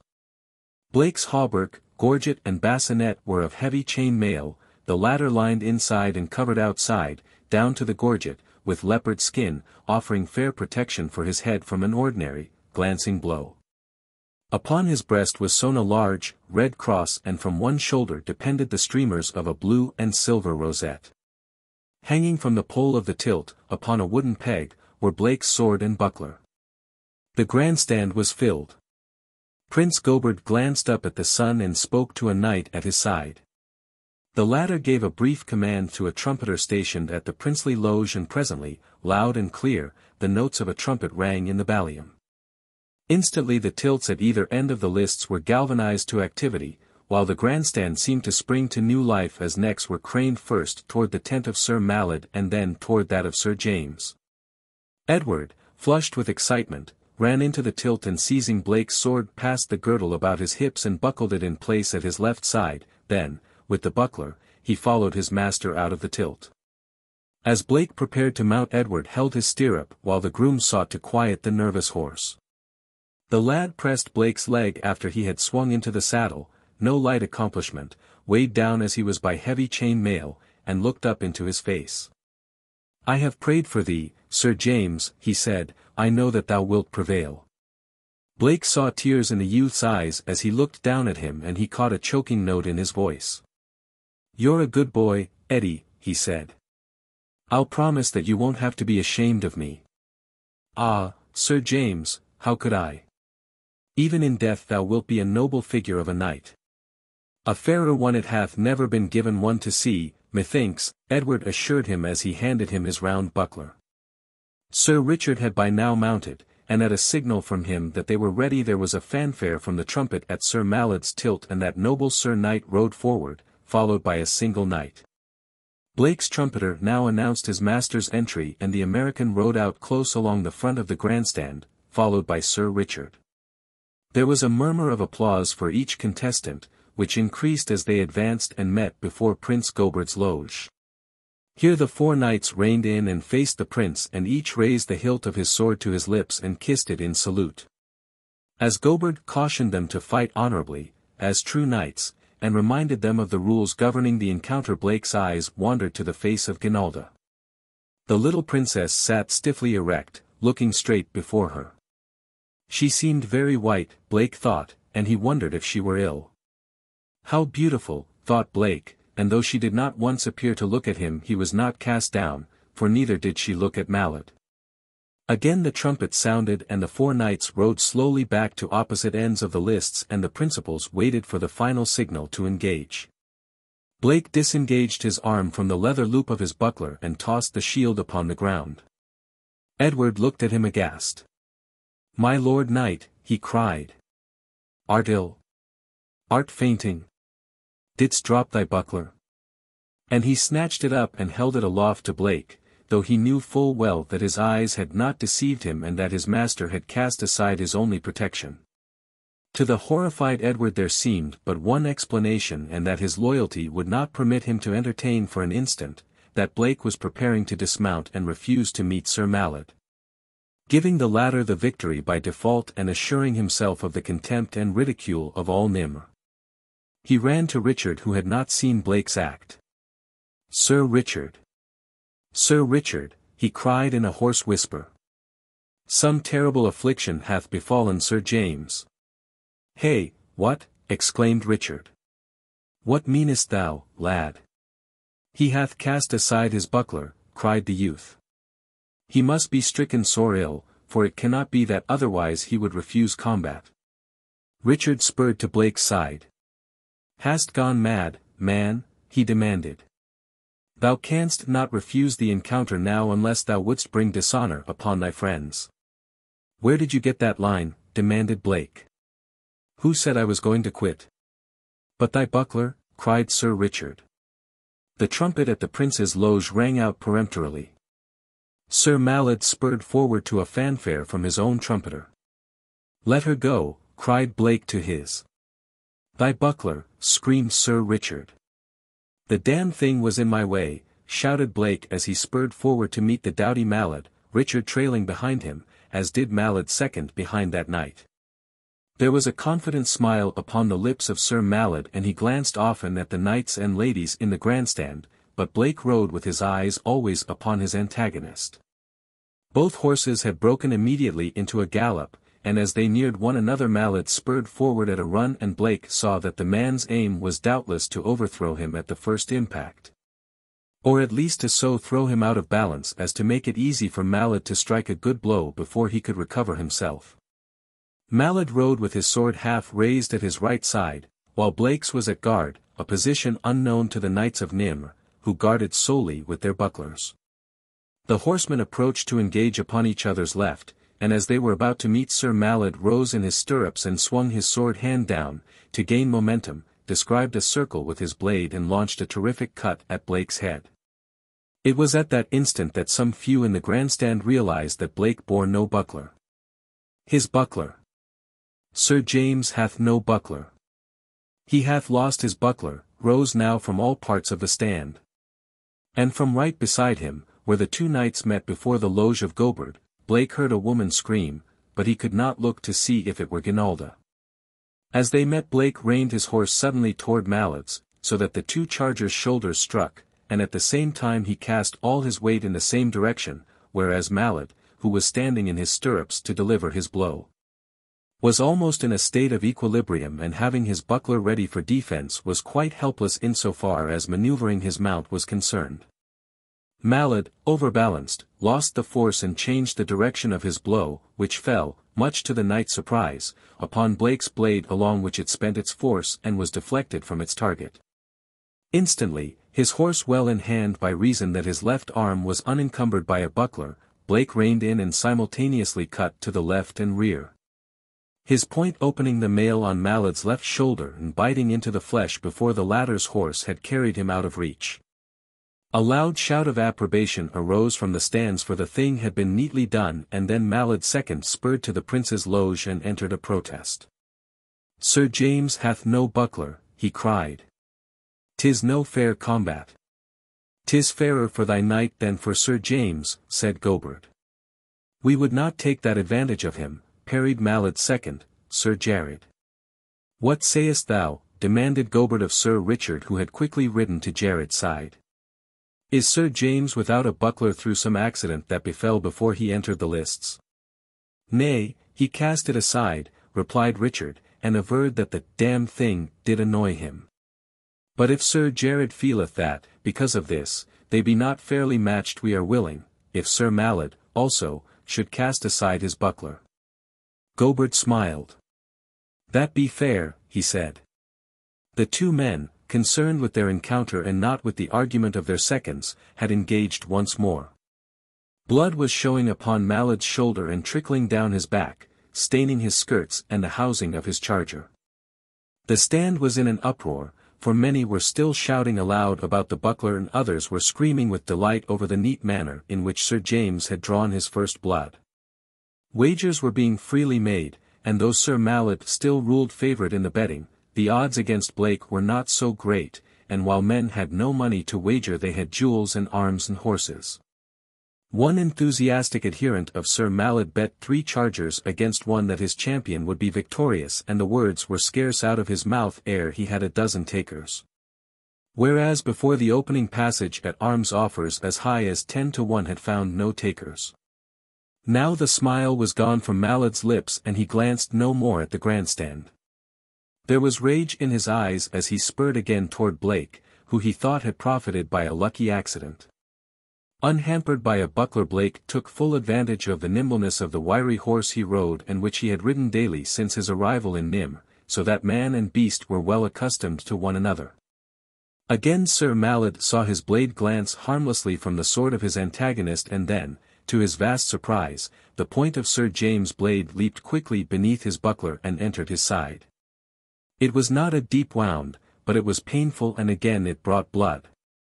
Angrily Malad struck again, but Blake had reined his charger quickly to the rear, and before Malad could gather his reins Blake had struck him again, this time a heavy blow upon the helm.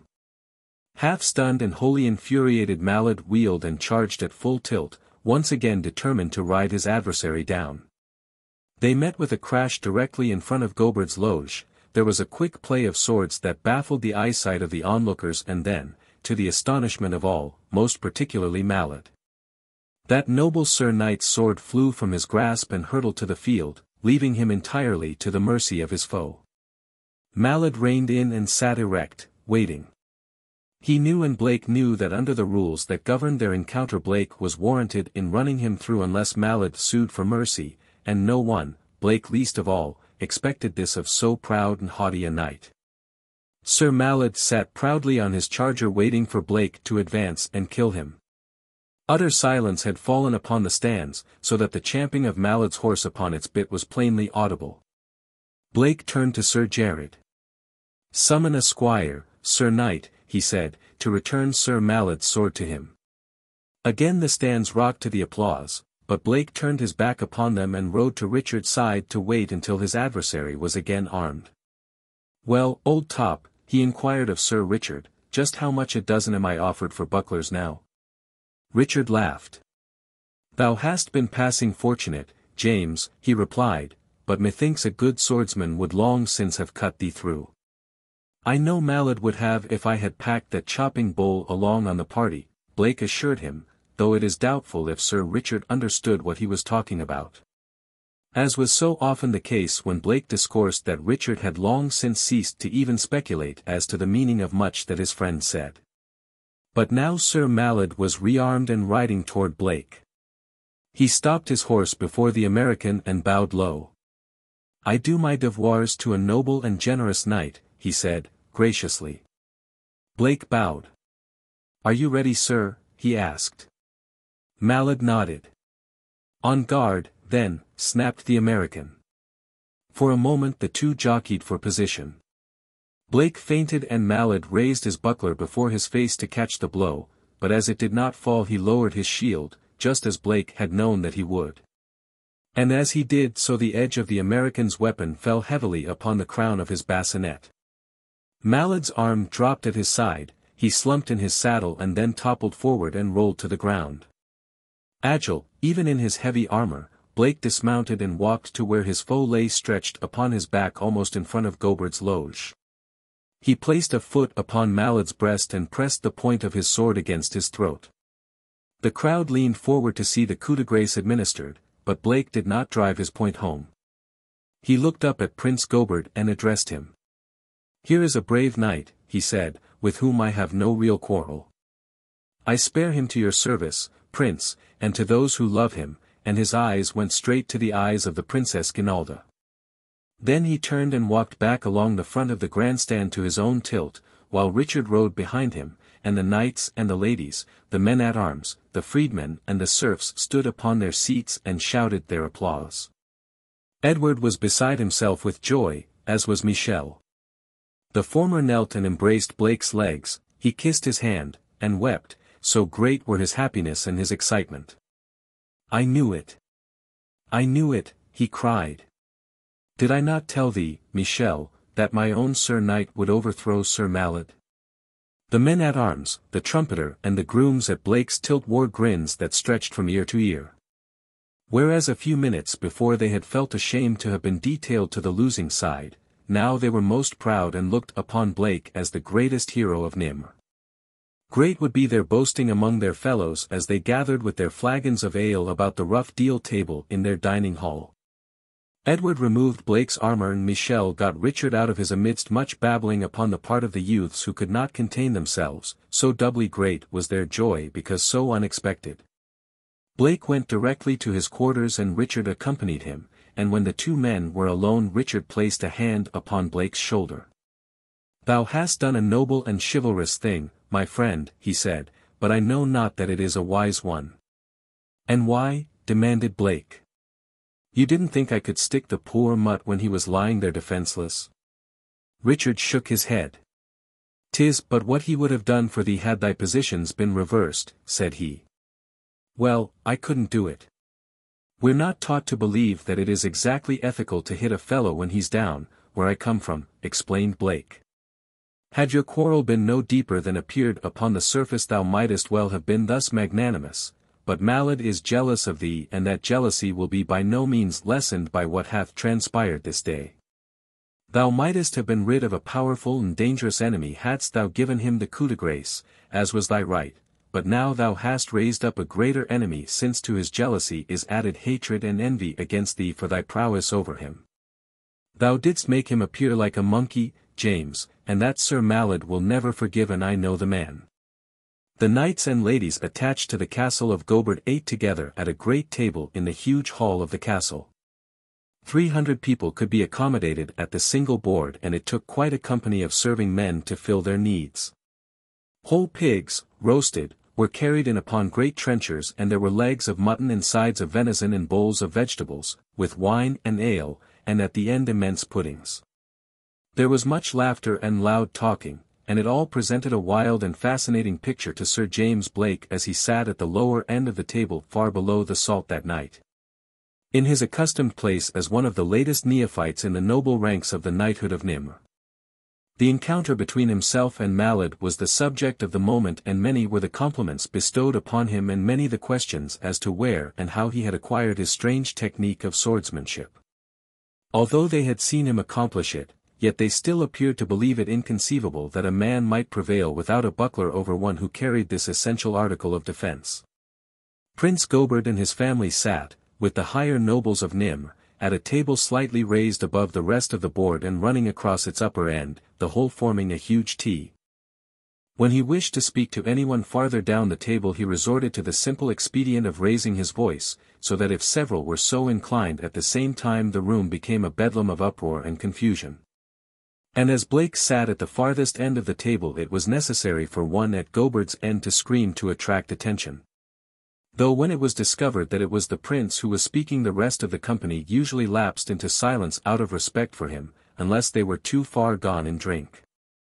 Shortly after the feasters were seated Gobert had arisen and lifted his goblet high in air, and silence had fallen upon the whole company as knights and ladies rose and faced their prince. "Hail to our king," cried Gobert. "Hail to our liege lord, Richard of England." And in a great chorus rose the answering, "Hail," as the company drank the health of Richard Coeur de Lion 728 years after his death. Then they drank the health of Gobert and of the Princess Brunilda, his wife, and of the Princess Ginalda, and each time a voice boomed from just below the dais of the prince, "Here I am looking at thee." As Sir Richard with a proud smile displayed his newly acquired knowledge. Again Prince Gobert arose. "Hail," he cried, "to that worthy Sir Knight who hath most nobly and chivalrously acquitted himself in the lists this day. Hail to Sir James, Knight Templar and, now, Knight of Nimr." Not even the name of Richard I of England had aroused the enthusiasm that followed the drinking to Sir James. The length of the long hall Blake's eyes travelled straight to where Ginalda stood, he saw her drink to him and he saw that her eyes were regarding him. But the distance was too great and the light of the pitch torches and the oil cressets too dim for him to see whether her glance carried a message of friendship or dislike. When the noise had partially subsided and the drinkers had retaken their seats Blake arose. "Prince Gobert," he called the length of the room, "knights and ladies of Nimr, I give you another toast. To Sir Malad." For a moment there was silence, the silence of surprise, and then the company arose and drank the health of the absent Sir Malad. "Thou art a strange Sir Knight, with strange words upon thy lips and strange ways, Sir James," shouted Gobert, "but though thou callest a hail, a toast, and thy friends be Old Top, and Kid. Yet withal it seemeth that we understand thee and we would know more about thy country and the ways of the noble knights that do abide there. Tell us, are they all thus chivalrous and magnanimous to their fallen foes?" "If they're not they get the raspberry," explained Blake. "Get the raspberry," repeated Gobert. "'Tis some form of punishment, methinks." "You said it, Prince." "Of a surety I said it, Sir James," snapped Gobert with asperity. "I mean, Prince, that you hit the nail on the head, you guessed it the first time. You see, the raspberry is about the only form of punishment that the Knights of the Squared Circle, or the Knights of the Diamond can understand. Knights of the Squared Circle. Knights of the Diamond. Those are knightly orders of which I wot not. Be they doughty knights? Some of them are doughty, but a lot of them are regulars. Take Sir Dempsey, for instance, a knight of the Squared Circle. He showed all he was a regular knight in defeat, which is much more difficult than being a regular knight in victory. Be there other orders of knighthood these days? Demanded Gobert. We're lousy with them. What? Cried Gobert. We're all knights these days, explained Blake. All knights. Be there no serfs nor yeomen? 'Tis incredible. Well, there are some yeomen in the navy, I think, but all the rest of us, pretty much, are knights. You see, things have changed a lot since the days of Richard. The people have sort of overthrown the old order of things. They poked a lot of ridicule at knights and wanted to get rid of knighthood, and as soon as they had, they all wanted to be knights themselves. So we have Knights Templar now, and Knights of Pythias, and Knights of Columbus, and Knights of Labor, and a lot more I can't recall. Methinks it must be a fine and noble world, cried Gobert, for what with so many noble sir knights it would seem that they must often contend, one against another, is that not true? Well, they do scrap some, Blake admitted. 15. The Lonely Grave. Within the dark interior of the Beyt Stimbul could see nothing. Just before him he heard a man breathing heavily as might one in a troubled sleep. The would-be murderer paused to steady his nerves. Then, on hands and knees, he crept forward inch by inch. Presently one of his hands touched the prostrate figure of the sleeper. Lightly, cautiously, Stimbul groped until he had definitely discovered the position in which his victim lay. In one hand, ready, he grasped the keen knife. He scarce dared breathe for fear he might awaken the ape-man. He prayed that Tarzan was a sound sleeper, and he prayed that the first blow of his weapon would reach that savage heart. Now he was ready. He had located the exact spot where he must strike. He raised his knife and struck. His victim shuddered spasmodically. Again and again, with savage maniacal force and speed, the knife was plunged into the soft flesh. Stimbul felt the warm blood spurt out upon his hand and wrist. At length, satisfied that his mission had been accomplished, he scurried from the Beyt. Now he was trembling so that he could scarcely stand, terrified, revolted by the horrid crime he had committed. Wild-eyed, haggard, he stumbled to the Makad of Ibn Jad's Beyt, and there he collapsed. The sheik stepped from the women's quarters and looked down upon the trembling figure that the dim light of a paper lantern revealed. "What doest thou here, Nasrani?" he demanded. "I have done it, Ibn Jad," muttered Stimbul. "Done what?" cried the sheik. "Slain Tarzan of the Apes." "Ai. Screamed Ibn Jad. "Tolog. Where art thou? Herfa. Ataja. Come. Didst hear what the Nasrani saith?" Herfa and Ataja rushed into the Makad. "Didst hear him?" repeated Ibn Jad. "He hath slain my good friend the great sheik of the jungle, Motlog. Fod. Haste." His voice had been rising until now he was screaming at the top of his lungs, and Arabs were streaming toward his Beyt from all directions. Stimbul, stunned by what he had done, dumb from surprise and terror at the unexpected attitude of Ibn Jad, crouched speechless in the center of the Makad. "Seize him," cried the sheik to the first man that arrived. "He hath slain Tarzan of the Apes, our great friend, who was to preserve us and lead us from this land of dangers. Now all will be our enemies. The friends of Tarzan will fall upon us and slay us. Allah, bear witness that I am free from guilt in this matter, and let thy wrath and the wrath of the friends of Tarzan fall upon this guilty man." By this time the entire population of the Menzil was gathered in front of the sheik's Beyt, and if they were surprised by his protestations of sudden affection for Tarzan, they gave no evidence of it. "Take him away," commanded Ibn Jad. "In the morning we shall gather and decide what we must do." They dragged the terrified Stimble to Fod's bait, where they bound him hand and foot and left him for Fod to guard. When they had gone, the Bedouin leaned low over Stimble, and whispered in his ear. "Didst really slay the jungle sheik?" he demanded. "Ibn Jad forced me to do so, and now he turns against me," whispered Stimble. "And tomorrow he will have you killed so that he may tell the friends of Tarzan that he hath punished the slayer of Tarzan," said Fod. "Save me, Fod," begged Stimble. "Save me and I will give you 20 million francs, I swear it.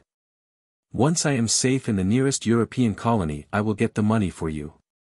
"Think of it, Fod, 20 million francs. "I am thinking of it, Nasrani," replied the Bedouin, "and I think that thou least. There be not that much money in the world. I swear that I have 10 times that amount. If I have lied to you, you may kill me. Save me. Save me." 20 million francs, murmured Fod. "Perchance he does not lie. Listen, Nasrani. I do not know that I can save thee, but I shall try, and if I succeed and thou forgettest the 20 million francs, I shall kill thee if I have to follow thee across the world. Dost understand?" Ibn Jad called 2 ignorant slaves to him and commanded them to go to the Beyt that had been Zeyd's and carry Tarzan's body to the edge of the menzil, where they were to dig a grave and bury it. With paper lanterns they went to the Beyt of Death, and wrapping the dead man in the old burnous that already covered him, they carried him across the menzil and laid him down while they dug a shallow grave. And so, beneath a forest giant in the land that he loved, the grave of Tarzan of the Apes was made. Roughly the slaves rolled the corpse into the hole they had made, shoveled the dirt upon it and left it in its lonely, unmarked tomb. Early the next morning Ibn Jad called about him the elders of the tribe, and when they were gathered it was noted that Tolog was missing, and though a search was made he could not be found. Fod suggested that he had gone forth early to hunt. Ibn Jad explained to them that if they were to escape the wrath of the friends of Tarzan, they must take immediate steps to disprove their responsibility for the slaying of the ape-man, and that they might only do this and express their good faith by punishing the murderer. It was not difficult to persuade them to take the life of a Christian, and there was only one that demurred. This was Fod. "There are 2 reasons, Ibn Jad, why we should not take the life of this Nasrani," he said. "By Allah, there never be any reason why a true believer should not take the life of a Nasrani," cried one of the old men. "Listen," admonished Fod, "to what I have in mind, and then I am sure that you will agree that I am right." "Speak, Fod," said Ibn Jad. "This Nasrani is a rich and powerful man in his own Beyt. If it be possible to spare his life he will command a great ransom, dead he is worth nothing to us. If by chance, the friends of Tarzan do not learn of his death before we are safely out of this accursed land, it will have profited us not to have killed Stimble and Billa.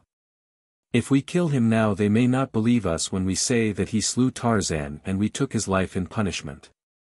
But if we keep him alive until we are met with the friends of Tarzan, should it so befall that they overtake us, then we may say that we did hold him prisoner, that Tarzan's own people might mete out their vengeance to him. Which would suit them better?" "Thy words are not without wisdom," admitted Ibn Jad, "but suppose the Nasrani spoke lies concerning us and said that it was we who slew Tarzan? Would they not believe him above us?" "That be easily prevented," said the old man who had spoken before. "Let us cut his tongue out forthwith that he may not bear false witness against us." "Wallah, thou hast it," exclaimed Ibn Jad. "Billah, nay," cried Fod. "The better we treat him the larger will be the reward that he will pay us." "We can wait until the last moment," said Ibn Jad, "and we see that we are to lose him and our reward, then may we cut out his tongue." Thus the fate of Wilbur Stimble was left to the gods, and Ibn Jad, temporarily freed from the menace of Tarzan, turned his attention once more to his plans for entering the valley. With a strong party he went in person and sought a palaver with the Gala chief. As he approached the village of Batando, he passed through the camps of thousands of Gala warriors and realized fully what he had previously sensed but vaguely, that his position was most precarious and that with the best grace possible he must agree to whatever terms the old chief might propose. Batando received him graciously enough, though with all the majesty of a powerful monarch, and assured him that on the following day he would escort him to the entrance to the valley.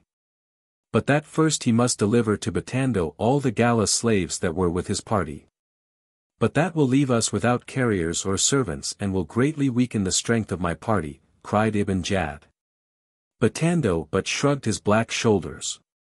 Let them remain with us until we have returned from the valley, implored the sheik. No gala man may accompany you, said Batando with finality. Early the next morning the tent of Ibn Jad was struck in signal that all were to prepare for the Rala, and entirely surrounded by gala warriors they started toward the rugged mountains where lay the entrance to the valley of Ibn Jad's dreams. Fejuan and the other gala slaves that the Arabs had brought with them from Beyt El Gwad marched with their own people, happy in their newfound freedom.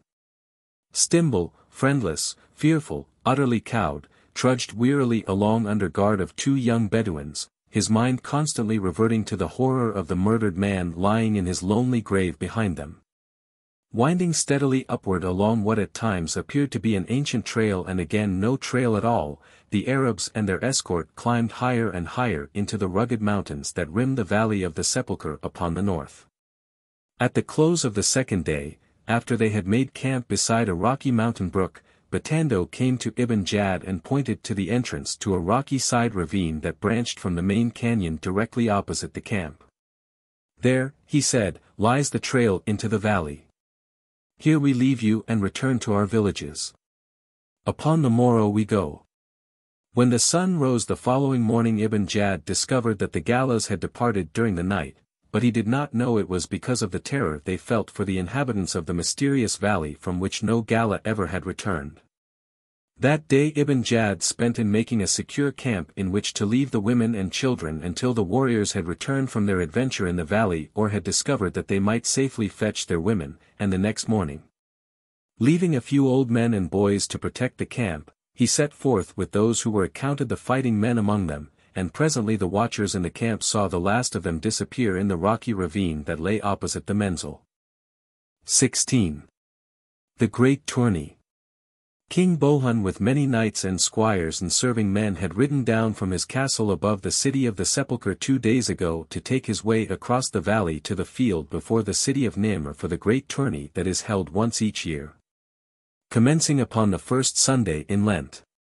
Gay pennons fluttered from 1,000 lance tips and gay with color are the housings of the richly caparisoned chargers that proudly bore the knights of the Sepulchre upon whose backs red crosses were emblazoned to denote that they had completed the pilgrimage to the Holy Land and were returning to home in England.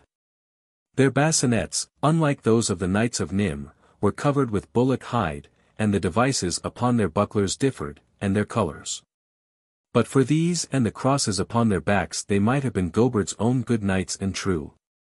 Sturdy sumpter beasts, almost as richly trapped as the knights' steeds, bore the marquees and tilts that were to house the knights during the tourney, as well as their personal belongings, their extra arms and their provisions for the 3 days of the tourney.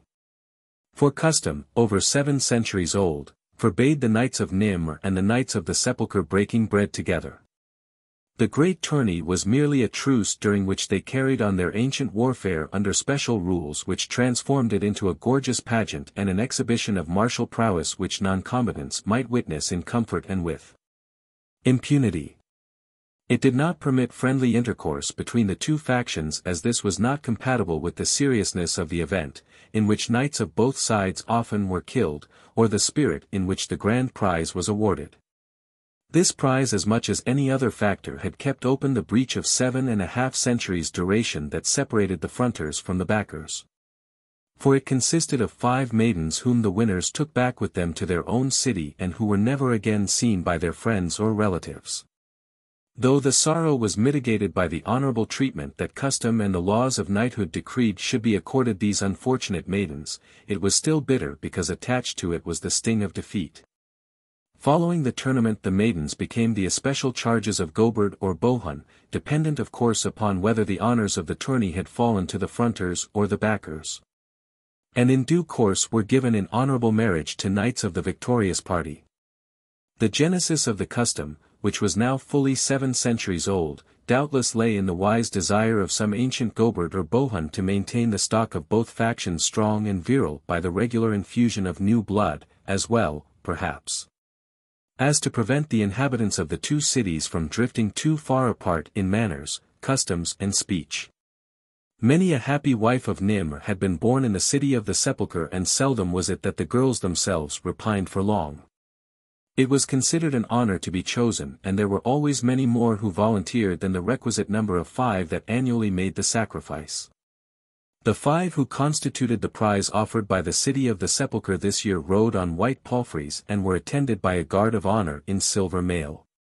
The girls, selected for their beauty to thus honor the city of their birth, were gorgeously attired and weighed down with ornaments of gold and silver and precious stones. Upon the plain before the city of Nimr preparations for the tourney had been in progress for many days. The lists were being dragged and rolled with heavy wooden rollers. The ancient stands of stone from which the spectators viewed the spectacle were undergoing their annual repairs and cleansing. A frame superstructure was being raised to support the canopies that would shade the choice seats reserved for the nobility. And staffs for 1,000 pennons had been set round the outer margin of the lists. These and 100 other things were occupying a company of workmen. And in the walled city and in the castle that stood above it the hammers of armorers and smiths rang far into the night, forging iron shoes and mail and lance tips. Blake had been assured that he was to have a part in the Great Tourney and was as keen for it as he had been for the big game of the season during his football days at college.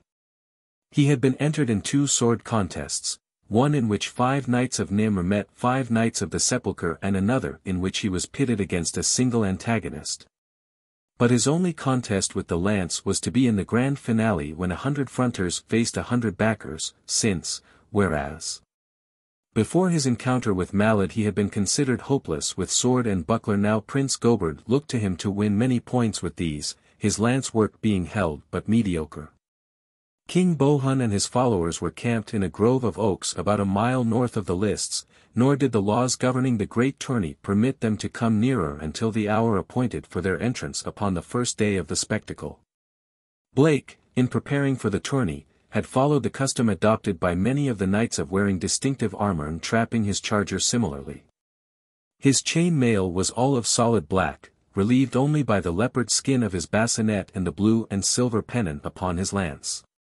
The housings of his mount were of black, edged with silver and blue, and there were, of course, the prescribed red crosses upon his breast and upon his horse housings.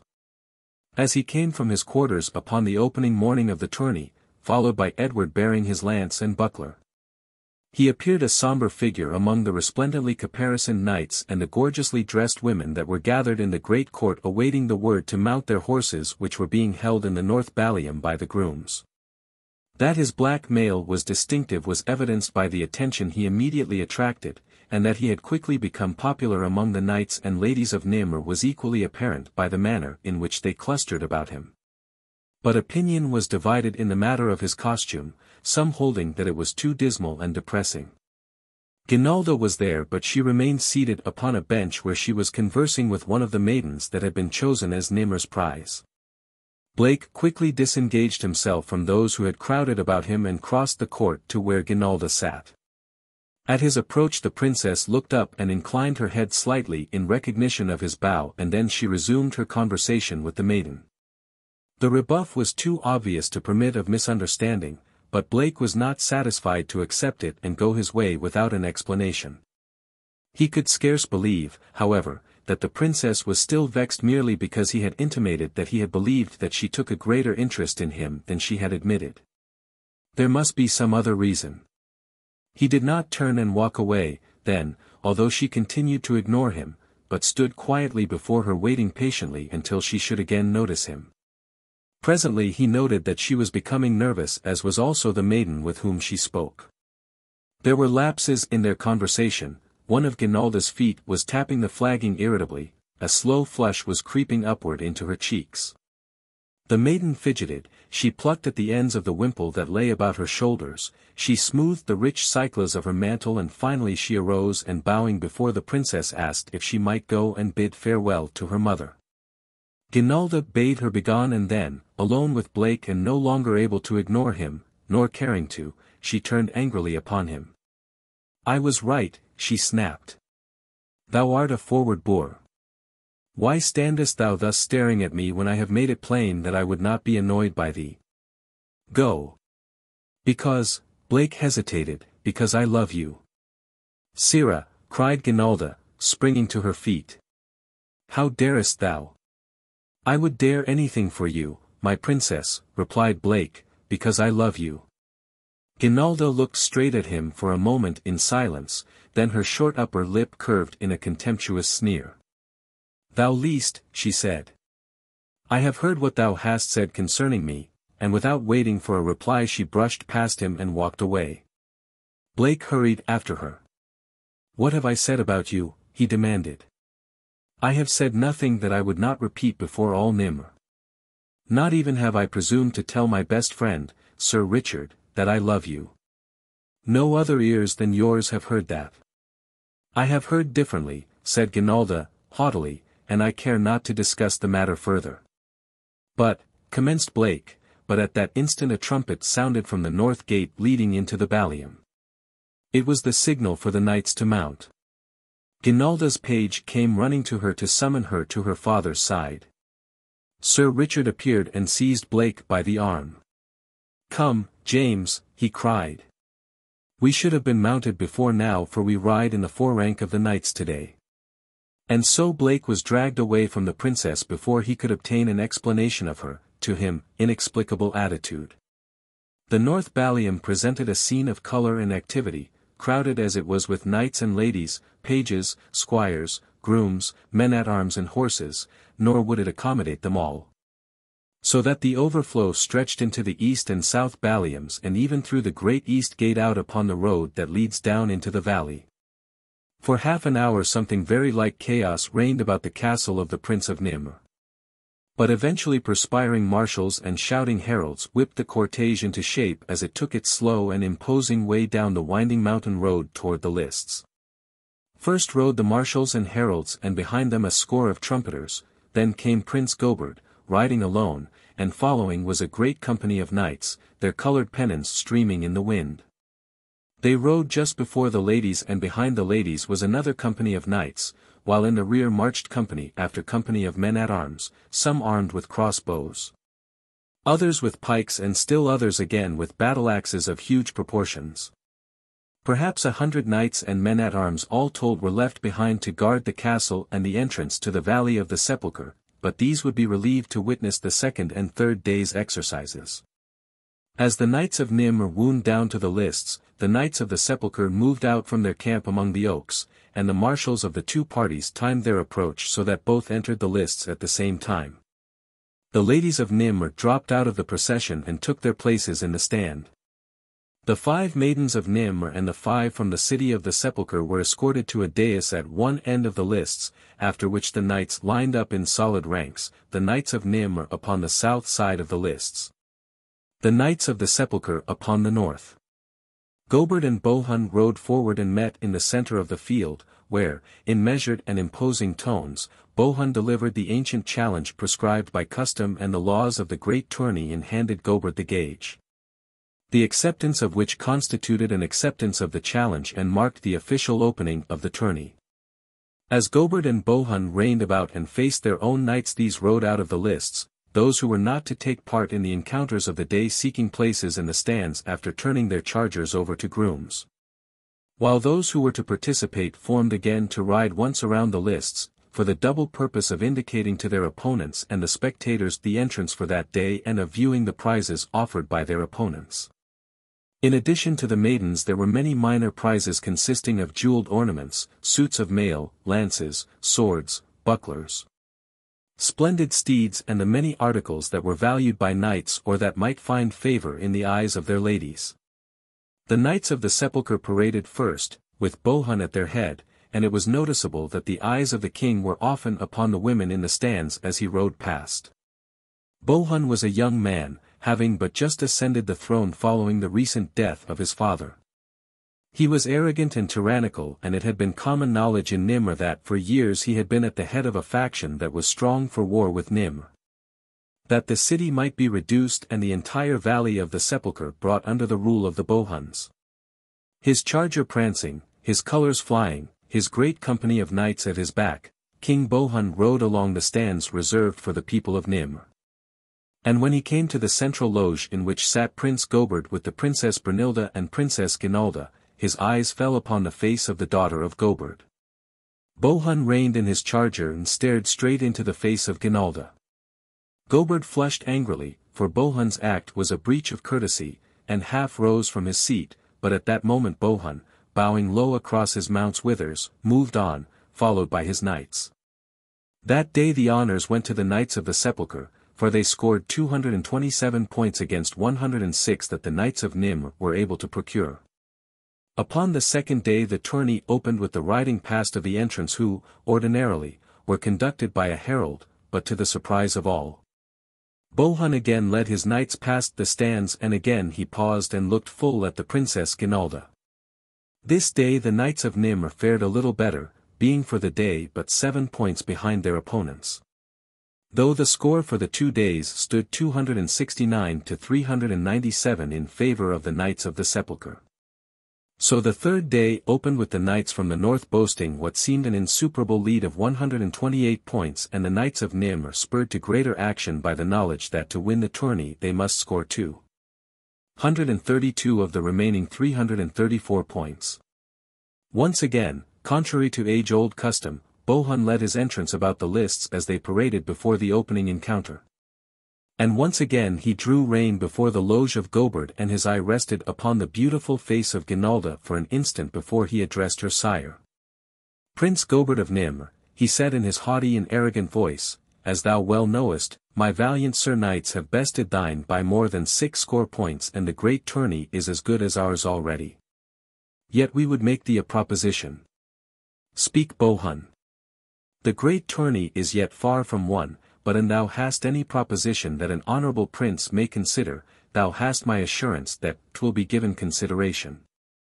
Thy 5 maidens are as good as ours, said Bohun, but give me thy daughter to be queen of the Valley of the Sepulchre and I will grant thee the tourney. Goberd went white with anger, but when he replied his voice was low and even for he was master of his own emotions, as befitted a princely man. Sir Bohun, he said, refusing to accord to his enemy the title of king, thy words are an offense in the ears of honorable men. Implying as they do that the daughter of a Goberd be for sale and that the honor of the knighthood of Nimr may be bartered for. Get thou hence to thine own side of the lists before I set serfs upon thee to drive thee there with staves. So that is thine answer, shouted Bohun. Then know thou that I shall take the 5 maidens by the rules of the great tourney and thy daughter by force of arms. With this threat delivered he wheeled his steed and spurred away. Word of Bohun's proposition and his rebuff spread like wildfire throughout the ranks of the Knights of Nimr so that those who were to contend this last day of the tourney were keyed to the highest pitch of daring-do in the defense of the honor of Nimr and the protection of the Princess Ginalda. The great lead attained by the Knights of the Sepulchre during the first 2 days was but an added incentive to greater effort, provoking them, as a spur, to the utmost limits of daring and exertion. There was no need that their marshals should exhort them. The youth and chivalry of Nimr had heard the challenge and would answer it in the lists. Blake's sword and buckler encounter with a Knight of the Sepulchre was scheduled for the first event of the day. When the lists were cleared he rode into a fanfare of trumpets, moving parallel with the south stands while his adversary rode along the front of the north stands. The latter halting before the loge of Bohun as Blake drew rein in front of that of Goberd, where he raised the hilt of his sword to his lips to the prince, though his eyes were upon Ginalda. Conduct thyself as a true knight this day to the glory and honor of Nimr, charged Goberd, and may the blessings of our Lord Jesus be upon thee and thy sword, our well-beloved Sir James. To the glory and honor of Nimr I pledge my sword and my life, should have been Blake's reply according to the usages of the great tourney. To the glory and honor of Nimr and to the protection of my princess I pledge my sword and my life. Is what he said, and it was evident from the expression on Goberd's face that he was not displeased, while the look of haughty disdain which had been upon Ginalda's face softened. Slowly she arose and tearing a ribbon from her gown stepped to the front of the loge. Receive this favor from thy lady, Sir Knight, she said, bearing it with honor and to victory in thine encounter.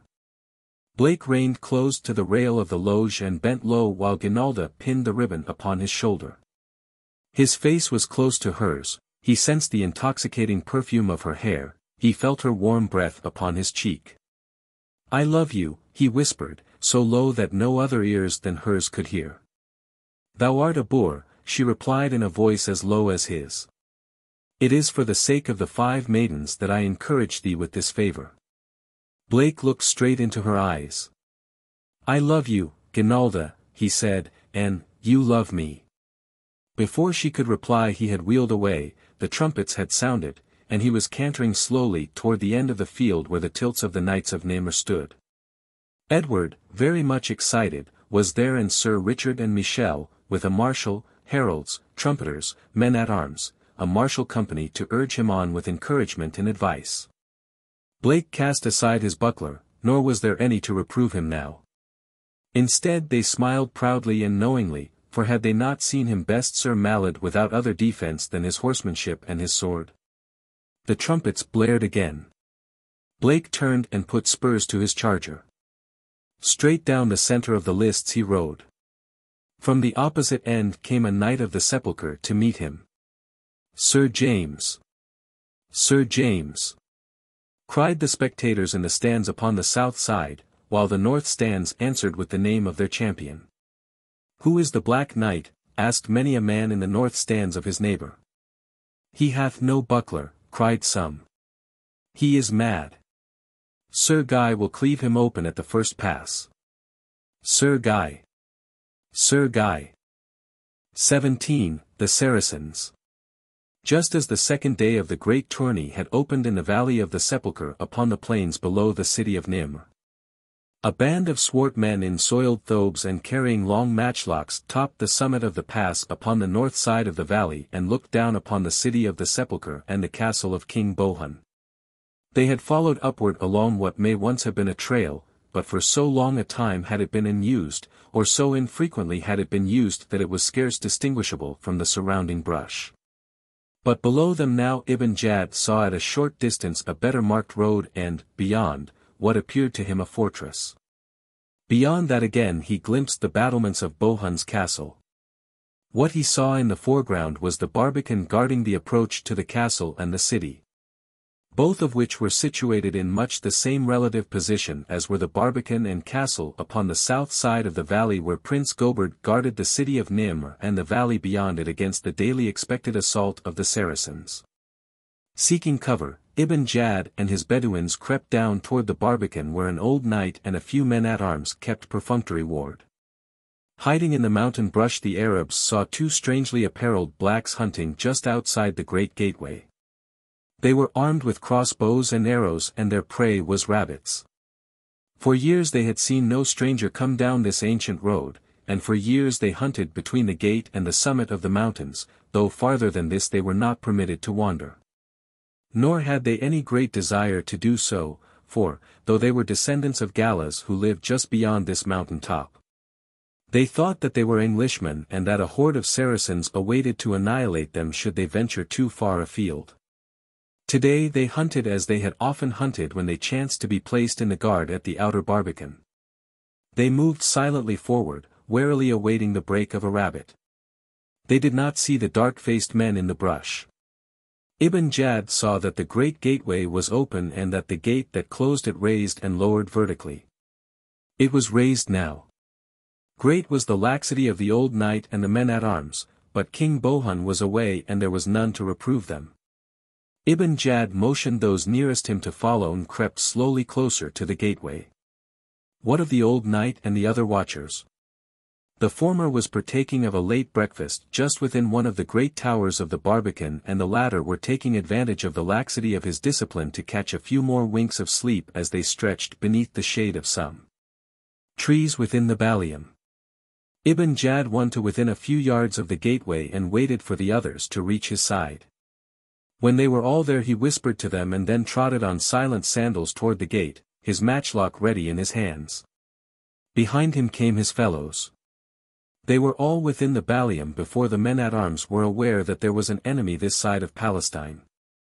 With crossbow and battle-axe the men-at-arms sprang to defend the gate. Their cries of, "The Saracens! The Saracens!" brought the old Sir Knight and the hunters running toward the ballium. Below, at the castle of King Bohun, the men at the gates and the other retainers who had been left while Bohun sallied forth to the Great Tourney heard strange noises from the direction of the outer barbican. The shouts of men floated down to them and strange, sharp sounds that were like thunder and yet unlike it. Such sounds they had never heard before, nor any of their forebears. They rallied at the outer castle gate and the knights with them consulted as to what was best to be done. Being brave knights there seemed but one thing open for them. If those at the far outer barbican had been attacked they must hasten to their defense. Summoning all but 4 of the knights and men-at-arms at his disposal the marshal of the castle mounted and rode forth toward the outer gate.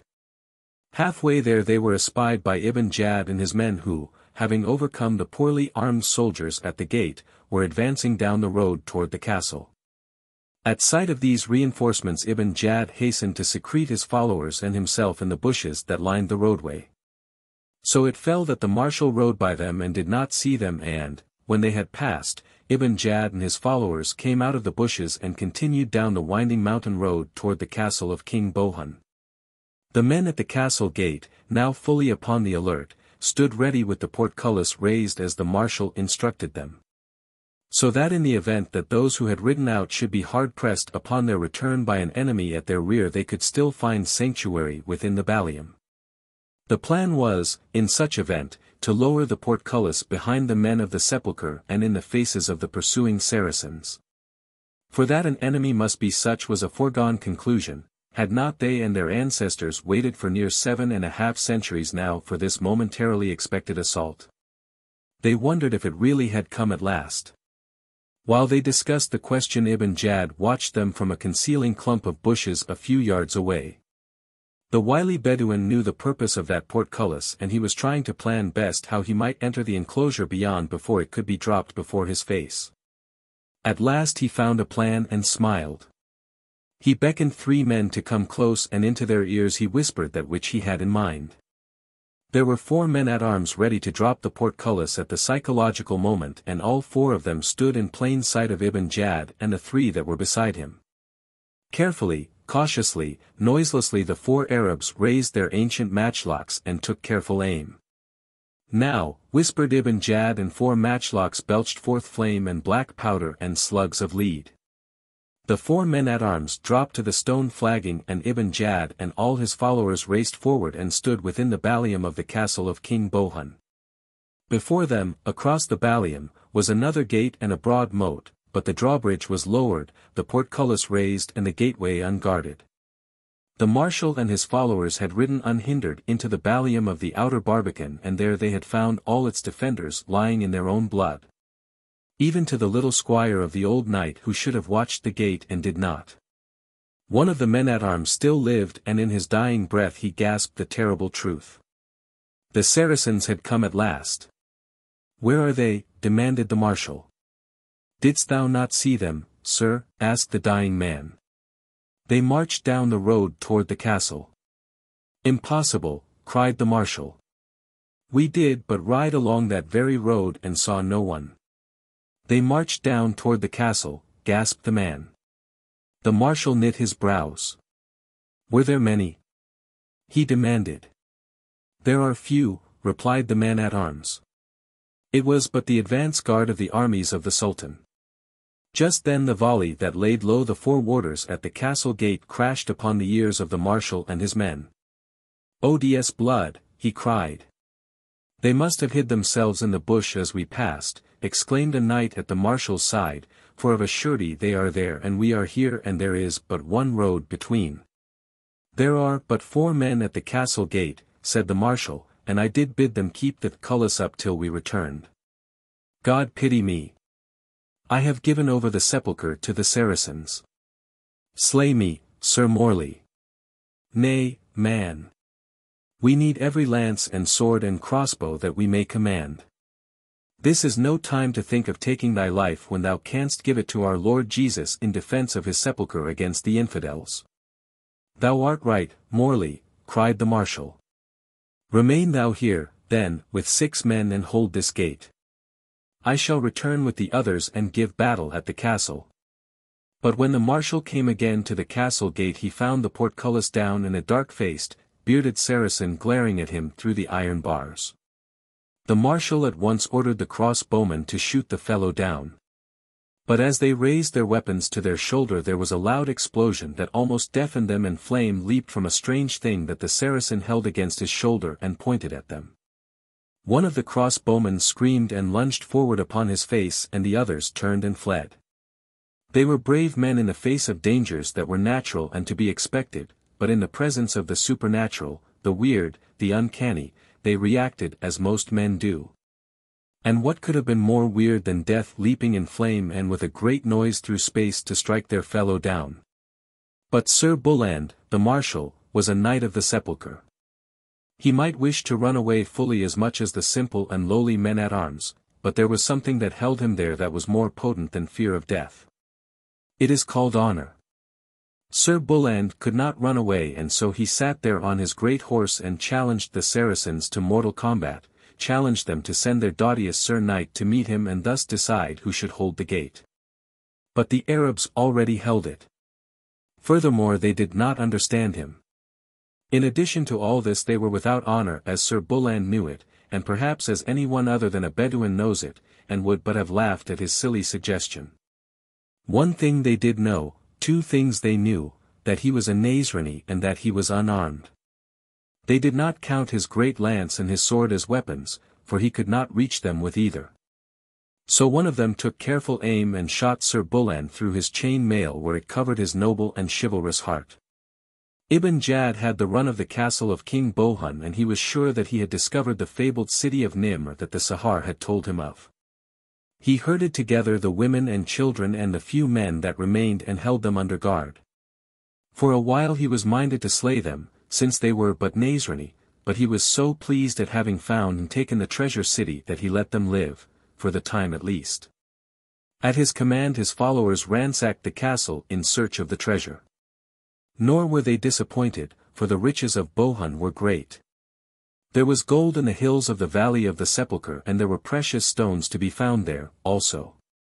For 7.5 centuries the slaves of the sepulchre and of Nimr had been washing gold from the creek beds and salvaging precious stones from the same source. The real value of such was not to the men of the sepulchre and Nimr what it would be to men of the outer world. They but esteemed these things as trinkets, yet they liked them and saved them and even bartered for them on occasion, but they did not place them in vaults under lock and key. Why should they in a land where such things were not stolen? Their women and their horses they guarded, but not their gold or their jewels. And so Ibn Jad gathered a great sack full of treasure, enough to satisfy the wildest imaginings of his cupidity. He gathered all that he could find in the castle of King Bohun, more than he had hoped to find in this fabled city, and then a strange thing happened. Having more wealth than he possibly could use he wanted more. No, not so strange after all, for Ibn Jad was human. He spent the night with his followers in the castle of King Bohun and during the night he planned, for he had seen a wide valley stretching far away to other mountains and at the base of those mountains he had seen that which appeared to be a city. Perhaps, thought Ibn Jad, it is a richer city than this. I shall start on the morrow to see. 18. The Black Night. Down the field thundered the two chargers. Silence fell upon the stands. They were almost met when Sir Guy realized that his adversary bore no shield. But what of that? He had been sent to the lists by his own people, the responsibility was theirs, the advantage Sir Guy's. Had they sent him in without a sword Sir Guy might still have slain him without besmirching his knightly honor, for such were the laws of the Great Tourney. Yet his discovery had its effect upon the Knight of the Sepulchre as just for an instant it had distracted his attention from the thought that should have been uppermost in his mind, gaining the primary advantage by the skill of his opening attack. He saw his antagonist's horse swing out just before they met.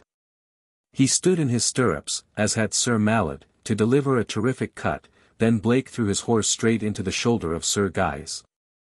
The latter's sword fell and with a loud, clanging noise slipped harmlessly from the blade of the Knight of Nimr. Guy had raised his buckler to protect his own head and neck and could not see Sir James. Guy's horse stumbled and nearly fell. As it recovered itself, Blake's blade slipped beneath the buckler of the Knight of the Sepulchre, and its point pierced the gorget of his adversary and passed through his throat. With a cry that ended in a blood-choked gurgle, Sir Guy of the Sepulchre toppled backward upon his horse's rump and rolled upon the ground, while the South Stands went mad with joy. The laws of the Great Tourney account the knight who is unhorsed as slain, so the coup de grace is never given and no knight is killed unnecessarily. The victor rides to the tilt of the vanquished, wheels about and gallops to his own tilt, the full length of the lists, where he waits until a herald of the opposing side fetches the prize to him. And so it was that as Blake swung from his saddle, sword in hand, and approached the fallen Sir Guy, a gasp arose from the South Stands and a roar of angry protest from the north. Marshals and heralds galloped madly from the tilt of the fallen backer and, seeing this, Sir Richard, fearing that Blake would be set upon and slain, led a similar party from his end of the field. Blake approached the fallen knight, who lay upon his back, feebly struggling to arise, and when the spectators looked to see him run Sir Guy through with his sword, they saw him instead toss the weapon to the ground and kneel beside the wounded man. With an arm beneath Sir Guy's shoulders he raised him and held him against his knee while he tore off his helm and gorget, and when the marshals and the heralds and the others drew rein beside him, Blake was trying to staunch the flow of blood. "Quick," he cried to them, "a chirurgeon. His jugular is not touched, but this flow of blood must be stopped." Several of the knights dismounted and gathered about, and among them was Sir Richard. A herald of Sir Guy's faction kneeled and took the youth from Blake's arms. "Come," said Richard. "Leave the Sir Knight to his own friends." Blake arose. He saw how peculiar were the expressions upon the faces of the knights about him, but as he drew away one of them spoke. An older man, who was one of Bohun's marshals. "Thou art a generous and chivalrous knight," he said to Blake, "and a courageous one too, who would thus set at naught the laws of the Great Tourney and the customs of centuries." Blake faced him squarely.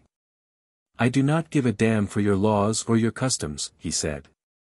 "Where I come from, a decent man wouldn't let a yellow dog bleed to death without trying to save him, much less a brave and gallant boy like this, and because he fell by my hand, by the customs of my country I should be compelled to aid him."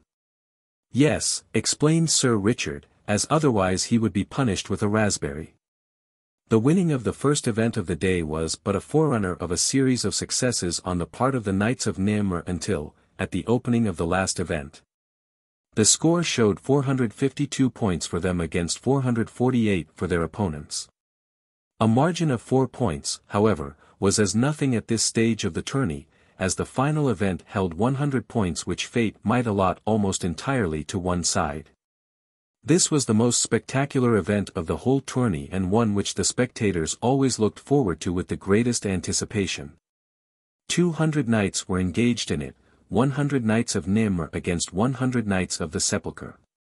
They formed at opposite ends of the lists, and as the trumpets sounded the signal they charged with lances, and thus they fought until all of one side had been unhorsed or had retired from the field because of wounds. Broken lances could be replaced, as a polo player may ride out and obtain a fresh mallet when he breaks his. Otherwise there were few rules to govern this concluding number of the Great Tourney, which more nearly approximated a battle scene than any other event of the 3 days of conflict. Blake had won his 15 points for the Knights of Nimr in the opening event of the day, and again with 4 other comrades, pitted against 5 mounted swordsmen from the north. He had helped to add still further points to the growing score of the fronters. He was entered in the last event largely because the marshals appreciated the value of his horsemanship and felt that it would more than compensate for his inexperience with the lance. The 200 mailed knights had paraded for the final event and were forming line at opposite ends of the lists, 100 knights of the Sepulchre at one end and 100 knights of Nimr at the other. Their chargers, especially selected for this encounter, were powerful and fleet, chosen for their courage as were the youths who best rode them. The knights, with few exceptions, were youths in their 20s, for to youth went the laurels of this great sport of the Middle Ages as they still do in the sports of today. Here and there was a man of middle age, a hardened veteran whose heart and hand had withstood the march of years and whose presence exerted a steadying influence upon the young knights the while it spurred them to their utmost efforts. For these were champions whose deeds were sung by minstrels in the great halls of the castles of Nimr. In proud array, with upright lances and fluttering pennons, the sunlight glinting from burnished mail and bit and boss and shining brightly upon the gorgeous housings of their mounts. The 200 presented a proud and noble spectacle as they awaited the final summons of the trumpet. Rearing and plunging, eager to be off, many a warhorse broke the line as will a thoroughbred at the barrier. While at one side and opposite the center of the lists a herald waited for the moment that both lines should be formed before he gave the signal that would send these iron men hurtling into combat. Blake found himself well toward the center of the line of Nimr's knights, beneath him a great black that fretted to be off, before him the flower of the knighthood of the sepulchre. In his right hand he grasped a heavy, iron-shod lance, the butt of which rested in a boot at his stirrup, and upon his left arm he bore a great shield, nor had he any wish to discard it in the face of all those sturdy, iron-tipped lances. As he looked down the long length of the lists upon the 100 knights that would presently be racing toward him in solid array with lance points projecting far ahead of their horses, Blake felt that his shield was entirely inadequate and he experienced a certain nervousness that reminded him of similar moments of tense waiting for the referee's whistle during his football days, those seemingly long-gone days of another life that he sensed now as a remote and different incarnation. As last came the signal, he saw the herald raise his sword on high. With the 200 he gathered his restive charger and couched his lance. The sword fell.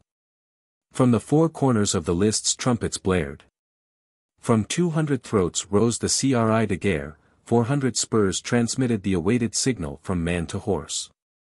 The thundering lines bore down the field while a score of heralds raced along the flanks and rear to catch any infraction of the sole regulation that bore upon the final tumultuous collision. Each knight must engage the foe upon his bridle hand, for to couch his lance upon the one to his right was an unknightly act, since thus a single knight might have two lances set upon him at once, against which there could be no defense. From above the rim of his shield Blake saw the solid front of lances, iron-shod chargers and great shields almost upon him. The speed, the weight, the momentum seemed irresistible and, metaphorically, with deep respect Blake took his hat off to the knights of old.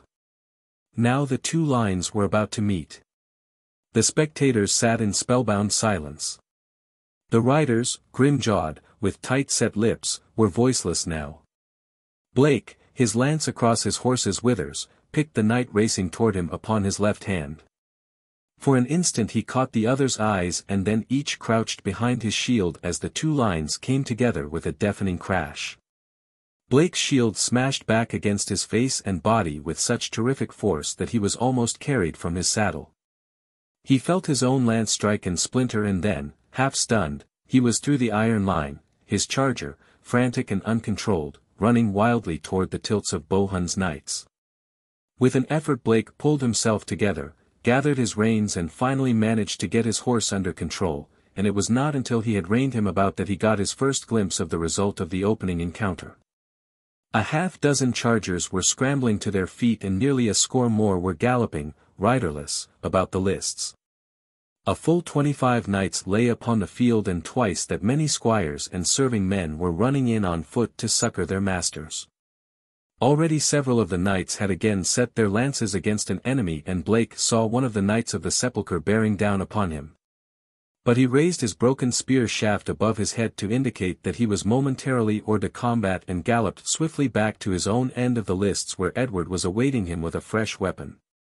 "Thou didst nobly well, beloved master," cried Edward. "Did I get my man?" asked Blake. "That thou didst, sir," Edward assured him, beaming with pride and pleasure, "and albeit thou breakst thy lance upon his shield thou didst then so unhorse him." Armed anew Blake turned back toward the center of the lists where many individual encounters were taking place. Already several more knights were down and the victors looking for new conquests in which the stands were assisting with hoarse cries and advice. And as Blake rode back into the lists he was espied by many in the north stands occupied by the knights and followers of the sepulchre. "The Black Knight," they cried. "Here! Here. Sir Wild Red. Here is the Black Knight who overthrew Sir Guy. Have at him, Sir Wild Red. Sir Wild Red, 100 yards away, couched his lance. Have at thee, Sir Black Knight, he shouted. You're on. Blake shouted back, putting spurs to the great black. Sir Wild Red was a large man and he best rode a raw-boned roan with the speed of a deer and the heart of a lion. The pair would have been a match for the best of Nimr's knighthood. Perhaps it was as well for Blake's peace of mind that Wild Red appeared to him like any other knight and that he did not know that he was the most sung of all the heroes of the sepulchre. As a matter of fact, any knight looked formidable to Blake, who was still at a loss to understand how he had unhorsed his man in the first encounter of this event. The bird must have lost both stirrups, is what he had mentally assured himself when Edward had announced his victory. But he couched his lance like a good Sir Knight and true and bore down upon the redoubtable Sir Wild Red. The Knight of the Sepulchre was charging diagonally across the field from the south stands. Beyond him Blake caught a glimpse of a slim, girlish figure standing in the central loge. He could not see her eyes, but he knew that they were upon him. For my princess, he whispered as Sir Wild Red loomed large before him. Lance smote on shield as the two knights crashed together with terrific force and Blake felt himself lifted clear of his saddle and hurled heavily to the ground. He was neither stunned or badly hurt and as he sat up a sudden grin wreathed his face, for there, scarce a lance length from him, sat Sir Wild Red. But Sir Wild Red did not smile. "'Sdeath," he cried. "Thou laughest at me, sirrah." "If I look as funny as you do," Blake assured him, "you've got a laugh coming, too." Sir Wild Red knit his brows. "O Diest blood," he exclaimed. "And thou beest a knight of Nimr, I am a Saracen. Who art thou? Thy speech savoreth not of the valley." Blake had arisen. "Hurt much?" he asked stepping forward. "Here, I'll give you a hand up." "Thou art, of a certainty, a strange Sir Knight," said Wild Red. "I recall now that thou didst offer succor to Sir Guy when thou hadst fairly vanquished him." "Well, what's wrong with that?" asked Blake. "I haven't anything against you. We've had a bully good scrap and are out of it. Why should we sit here and make faces at one another?" Sir Wild Red shook his head. "Thou art beyond my comprehension," he admitted. By this time their squires and a couple of serving men had arrived, but neither of the fallen knights was so badly injured that he could not walk without assistance. As they started for their respective tilts Blake turned and smiled at Wild Red. "So long, old man," he cried cheerily. "Hope we meet again some day." Still shaking his head Sir Wild Red limped away, followed by the two who had come to assist him. At his tilt Blake learned that the outcome of the Great Tourney still hung in the balance and it was another half-hour before the last of the Knights of Nimr went down in defeat, leaving two Knights of the Sepulchre victorious upon the field. But this was not enough to overcome the lead of 4 points that the Fronters had held at the opening of the last event and a moment later the heralds announced that the Knights of Nimr had won the Great Tourney by the close margin of 2 points. Amidst the shouting of the occupants of the stands at the south the Knights of Nimr who had taken part in the tourney and had won points for the Fronters formed to ride upon the lists and claim the grand prize. Not all were there, as some had been killed or wounded in encounters that had followed their victories, though the toll on both sides had been much smaller than Blake had imagined that it would be. 5 men were dead and perhaps 22 badly injured to ride, the casualties being about equally divided. As the Knights of Nimr rode down the field to claim the 5 maidens from the city of the Sepulchre, Bohun gathered all his knights at his side of the lists as though preparing to ride back to his camp. At the same time a Knight of the Sepulchre, wearing the leopard skin bassinet of Nimr, entered the stands upon the south side of the field and made his way toward the loge of Prince Goberd. Bohun watched. The Knights of Nimr were at the far end of the field engrossed in the ritualistic rites that the laws of the Great Tourney prescribed for the reception of the 5 maidens. Close beside Bohun 2 young knights sat their chargers, their eyes upon their king, and one of them held the bridle of a riderless horse. Suddenly Bohun raised his hand and spurred across the field followed by his knights. They moved a little toward the end of the field where the Knights of Nimr were congregated so that the bulk of them were between this end of the field and Goberd's loge. The young knight who had sat close beside Bohun, and his companion leading the riderless horse, spurred at a run straight for the stands of Nimr and the loge of the prince. As they drew in abreast of it, a knight leaped into the loge from the rear, swept Ginalda into his arms, tossed her quickly to the young knight waiting to receive her, sprang to the edge of the rail and leaped into the saddle of the spare horse being held in readiness for him. Then they both wheeled and spurred away before the surprised Goberd or those about him could raise a hand to stay them. Behind them swept Bohun and the Knights of the Sepulchre, out toward the camp among the oaks. Instantly all was pandemonium. A trumpeter in Goberd's loge sounded the alarm. The prince ran from the stands to the spot where his horse was being held by a groom. The Knights of Nimr, ignorant of what had occurred, not knowing where to rally or against whom, milled about the lists for a few moments. Then Goberd came, spurring swiftly before them. "Bohun has stolen the Princess Ginalda," he cried. "Knights of Nimr," but before he could say more, or issue orders to his followers, a black knight on a black charger spurred roughly through the ranks of surrounding men and was away after the retreating Knights of the Sepulchre. 19. Lord Tarzan. There was a nasty smile upon Tolog's lips as he thought how neatly he had foiled Ataja, who would have warned the Nazrani of the plot to slay him. And he thanked Allah that chance had placed him in a position to intercept her before she had been able to ruin them all. Even as Tolog, the brother of the sheik, smiled in his beard, a hand reached out of the darkness behind him and seized him by the throat, fingers grasped him and he was dragged away. Into the bait that had been Zeyd's and which had been set up for the Nazrani, Tolog was dragged. He struggled and tried to scream for help, but he was powerless in the grip of steel that held him and choked him. Inside the bait a voice whispered in his ear. "Cry out, Tolog," it said, "and I shall have to kill you." Then the grasp upon his throat relaxed, but Tolog did not call for help, for he had recognized the voice that spoke and he knew that it had made no idle threat. He lay still while the bonds were drawn tight about his wrists and ankles and a gag fastened securely in his mouth. He felt the folds of his burnous drawn across his face and then, silence. He heard Stimble creep into the bait, but he thought that it was still he who had bound him. And thus died Tolog, the brother of Ibn Jad, died as he had planned that Tarzan of the Apes should die. And, knowing that he would die thus, there was a smile upon the lips of the ape-man as he swung through the forest toward the southeast. Tarzan's quest was not for Bedouins but for Blake.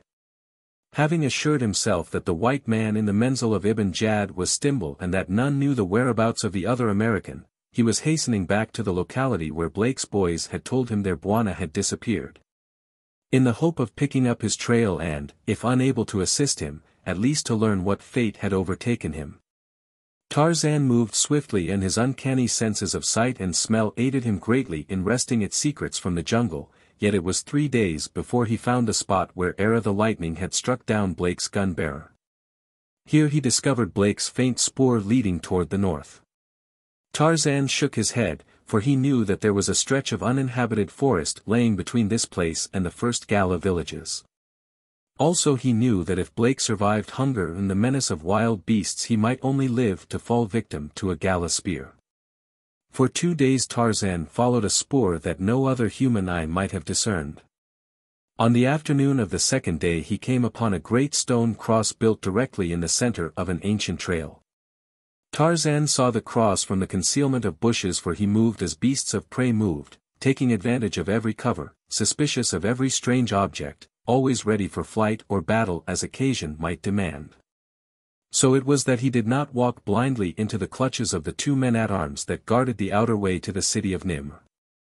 To his keen ears was borne the sound of their voices long before he saw them. Even as Sheeta or Numa approached their prey, so Tarzan of the Apes crept through the brush until he lay within a few yards of the men-at-arms. To his vast astonishment he heard them conversing in a quaint form of English that, while understandable to him, seemed yet a foreign tongue. He marveled at their antiquated costumes and obsolete weapons, and in them he saw an explanation of Blake's disappearance and a suggestion of his fate. For a time Tarzan lay watching the two with steady, unblinking eyes, it might have been Numa himself, weighing the chances of a sudden charge. He saw that each was armed with a sturdy pike and a sword. They could speak English, after a fashion, therefore, he argued, they might be able to give him word of Blake. But would they receive him in a friendly spirit or would they attempt to set upon and slay him? He determined that he could never ascertain what their attitude would be by lying hidden among the brush, and so he gathered himself, as Numa does when he is about to spring. The two blacks were idly gossiping, their minds as far from thoughts of danger as it were possible they could be, when suddenly without warning Tarzan launched himself full upon the back of the nearer, hurling him to the ground. Before the other could gather his wits the ape-man had dragged his victim into the concealment of the bush from which he had sprung, while the fellow's companion turned and fled in the direction of the tunnel. The man in Tarzan's grasp fought and struggled to be free but the ape-man held him as easily as he might have held a child. "Lie still," he advised, "I shall not harm you." "O Diest blood," cried the black. "What manner of creature art thou?" "One who will not harm you if you will tell him the truth," replied Tarzan. "What wouldst thou know?" demanded the black. "A white man came this way many weeks ago." "Where is he?" "Thou speakest of Sir James?" asked the soldier.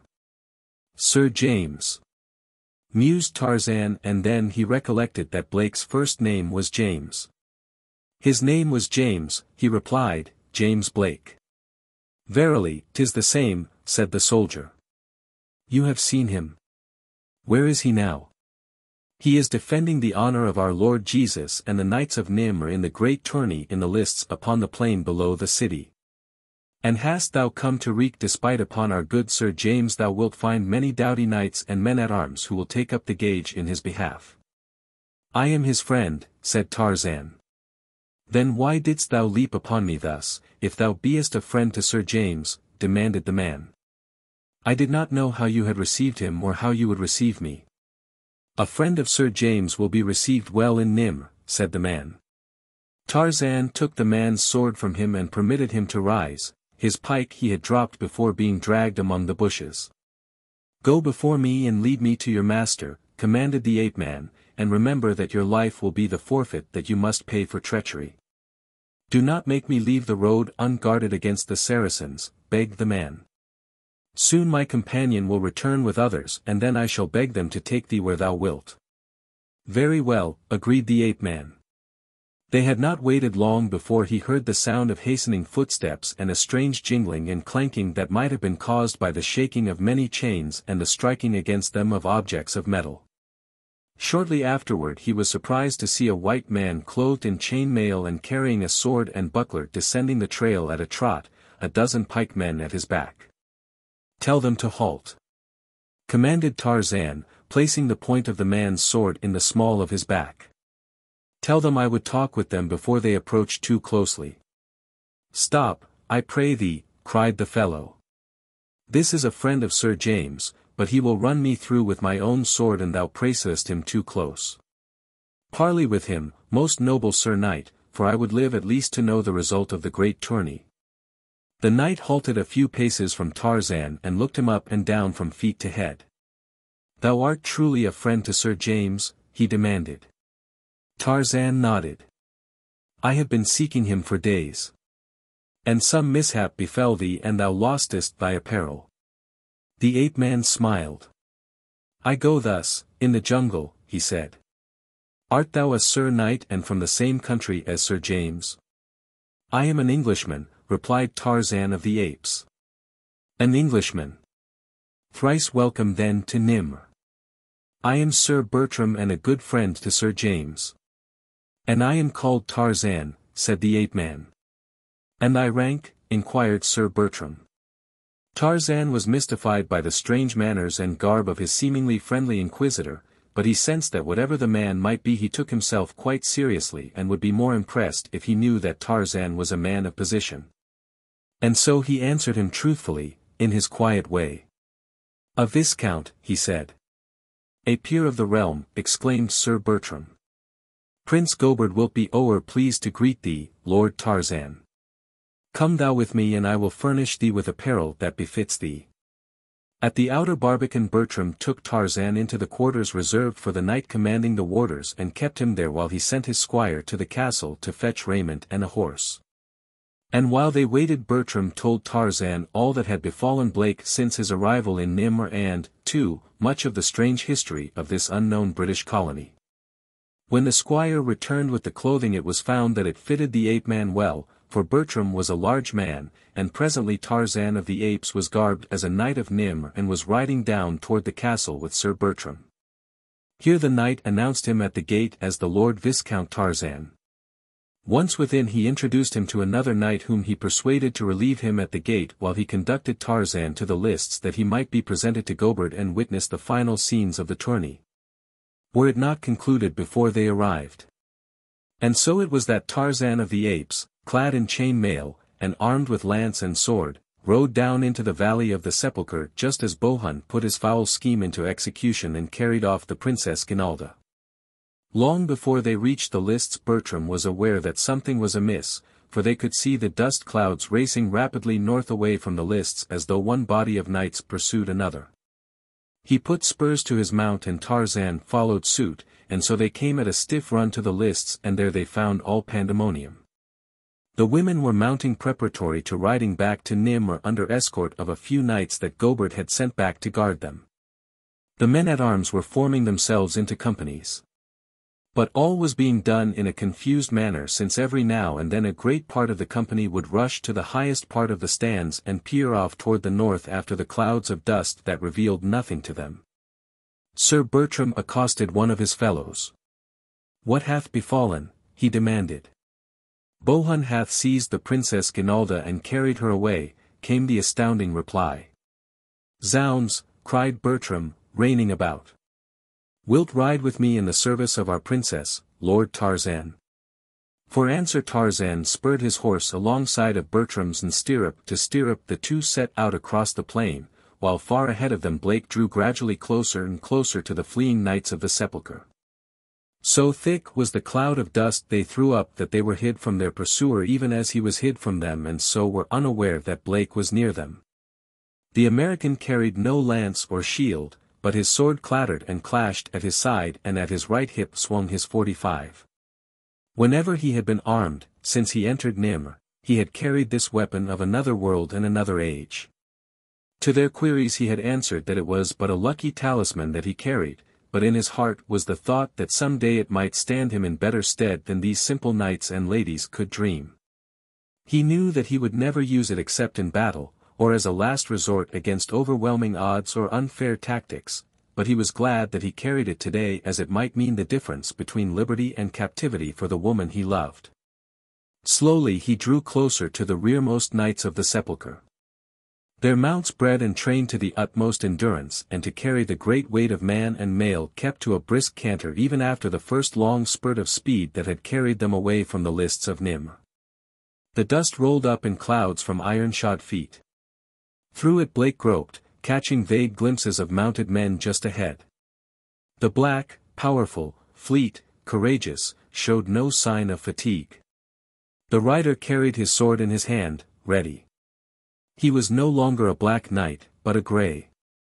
Bassinet, hauberk, all the rich caparisons of his horse, the horse itself, were grey with dust. Blake glimpsed a knight toward whom he was slowly drawing closer. This knight was grey. Like a flash Blake realized the value of the camouflage that chance had laid upon him. He might ride among them and they would not suspect that he was not one of them. Instantly he sheathed his sword and pressed forward, but he edged off a little from the knight before he passed him. Urging the black ever a little faster Blake crept up through the ranks of Bohun's knights. Somewhere a knight was carrying double and this knight he sought. The nearer the head of the column he forged the greater became the danger of discovery, for now the dust was less thick and men could see farther, but yet his own armor, his face. The leopard skin of his bassinet were coated thick with grey and though knights peered intently at him as he passed none recognized him. Once one hailed him. "Is't thou, Percival?" he demanded. "Nay," replied Blake and spurred on a trifle faster. Now, dimly, just ahead, he saw several knights bunched close, and once he thought he glimpsed the fluttering garments of a woman in their midst. Pressing on, he drew close behind these, and there, surrounded by knights, he saw a woman held before one of the riders. Drawing his sword, he spurred straight between two knights who rode close behind he who carried Ginalda, and as Blake passed he cut to the right and left, and the two knights rolled from their saddles. At a touch of the spurs the black leaped abreast the young knight that was bearing off the princess. So quickly was the thing accomplished that the knights who rode scarce an arm's length from him had not the time to realize what was occurring and prevent it. Blake slipped his left arm about the girl and at the same time thrust to the left above his left forearm, driving his blade far into the body of the youthful knight. Then he spurred forward, carrying Ginalda from the dead arms as the knight pitched headlong from his saddle. Blake's sword was wrenched from his grasp, so far had he driven it into the body of the man who dared commit this wrong against the woman Blake loved. Cries of rage arose about him as knights spurred in pursuit, and the black ran free with no guiding hand upon the reins. A huge fellow loomed just at Blake's rear, and another was closing in from the other side. The first man swung his sword as he stood in his stirrups, and the second was already reaching for Blake with his point. Strange oaths were on their lips, and their countenances were contorted by rage as they strove to have the life of the rash man who had almost thwarted them in their design, but that he could succeed they had not the remotest belief. For he was one against 1,000. Then something happened the like of which had never been known to them or their progenitors. A blue-barreled .45 flashed from the holster at Blake's hip, there was a loud report, and the knight upon Blake's right rear lunged head foremost to the ground.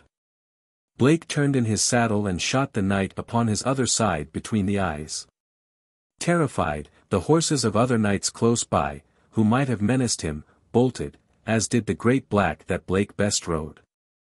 But while the American was trying to replace his weapon in its holster and gather the reins in his right hand, he leaned to the left and thus forced the horse slowly around toward the direction he wished him to go. Blake's plan being to cut across the front of the Knights of the Sepulchre and then turn southward toward Nimr. He was sure that Gobert and his followers must be close in pursuit, and that it would be but a matter of minutes before he would have Ginalda safe behind 1,000 or more knights, any one of whom would lay down his life for her. But the Knights of the Sepulchre had spread out over a greater front than Blake had anticipated, and now he saw them coming rapidly upon his left and was forced to swerve in a more northerly direction. Closer and closer they came, and once more the American found it necessary to drop his reins and draw his .45. One shot sent the horses of the menacing knights rearing and plunging away from the terrifying sound, and it sent the black into a new paroxysm of terror that almost resulted in Blake and the girl being unhorsed. When the man finally brought the animal again under control, the dust cloud that marked the position of the Knights of the Sepulchre was far behind, and close upon Blake's left was a great forest, whose dark depths offered concealment for the moment at least. Reining quickly within, Sir James drew up and gently lowered Ginalda to the ground. Then he dismounted and tied the black to a tree, for Blake was spent after what he had been through this day since his first entry upon the lists, and the black was spent as well. He slipped the housing and the heavy saddle from the horse's back and took the great bit from his mouth, replacing a portion of the housing to serve as a cooler until the horse should be less heated. Nor once did he glance at the princess until he had finished caring for his horse. Then he turned and faced her. She was standing leaning against a tree, looking at him. "Thou art brave, Sir Knight," she said softly, and then added, arrogantly, "but still a boor." Blake smiled, wanly. He was very tired and had no wish to argue. "I'm sorry to ask you to do it," he said, ignoring what she had said to him, "but Sir Galahad here will have to be kept moving about a bit until he cools off, and I'm too faggy to do it." The Princess Ginalda looked at him in wide-eyed amazement. Thou, she stammered, "thou meanest that I should lead the beast? I, a princess?" "I can't do it, Ginalda," replied Blake. "I tell you I'm just about all in, lugging all these skid chains about since sunrise. I guess you'll have to do it." "Have to? Durst thou command, knave?" "Snap out of it, girl," advised Blake curtly. "I'm responsible for your safety, and it may all depend on this horse. Get busy, and do as I tell you." Lead him back and forth slowly. There were tears of rage in the eyes of the Princess Ginalda as she prepared to make an angry retort, but there was something in Blake's eyes that silenced her. She looked at him for a long moment and then turned and walked to the black. Untying the rope that tethered him to the tree, she led him slowly to and fro, while Blake sat with his back against a great tree and watched out across the plain for the first sign of pursuit. But there was no pursuit. For the Knights of Nimr had taken the Knights of the Sepulchre, and the two forces were engaging in a running fight that was leading them farther and farther away toward the city of the Sepulchre upon the north side of the valley. Ginalda led the black for half an hour. She led him in silence, and in silence Blake sat gazing out across the valley. Presently he turned toward the girl and rose to his feet. "That'll be good," he said, approaching her. "Thank you. I'll rub him a bit now. I was too exhausted to do it before." Without a word she turned the black over to him, and with dry leaves he rubbed the animal from muzzle to dock. When he had finished he threw the housing over him again and came and sat down beside the girl. He let his eyes wander to her profile, to her straight nose, her short upper lip, her haughty chin. She is beautiful, thought Blake, but selfish, arrogant and cruel. But when she turned her eyes toward him, even though they passed over him as though he had not been there, they seemed to belie all the other evidence against her. He noticed that her eyes were never quiet. Her glances roved from place to place, but most often into the depths of the wood and upward among the branches of the trees. Once she started and turned suddenly to gaze intently into the forest. "What is it?" asked Blake. "Methought something moved within the wood," she said. "Let us be gone." "It is almost dusk," he replied. "When it is dark we can ride to Nimr in safety. Some of Bohun's knights may still be searching for you." "What?" she exclaimed. "Remain here until dark. Knowest thou not where we are?" "Why, what's wrong with this place?" demanded the man. She leaned toward him, her eyes wide with terror. "It be the wood of the leopards," she whispered. "Yes?" he queried casually. "Here lair the great leopards of Nimr," she continued, "and after night falls only a camp with many guards and beast fires is safe from them. And even so not always then, for they have been known to leap upon a warder and, dragging him into the wood, devour him within hearing of the camp. But, suddenly her eyes responded to a new thought, I had forgotten the strange, roaring weapon with which thou slewest the knights of Bohun. Of a surety with that thou couldst slay all the leopards of the wood." Blake hesitated to undeceive her and add to her alarm. "Perhaps," he said, "it will be as well to start now, for we have a long ride and it will soon be dark." As he spoke he started toward Sir Galahad. He had almost reached the horse when the animal suddenly raised its head and with up-pricked ears and dilated nostrils looked into the gathering shadows of the wood. For an instant Sir Galahad trembled like a leaf, and then, with a wild snort, he lay back with all his weight upon the tether, and as it parted with a snap he wheeled and raced out upon the plain. Blake drew his gun and peered into the wood, but he saw nothing, nor could his atrophied sense of smell catch the scent that had come so clearly to the nostrils of Sir Galahad. Eyes that he could not see were watching him, but they were not the eyes of Sheeta the leopard. 20. I love you. Lord Tarzan rode with Sir Bertram in the wake of the Knights of Nimr. Nor did they overtake them until after Blake had borne Ginalda out of the battle which had followed immediately. The hosts of Gobert had overhauled the Knights of the Sepulchre. As the two approached, Tarzan saw opposing knights paired off in mortal combat. He saw a knight of Nimr go down before an adversary's lance, and then the victor espied Tarzan. "Have at you, Sir Knight!" cried he of the Sepulchre, and couched his lance and put spurs to his charger. This was a new experience for the ape-man, a new adventure, a new thrill. He knew as much about jousting as he did about ping-pong, but from childhood he had wielded a spear, and so he smiled as the knight charged upon him. Lord Tarzan waited, and the Knight of the Sepulchre was disconcerted to see his adversary awaiting him, motionless, his spear not even couched to receive him. Lord Bertram had reined in his horse to watch the combat and observe how this English peer accounted for himself in battle, and he too was perplexed. Was the man mad, or was he fearful of the issue? As his antagonist approached him, Tarzan rose in his stirrups and carried his lance hand above and behind his head. And when the tip of the other's lance was yet 5 paces from him, the ape-man launched the heavy weapon as he had so often launched his hunting spear and his war spear in the chase and in battle. It was not Viscount Greystoke who faced the Knight of the Sepulchre, it was not the king of the great apes. It was the chief of the Waziri, and no other arm in the world could cast a war spear as could his. Forward his spear hand shot, straight as an arrow sped the great lance. It struck the shield of the Knight of the Sepulchre just above the boss and, splitting the heavy wood, drove into the heart of Tarzan's foe, and at the same instant the ape-man reined his horse aside as that of his fallen antagonist thundered past. Sir Bertram shook his head and spurred to meet an antagonist that had just challenged him. He was not sure that the act of Lord Tarzan had been entirely ethical, but he had to admit that it had been magnificent.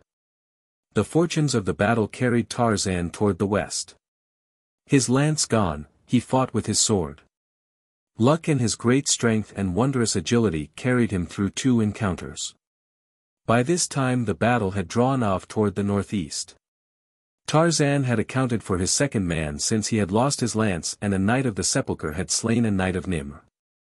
Now these 2 remained alone upon the field, nor did the other lose a moment in shouting his challenge to the ape-man.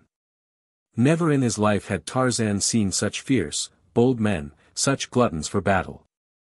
That they gloried in conflict and in death with a fierce lust that surpassed the maddest fanaticism he had ever witnessed filled Tarzan's breast with admiration. What men! What warriors! Now the last night was upon him. Their swords clashed on ready buckler. They wheeled and turned and struck again. They passed and spurred once more to close quarters. Each rose in his stirrups to deliver a terrific cut, each sought to cleave the other's skull. The blade of the Knight of the Sepulchre glanced from Tarzan's buckler and bit into the skull of the ape-man's charger, but Tarzan's edge smote true. As his horse went down, Tarzan leaped free, his antagonist falling dead at his feet, while the riderless horse of the slain knight galloped swiftly off in the direction in which lay the city of the Sepulchre. Tarzan looked about him.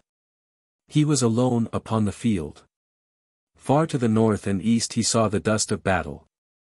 The city of Nimr lay across the plain toward the south.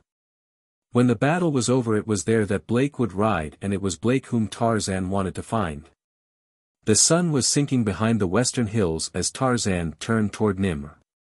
The chain mail that he wore was heavy, hot and uncomfortable, and Tarzan had not gone far before he discarded it. He had his knife and his rope. These he always kept with him, but he left the sword with the armor and with a sigh of relief continued on his way. Ibn Jad, as he had come across the valley from the city of the Sepulchre toward the city that he had seen upon the opposite side, had been perturbed by the great clouds of dust that had been raised by the Knights of the Sepulchre and the pursuing Nimrians. Seeing a forest close upon his right hand, he had thought it wiser to seek its concealing shadows until he could learn more concerning that which caused so great a dust cloud, which he saw was rapidly approaching. Within the forest it was cool, and here Ibn Jad and his followers rested. "Let us remain here," suggested Abd-el-Aziz, "until evening, when we may approach the city under cover of darkness." Ibn Jad approved the plan, and so they camped just within the forest and waited. They watched the dust cloud pass and continue on toward the city of the Sepulchre. "Billah, it is well we did escape that village before yon host returned," said Ibn Jad. They saw a horseman enter the forest, or pass to the south of it, they could not know which, but they were not interested in single horsemen, or in any horseman, so they did not investigate. He seemed to be either carrying another person upon his horse with him, or some great bundle. At a distance they could not see which. "Perhaps," said Abd-el-Aziz, "we shall find greater treasure in the city to the south." "And perhaps the beautiful woman of whom the Sahar spoke," added Ibn Jad, "for she was not within the city we left this morning." "There were some there that were beautiful," said Fad. "The one I seek is more beautiful than an Huri," said Ibn Jad. When they took up their march again just before dark, they moved cautiously just within the edge of the forest. They had covered a mile, perhaps, when those in the lead heard voices ahead. Ibn Jad sent one to investigate. The man was soon back. His eyes were bright with excitement. Ibn Jad, he whispered, thou needst seek no farther, the Houri is just ahead. Following the suggestion of the scout Ibn Jad, followed by his companions, went deeper into the woods and approached Blake and Ginalda from the west. When Sir Galahad broke loose and Blake drew his 45, Ibn Jad knew that they could remain in concealment no longer. He called Fad to him. Many of the Nasranis speak the language thou didst learn among the soldiers of the north, he said. Speak thou therefore to this one in the same tongue, telling him we are friends and that we are lost. When Fad saw the Princess Ginalda his eyes narrowed and he trembled almost as might a man with ague. Never in his life had Fad seen so beautiful a woman, never had he dreamed that an Houri might be so lovely. Do not fire upon us, he called to Blake from the concealment of some bushes. We are friends. We are lost. Who are you? Demanded Blake, surprised to hear French spoken in the Valley of the Sepulchre. We are poor men from the desert country, replied Fad. We are lost. Help us to find our way and the blessings of Allah shall be upon thee. Come out and let me see you, said Blake. If you are friendly you need not fear me. I've had all the trouble I'm looking for. Fad and Ibn Jad stepped out into view and at sight of them Ginalda voiced a little scream and seized Blake's arm. The Saracens, she gasped. I guess they're Saracens all right, said Blake, but you needn't worry, they won't hurt you. Not harm a crusader, she demanded incredulously. These fellows never heard of a crusader. Me likes not the way they look at me, whispered Ginalda. Well, neither do I, but perhaps they mean no harm. With many smiles the Arabs gathered around the two and through Fad ibn Jad repeated his protestations of friendship and his delight at meeting one who could direct him from the valley. He asked many questions about the city of Nimr, and all the while his followers pressed closer to Blake. Of a sudden the smiles vanished from their faces as, at a signal from their sheikh, for stalwart Bedouins leaped upon the American and bore him to the ground, snatching his gun from him, while simultaneously two others seized the Princess Ginalda. In a moment Blake was securely bound and the Arabs were debating what disposition to make of him. Several wanted to slit his throat. But Ibn Jad counseled against it since they were in a valley filled with the man's friends and should the fortunes of war decide to throw some of the Bedouins into the hands of the enemy such would fare better if they spared this one's life. Blake threatened, promised, begged that they give Ginalda her liberty, but Fad only laughed at him and spit upon him. For a time it seemed almost certain that they were going to kill Blake, as one of the Bedouins stood over him with a keen kusa in his hand, awaiting the word from Ibn Jad. It was then that Ginalda tore free from those who held her and threw herself upon Blake to shield his body from the blade with her own. Thou shalt not slay him, she cried. Take my life and thou must have Christian blood, but spare him. They cannot understand you, Ginalda, said Blake. Perhaps they will not kill me, but that does not matter. You must escape them. Oh, they must not kill thee, they shall not. Canst ever forgive me the cruel words I spoke?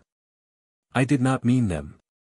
My pride was hurt that thou shouldst say of me what Malad told me thou didst say and so I spoke to hurt thee and not from my heart. Canst forgive me? Forgive you?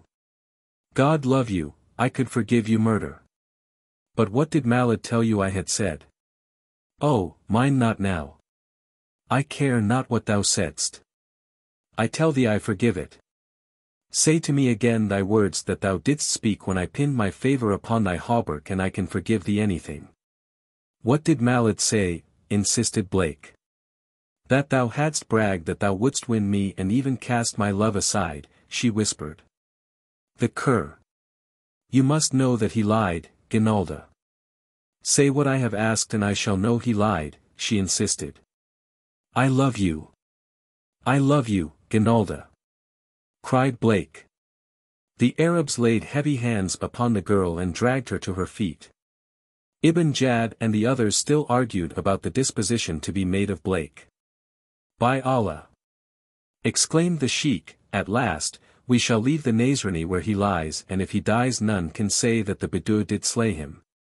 Abd-el-Aziz," he continued, "let thou take men and continue across the valley to that other city. Come, I shall accompany thee away and we will talk out of hearing of this Nazrani who, perchance, understandeth more of our tongue than he would have us guess." As they moved away toward the south, Ginalda tried to free herself again from the grasp of her captors, but they dragged her with them.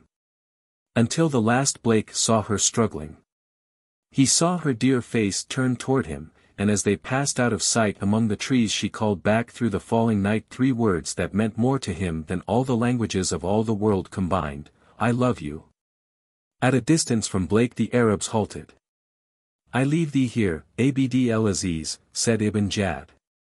"Go thou and see if the city appears to be a rich place, and if it be too strongly guarded make no attempt to loot it, but return to the menzil that will be just beyond the northern summit where it now is, or, if we move it, we shall make our trail plain that thou mayst follow us. I shall hasten from the valley with this rich treasure that we now have, not the least of which is the woman Billah. In the north she will fetch the ransom of 12 sheiks. Go, Abd-el-Aziz, and may Allah be with thee." Ibn Jad turned directly north. His belief that the great body of horsemen he had glimpsed amid the distant dust were returning to the city he had sacked argued against his attempting to leave the valley by the same route that he had entered it. And so he had determined to attempt to scale the steep mountains at a point west of the city of the sepulchre, avoiding the castle and its defenders entirely. Blake heard the retreating footsteps of the Bedouins die away in the distance. He struggled with his bonds, but the camel leather held securely. Then he lay quiet. How silent, how lonely the great, black wood, the wood of the leopards. Blake listened. Momentarily he expected to hear the fall of padded feet, the sound of a great, furred body approaching through the underbrush. The slow minutes dragged. An hour had passed. The moon rose, a great, swollen, red moon that floated silently up from behind distant mountains. This moon was looking down upon Ginalda as it was on him. He whispered a message to it, a message for his princess. It was the first time that Blake ever had been in love and he almost forgot his bonds and the leopards in recalling those 3 words that Ginalda had called back at the instant of their separation. What was that? Blake strained his eyes into the darkness of the shadowy wood. Something was moving. Yes, it was the sound of stealthy, padded feet, the scraping of a furred body against leaves and twigs. The leopard of the wood was coming. Hark! There must be another in a nearby tree, for he was sure that he could see a shadowy form almost above him. The moonlight, shining from the low moon near the eastern horizon, crept beneath the trees and lighted the ground upon which Blake lay and beyond him for 12 yards and more. Presently into this moonlit space stepped a great leopard. Blake saw the blazing eyes, felt them burning into him like fire. He could not tear his own from the great snarling figure, where they were held in awful fascination. The carnivore crouched and crept closer. Inch by inch it crept upon him as though with the studied cruelty of premeditated torture. He saw the sinuous tail lashing from side to side. He saw the great fangs bared. He saw the beast flatten against the ground, its muscles tensed. It was about to spring. Helpless, horrified, Blake could not take his eyes from the hideous, snarling face. He saw it leap suddenly with the lightness and agility of a house cat, and at the same instant he saw something flash through the air. The leopard stopped in mid-leap and was hauled upward into a tree that overhung the spot. He saw the shadowy form that he had seen before, but now he saw that it was a man and that he was hauling the leopard upward by a rope that had been cast about its neck at the instant that it had risen to leap upon him. Screaming, pawing with raking talons, Sheeta the leopard was dragged upward. A mighty hand reached out and grasped the great cat by the scruff of the neck and another hand drove a knife blade into the savage heart. When Sheeta ceased to struggle, and hung quiet, the hand released its grasp and the dead body of the carnivore thudded to the ground beside Blake. Then the godlike figure of an almost naked white man dropped lightly to the leafy mold. Blake voiced an exclamation of surprised delight. "Tarzan of the Apes," he cried. "Blake?" demanded the ape-man, and then, "At last. And I didn't find you much too soon, either." "I'll tell the world you didn't," exclaimed Blake. Tarzan cut the bonds that held the American. "You've been looking for me?" asked Blake. "Ever since I learned that you had become separated from your safari. By George, that was white of you. Who left you trussed up here?" "A bunch of Arabs." Something like a growl escaped the lips of the ape-man. "That villainous old Ibn Jad here?" he demanded incredulously. "They took a girl who was with me," said Blake. "I do not need to ask you to help me rescue her, I know." "Which way did they go?" asked Tarzan. "There." Blake pointed toward the south. "When?" "About an hour ago." "You'd better shed that armor," advised Tarzan, "it makes walking a punishment. I just tried it." With the ape-man's help Blake got out of his coat of mail and then the two set out upon the plain trail of the Arabs. At the point where Ibn Jad had turned back toward the north they were at a loss to know which of the two spoors to follow, for here the footprints of Ginalda. That the ape-man had been able to pick up from time to time since they left the spot where the girl had been seized, disappeared entirely. They wondered what had become of them. They could not know that here, when she found that Ibn Jad was going to turn back with her away from Nim, she had refused to walk farther. It had been all right as long as they were approaching Nim, but she refused absolutely to be a party to her own abduction when it led away from home. What breeze there was blowing from the east, nullifying the value of Tarzan's sense of smell so that even the great ape-man could not know in what direction or with which party Ginalda had been carried off. "The most reasonable assumption," said Tarzan, "is that your princess is with the party that has gone north, for I know that Ibn Jad's Menzelmust lay in that direction. He did not enter the valley from the south. That I know because I just came in that way myself and Sir Bertram assured me that there are only two entrances, the one through which I came and a pass above the city of the sepulchre.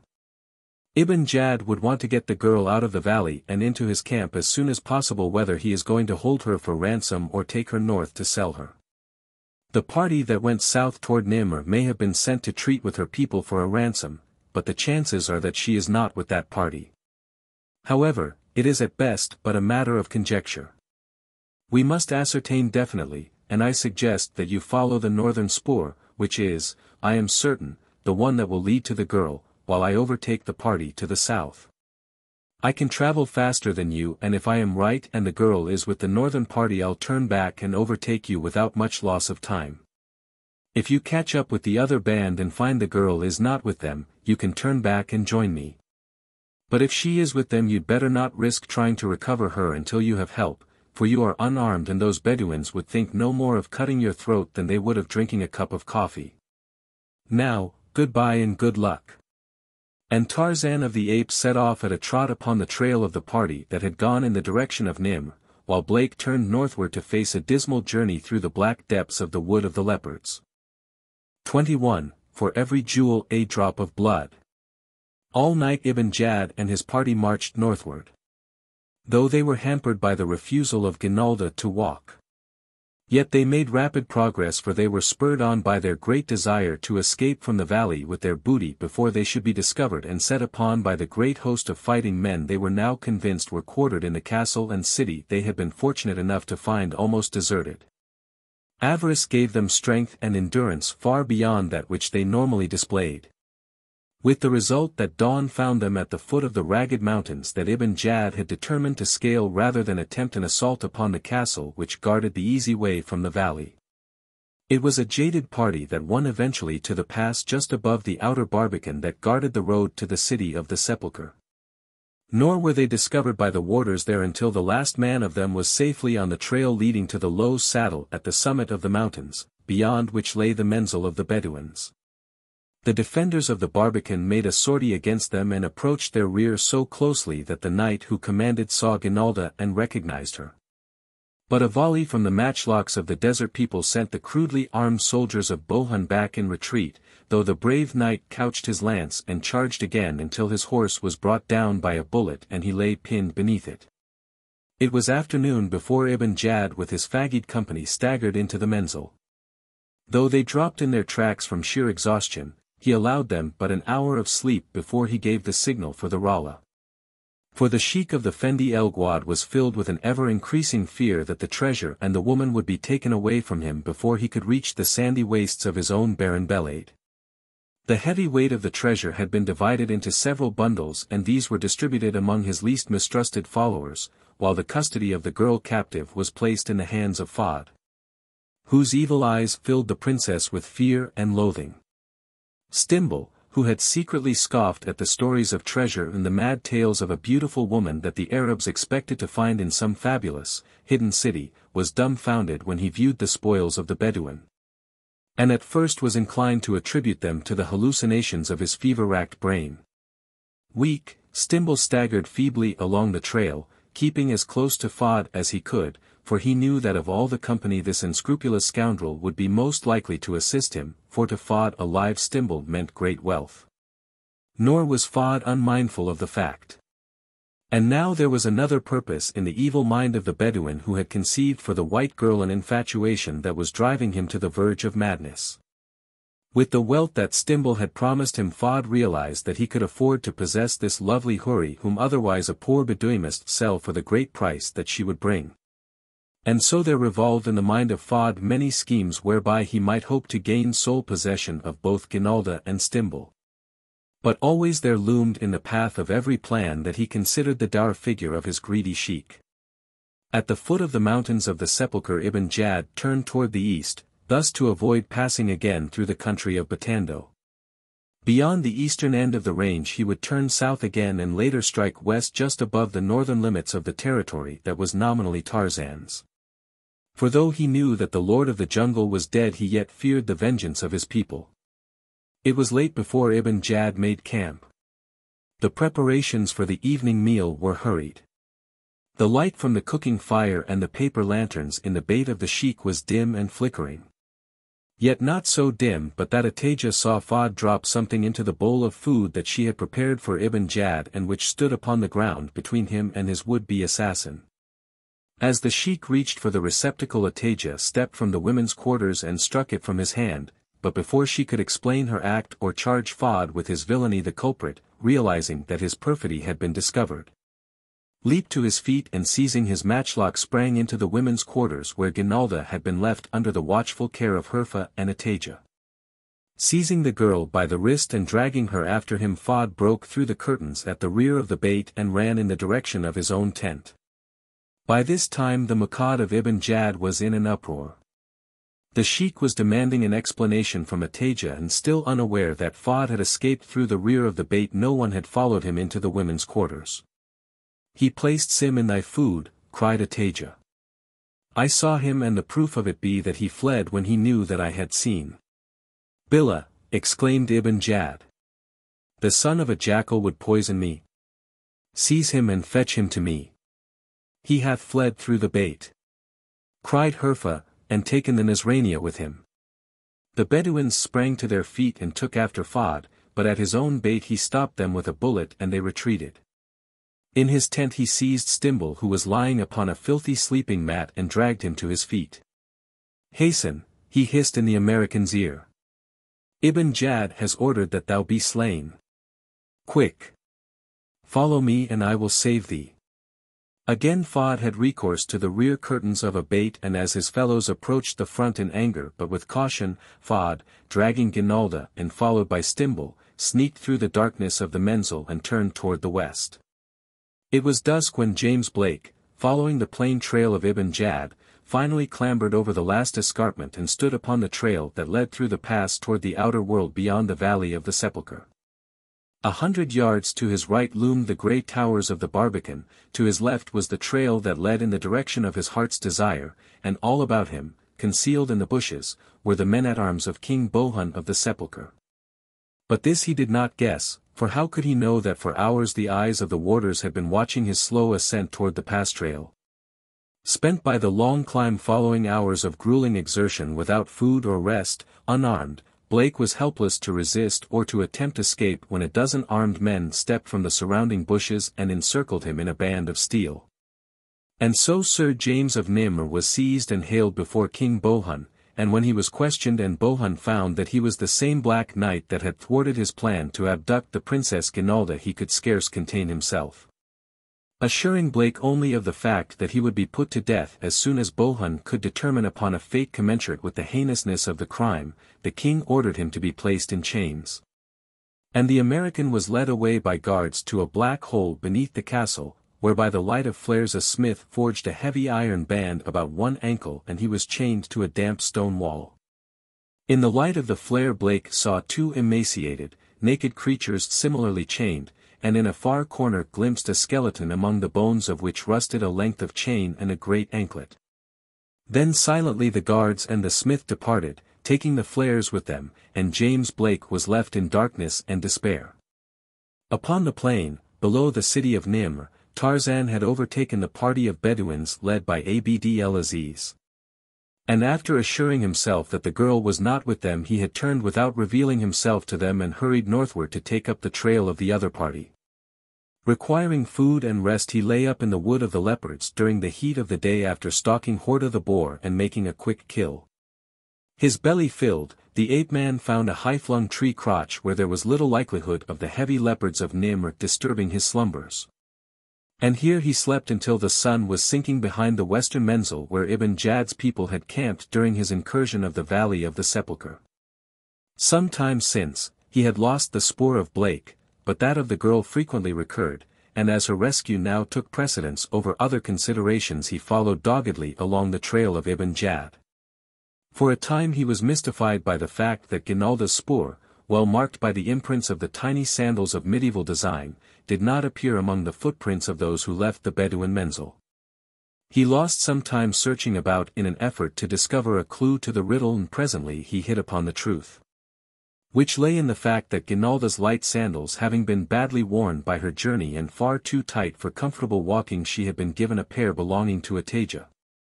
And thus it became difficult to differentiate between the spoor of the two girls, who were of equal weight and of a similarity of carriage that rendered their footprints practically identical. Tarzan therefore contented himself with following the spoor of the party, and so it was that he passed their first night's camp, where Fahd had stolen Ginalda from the sheik, without discovering that three of its members had their turn to the west, while the main body of the Arabs marched toward the east. And as Tarzan followed the spoor of Ibn Jad, 100 stalwart Waziri moved northward from the water hole of the smooth, round rocks upon the old trail of the Bedouins. With them was Zeyd, who had begged so hard to accompany them when they passed the village where he had been waiting that at last the sub-chief had consented.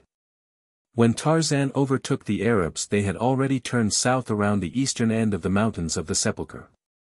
He saw the bags they carried and the evident concern with which Ibn Jad watched and guarded them, and he shrewdly guessed that the wily old thief had indeed found the treasure he had sought. But he saw no evidence of the presence of the princess, and Stimbul, too, was missing. Tarzan was furious. He was furious at the thieving Bedouins for daring to invade his country, and he was furious at himself because he felt that in some way he had been tricked. Tarzan had his own methods of inflicting punishment upon his enemies, and he had, as well, his own grim and grisly sense of humor. When men were doing wrong, it pleased him to take advantage of whatever might cause them the greatest suffering, and in this he was utterly ruthless with his enemies. He was confident that the Arabs thought him dead, and it did not suit his whim to reveal their error to them at this time. But it did accord with his fancy to let them commence to feel the weight of his displeasure and taste the first fruits of their villainy. Moving silently through the trees, Tarzan paralleled the course of the Arabs. They were often plainly visible to him, but none saw Tarzan, nor dreamed that savage eyes were watching their every move. 5 men carried the treasure, though its weight was not so great but that one powerful man might have borne it for a short distance. Tarzan watched these men most often, these and the Sheikh Ibn Jad. The trail was wide and the Sheikh walked beside one of those who bore the treasure. It was very quiet in the jungle. Even the Arabs, garrulous among themselves, were quiet, for they were very tired and the day was hot, and they were unused to the burdens they were forced to carry since Batando had robbed them of their slaves. Of a sudden, without warning and with only the swish of its flight through the air to announce it, an arrow passed through the neck of the Bedouin who walked beside Ibn Jad. With a scream the man lunged forward upon his face, and the Arabs, warned by their sheikh, cocked their muskets and prepared to receive an attack, but look where they would, they saw no sign of an enemy. They waited, listening, but there was no sound other than the droning of insects and the occasional raucous cry of a bird, but when they moved on again, leaving their fellow dead upon the trail, a hollow voice called to them from a distance. For every jewel a drop of blood, it wailed dismally, for its author knew well the intensely superstitious nature of the desert dwellers and how best to affright them.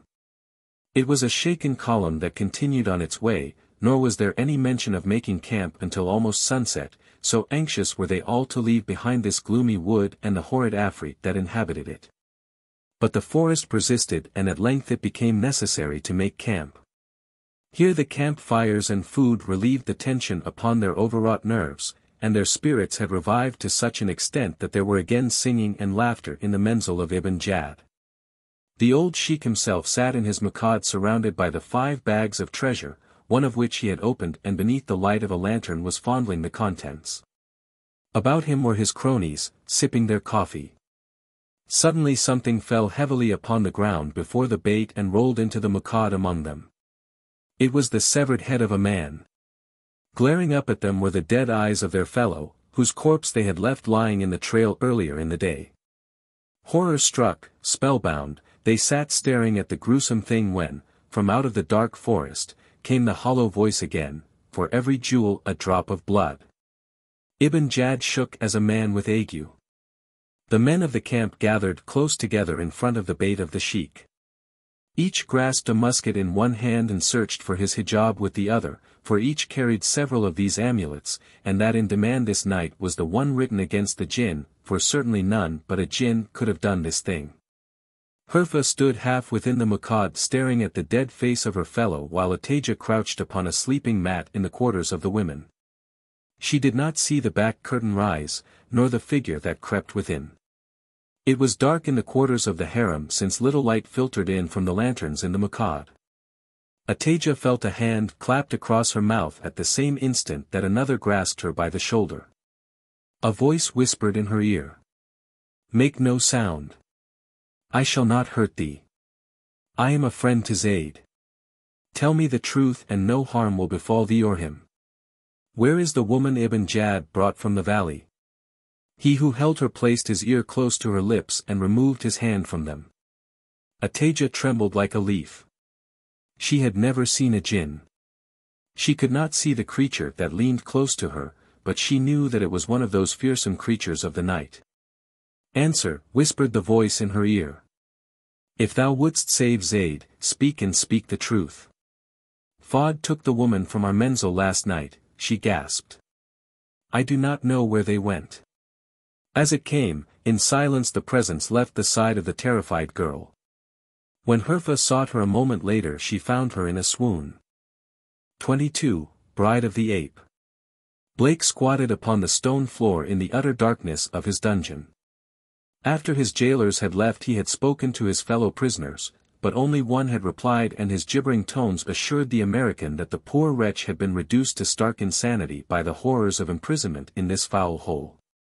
The young man, accustomed to freedom, light, activity, already felt the hideousness of his position and wondered how long it would be before he, too, gibbered incoherently at the end of a rusting chain, how long before he, too, was but mildewed bones upon a clammy floor.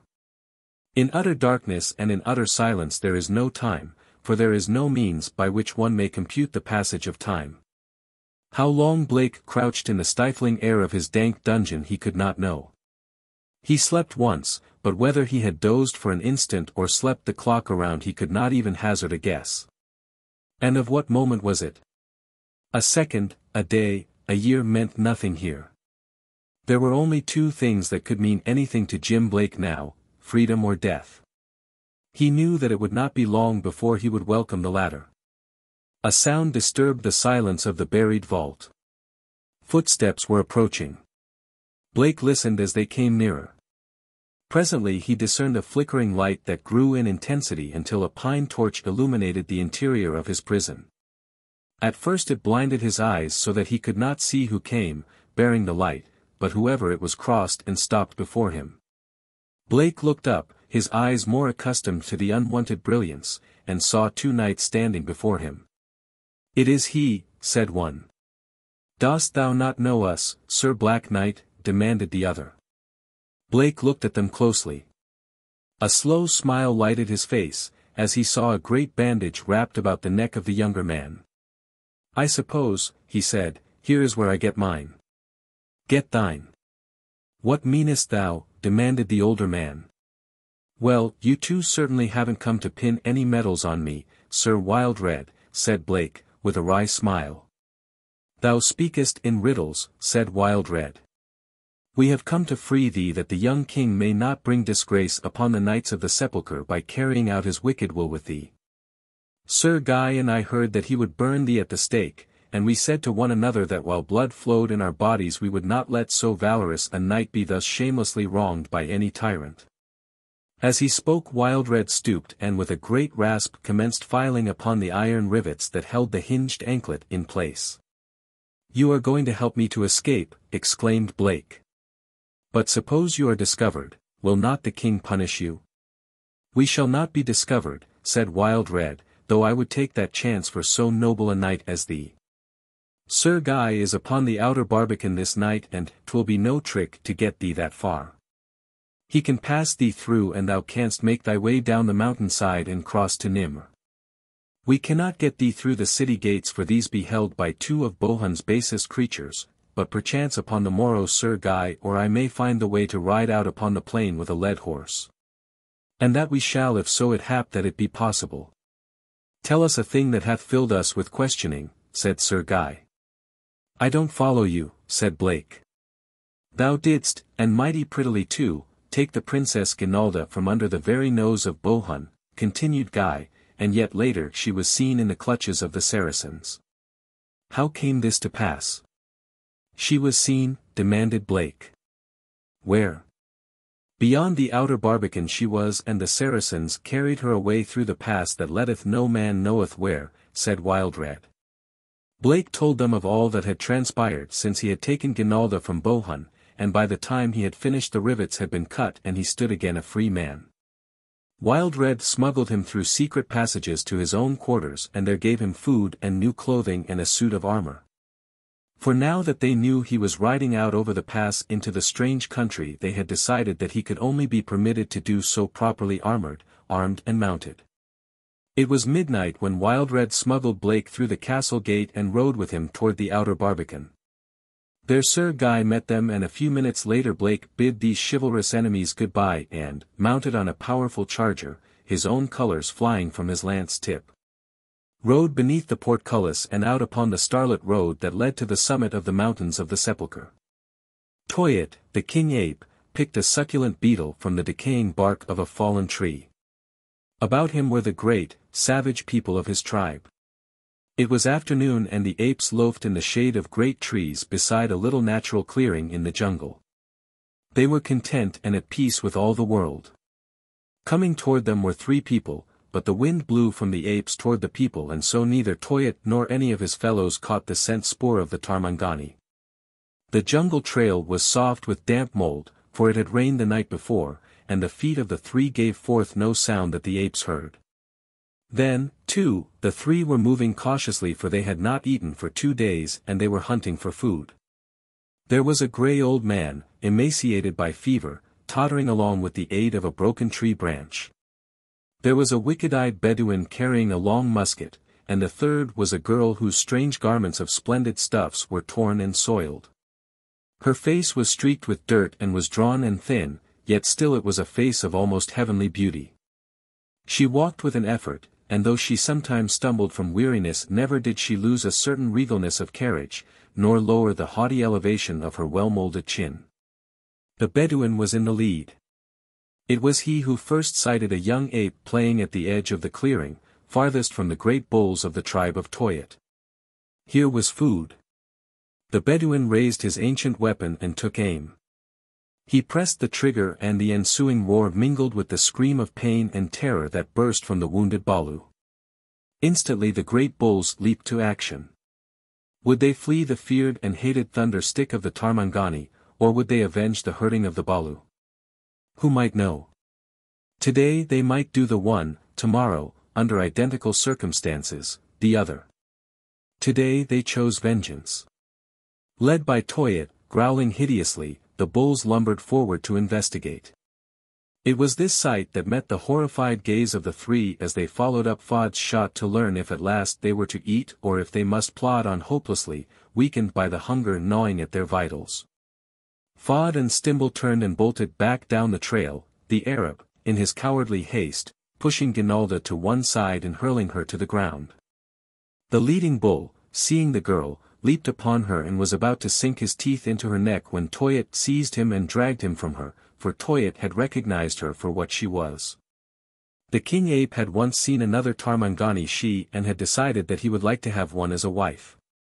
The other ape, a huge bull, seeing that Toyat wanted the prey and angered by the bullying manner of the king, immediately decided to contest Toyat's right to what he had first claimed.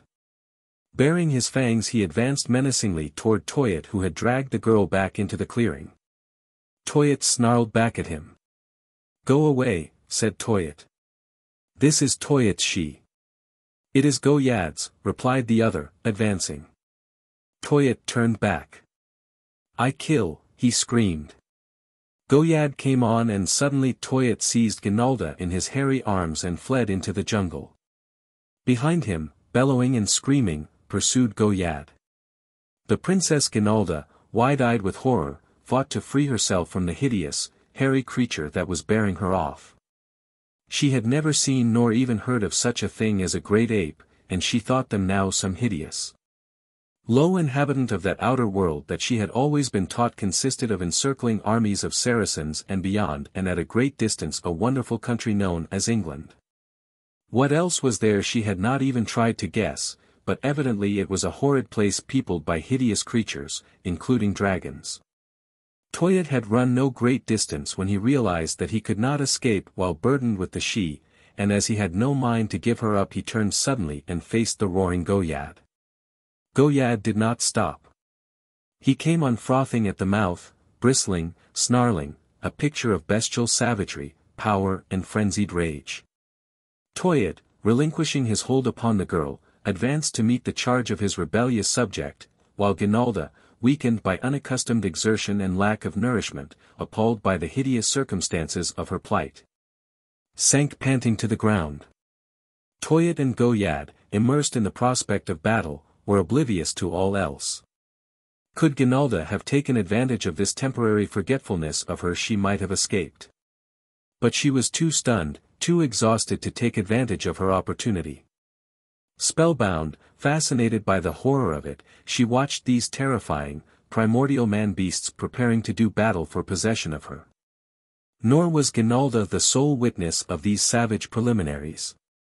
From the concealment of a low bush behind which he lay another watched the scene with steady, interested eyes. Absorbed by their own passion neither Toyat nor Goyad noted the occasional movement of the outer leaves of the bush behind which this other watcher lay. A movement imparted by the body of the watcher with each breath and with each slightest change of position. Perhaps the watcher discovered no sporting interest in the impending duel, for just as the two apes were about to engage he arose and stepped into the open, a great black-maned lion, whose yellow coat gleamed golden in the sunlight. Toyat saw him first and with a growl of rage turned and fled, leaving his adversary and their prize to whatever fate Providence might hold in store for them. Goyad, thinking his rival had abandoned the field through fear of him, beat loudly upon his breast and roared forth the victory cry of the bull ape, then, swaggering as became a victor and a champion, he turned to claim the prize. Between himself and the girl he saw the lion standing, gazing with serious mien straight into his eyes. Goyad halted. Who would not have? The lion was within springing distance but he was not crouched. Goyad backed away, snarling, and when the lion made no move to follow, the great ape suddenly turned and lumbered off into the jungle, casting many a backward glance in the direction of the great cat until intervening foliage shut him from his view. Then the lion turned toward the girl. Poor little princess! Hopeless, resigned, she lay upon the ground staring, wide-eyed, at this new engine of torture and destruction. The king of beasts surveyed her for a moment and then walked toward her. Ginalda clasped her bands and prayed, not for life, for hope of that she had long since resigned, but for death, speedy and painless. The tawny beast came close. Ginalda closed her eyes to shut out the fearsome sight. She felt hot breath upon her cheek, its fetid odor assailed her nostrils. The lion sniffed about her. God! Why did he not end it? Tortured nerves could endure no more and Ginalda swooned. Merciful surcease of her suffering. 23. Jad-bal-Ja. Nerve shaken, the remnants of Ibn Jad's company turned toward the west and hastened by forced marches to escape the hideous forest of the Jinn. Abd el-Aziz and those who had accompanied him from the wood of the leopards toward Nimr had not rejoined them. Nor ever would they, for upon the plain below the treasure city of the Bedouins dreaming, the knights of Gobert had discovered them and, despite the thundering havoc of the ancient matchlocks, the Iron Knights of Nimr had couched their lances against the Saracens and once again the victorious Cri de Guerre of the Crusaders had rung out after 7 centuries of silence to announce a new engagement in the hoary war for the possession of the Holy Land, the war that is without end. From the north a mailed knight rode down through the forest of Galaland. A blue and silver pennon fluttered from his lance. The housings of his great charger were rich with gold and silver from the treasure vaults of Wild Red of the Sepulchre. Wide-eyed Gala warriors viewed this solitary anachron from afar, and fled. Tarzan of the Apes, ranging westward, came upon the spoor of Fad and Stimbul and Ginalda and followed it toward the south. Northward marched 100 ebon giants, veterans of 100 battles, the famed Waziri, and with them came Zeyd, the lover of Ataja. One day they came upon a fresh spoor crossing their line of march diagonally toward the southwest. It was the spoor of Arab sandals, those of 2 men and a woman, and when the Waziri pointed them out to Zeyd the young Bedouin swore that he recognized those of the woman as belonging to Ataja. For who knew better the shape and size of her little foot, or the style of the sandals she fabricated? He begged the Waziri to turn aside for a time and aid him in finding his sweetheart, and while the sub-chief was debating the question in his mind the sound of something hurrying through the jungle attracted the attention of every ear. While they listened a man staggered into view. It was Fad. Zeyd recognized him instantly and as immediately became doubly positive that the footprints of the woman had been made by Ataja. Zeyd approached Fad menacingly. "Where is Ataja?" he demanded. "How should I know? I have not seen her for days," replied Fad, truthfully enough. "Thou least," cried Zeyd, and pointed at the ground. "Here are her own footprints beside thine." A cunning expression came into the eyes of Fad. Here he saw an opportunity to cause suffering to the man he hated. He shrugged his shoulders. "Wallah, if you know, he said. "Where is she?" demanded Zeyd. "She is dead." "I would have spared you," answered Fad. "Dead?" The suffering in that single word should have melted a heart of stone, but not Fad's. "I stole her from her father's Beyt," continued Fad, wishing to inflict as much torture as possible upon his rival. "For days and nights she was mine. Then a huge ape stole her from me. By now she must be dead." But Fad had gone too far. He had encompassed his own undoing. With a scream of rage Zeyd leaped upon him with drawn kusa, and before the Waziri could interfere or Fad defend himself the keen blade had drunk thrice in the heart of the lying Bedouin. With bent head and dull eyes Zeyd marched on northward with the Waziri, as, a mile behind them, a wasted old man, burning with fever, stumbled in the trail and fell. Twice he tried to regain his feet, only to sink weakly back to earth. A filthy, ragged bundle of old bones, he lay, sometimes raving in delirium, sometimes so still that he seemed dead.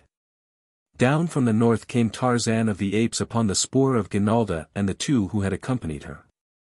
Knowing well the windings of the trail he took short cuts, swinging through the branches of the trees, and so it happened that he missed the Waziri at the point where their trail had encountered that of Fad, where Zeyd had slain his rival. And presently his nostrils picked up the scent of the Mangani in the distance. Toward the great apes he made his way swiftly, for he feared that harm might befall the girl should she, by any mischance, fall into the hands of the anthropoids. He arrived in the clearing where they lazed, a short time after the return of Toyat and Goyad, who, by now, had abandoned their quarrel, since the prize had been taken by one stronger than either of them. The preliminaries of meeting over and the apes having recognized and acknowledged Tarzan, he demanded if any had seen the Tarmangani she who had recently passed through the jungle. Mualat pointed at Toyat and Tarzan turned toward the king. "You have seen the she?" demanded Tarzan, fearful, for he did not like the manner of the king ape. Toyat jerked a thumb toward the south. "Numa," he said, and went on hunting for food, but Tarzan knew what the ape meant as surely as though he had spoken 100 words of explanation. "Where?" asked Tarzan. Toyat pointed straight to where he had abandoned Ginalda to the lion, and the ape-man, moving straight through the jungle along the line indicated by the king ape, went sadly to investigate, although he already guessed what he would find. At least he could drive Numa from his kill and give decent burial to the unfortunate girl. Slowly consciousness returned to Ginalda. She did not open her eyes, but lay very quiet, wondering if this was death. She felt no pain.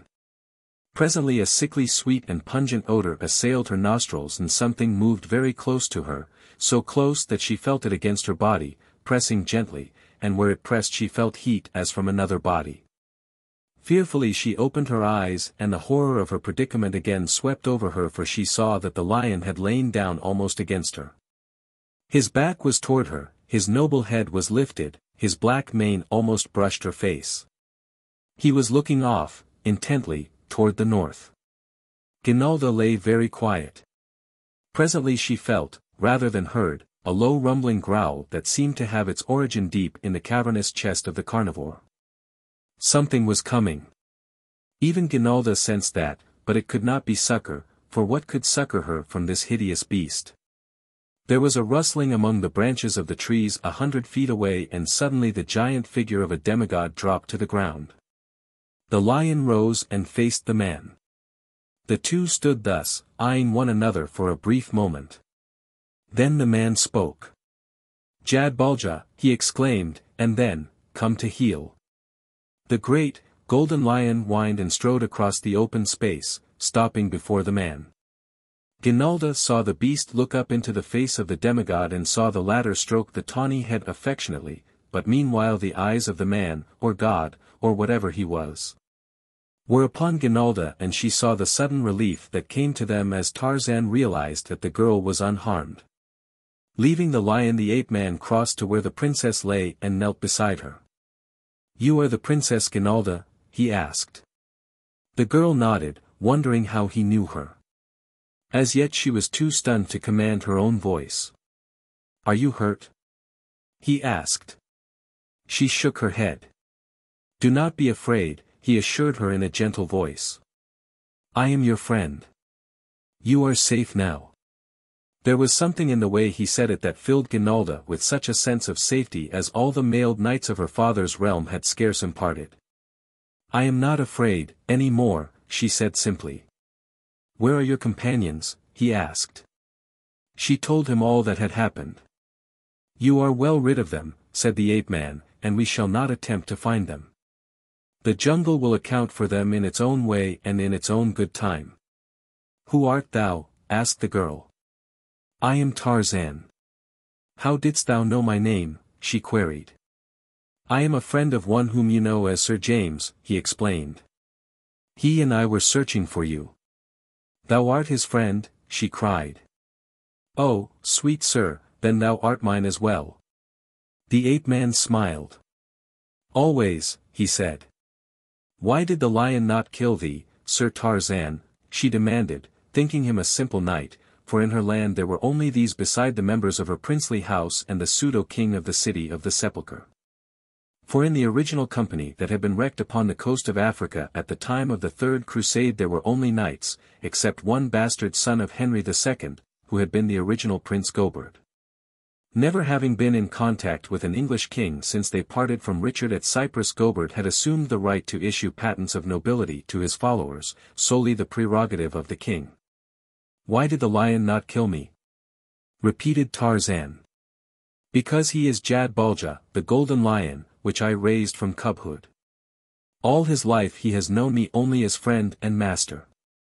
He would not harm me, and it was because of his lifelong association with human beings that he did not harm you, though I was fearful when I saw him beside you that he had. A lion is always a lion.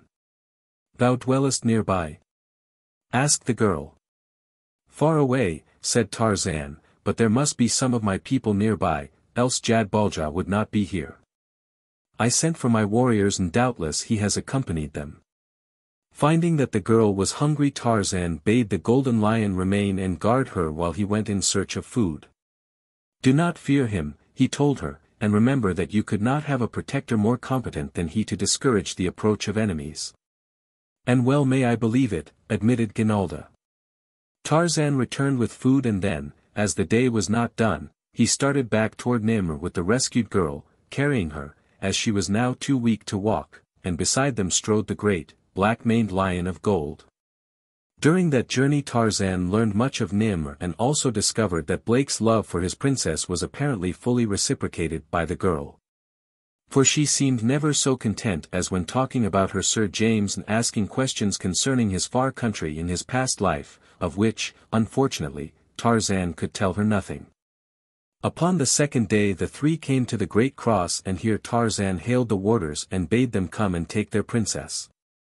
She urged the ape-man to accompany her to the castle and receive the thanks of her father and mother, but he told her that he must leave at once to search for Blake, and at that she ceased her urging. And thou findest him, she said, tell him that the gates of Nimr are always open to him and that the princess Ginalda awaits his return. Down from the cross went Tarzan and Jad-bal-Ja, and before she turned back to enter the tunnel that led to her father's castle the princess Ginalda stood watching them until a turn in the trail hid them from her view. May our Lord Jesus bless thee, sweet Sir Knight, she murmured, and watch o'er thee and fetch thee back once more with my beloved. 24. Where trails met.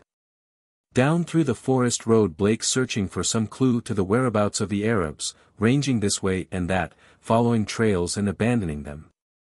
Late one day he came suddenly into a large clearing where once a native village had stood.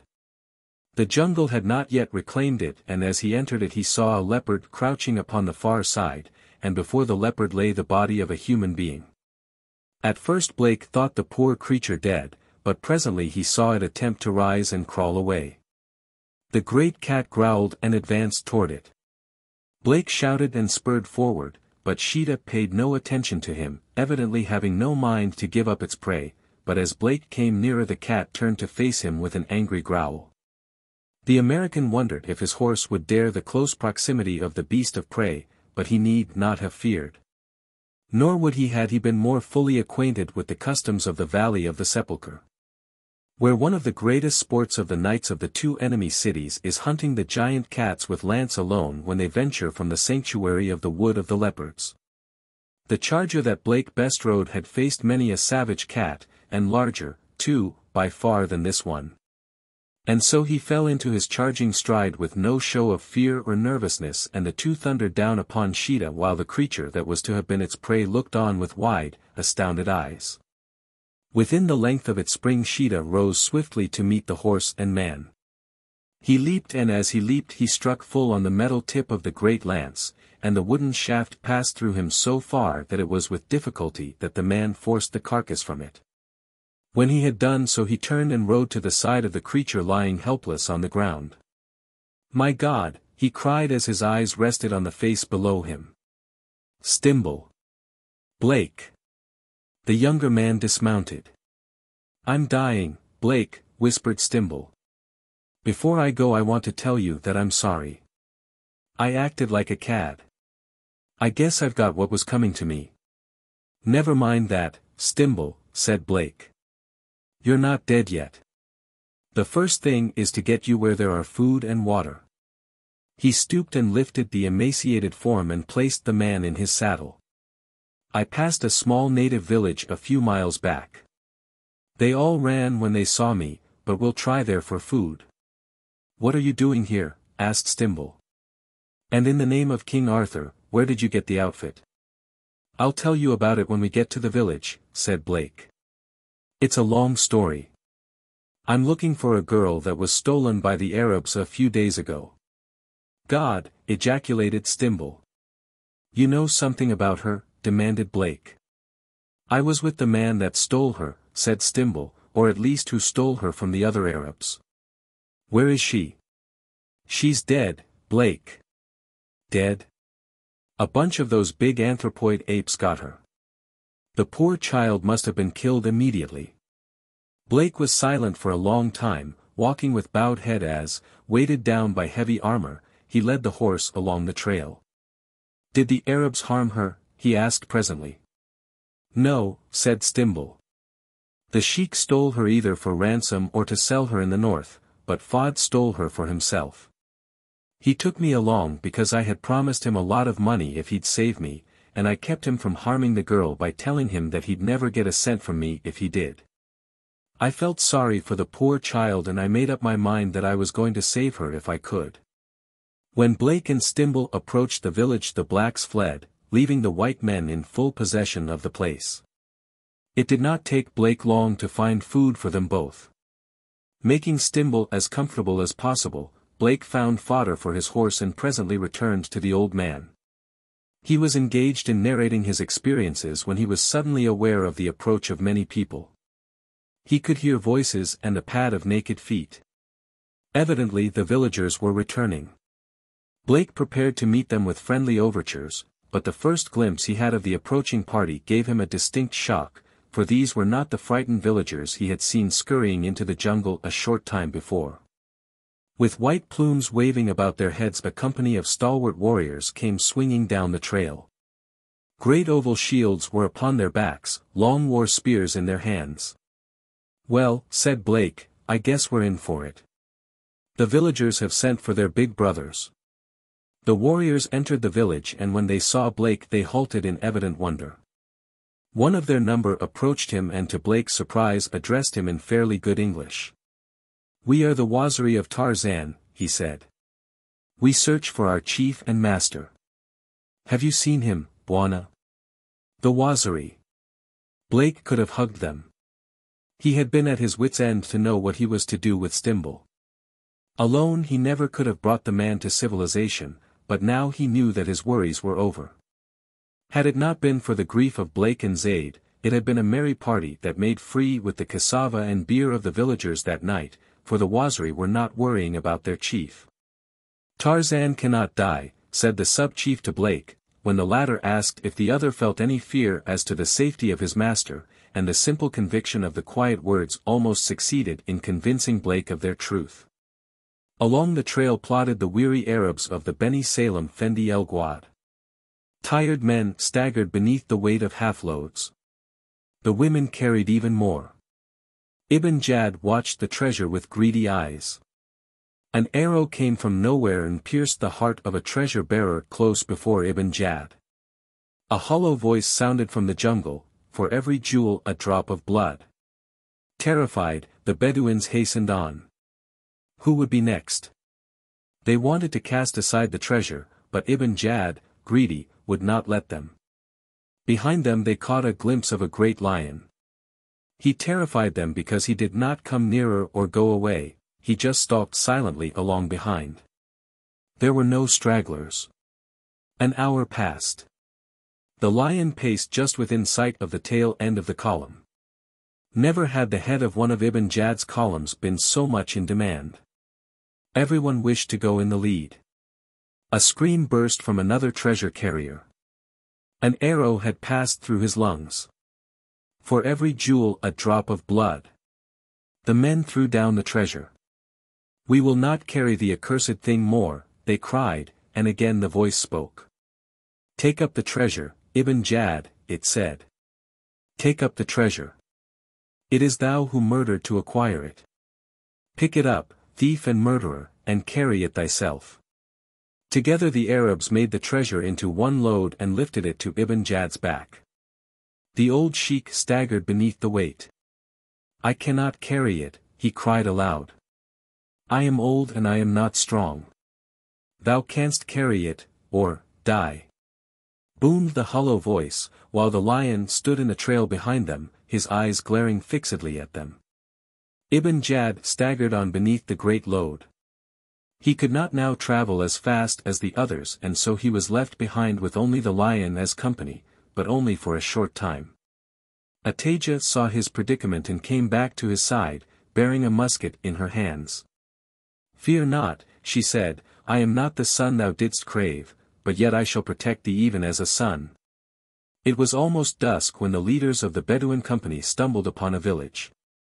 They were in it and surrounded by 100 warriors before they realized that they were in the midst of the one tribe of all others they most feared and dreaded, the Waziri of Tarzan.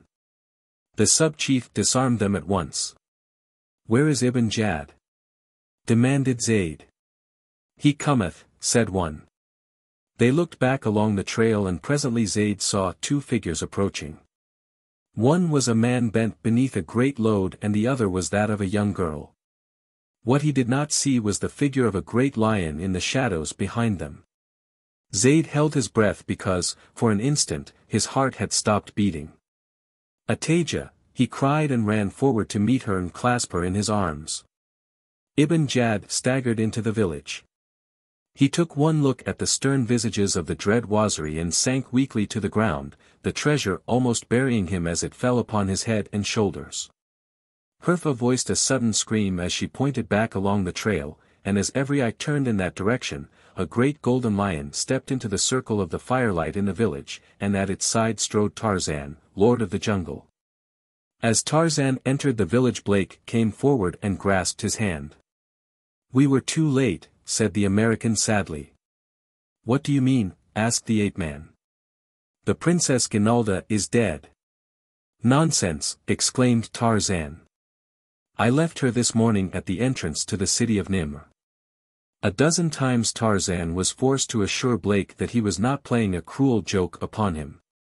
A dozen times Tarzan had to repeat Ginalda's message, and "Thou findest him, tell him that the gates of Nimr be always open to him and that the Princess Ginalda awaits his return." Later in the evening Stimbul, through Blake, begged Tarzan to come to the hut in which he lay. "Thank God," exclaimed the old man fervently. "I thought that I had killed you. It has preyed on my mind and now I know that it was not you. I believe that I can recover. You will be taken care of properly, Stimbul," said the ape-man, "and as soon as you are well enough you will be taken to the coast." Then he walked away. He would do his duty by the man who had disobeyed him and tried to kill him, but he would not feign a friendship he did not feel. The following morning they prepared to leave the village. Ibn Jad and his Arabs, with the exception of Zeyd and Ataja, who had asked to come and serve Tarzan in his home, were being sent to the nearest Gala village under escort of a dozen Waziri. Here they would be turned over to the Gala and doubtless sold into slavery in Abyssinia. Stimbul was borne in a litter by 4 stout Waziri as the party prepared to take up its march toward the south and the country of Tarzan. 4 others carried the treasure of the city of the sepulchre. Blake, dressed again in his iron mail, bestrode his great charger as the column started out of the village and down the trail into the south. Tarzan and the golden lion stood beside him. Blake reached down and extended his hand to the ape-man. "Goodbye, sir," he said. "Goodbye?" demanded Tarzan. "Aren't you coming home with us?" Blake shook his head. "No," he said, "I'm going back into the Middle Ages with the woman I love." Tarzan and Jad-bal-Ja stood in the trail watching as Sir James rode out toward the city of Nimr, the blue and silver of his pennon fluttering bravely from the iron tip of his great lance.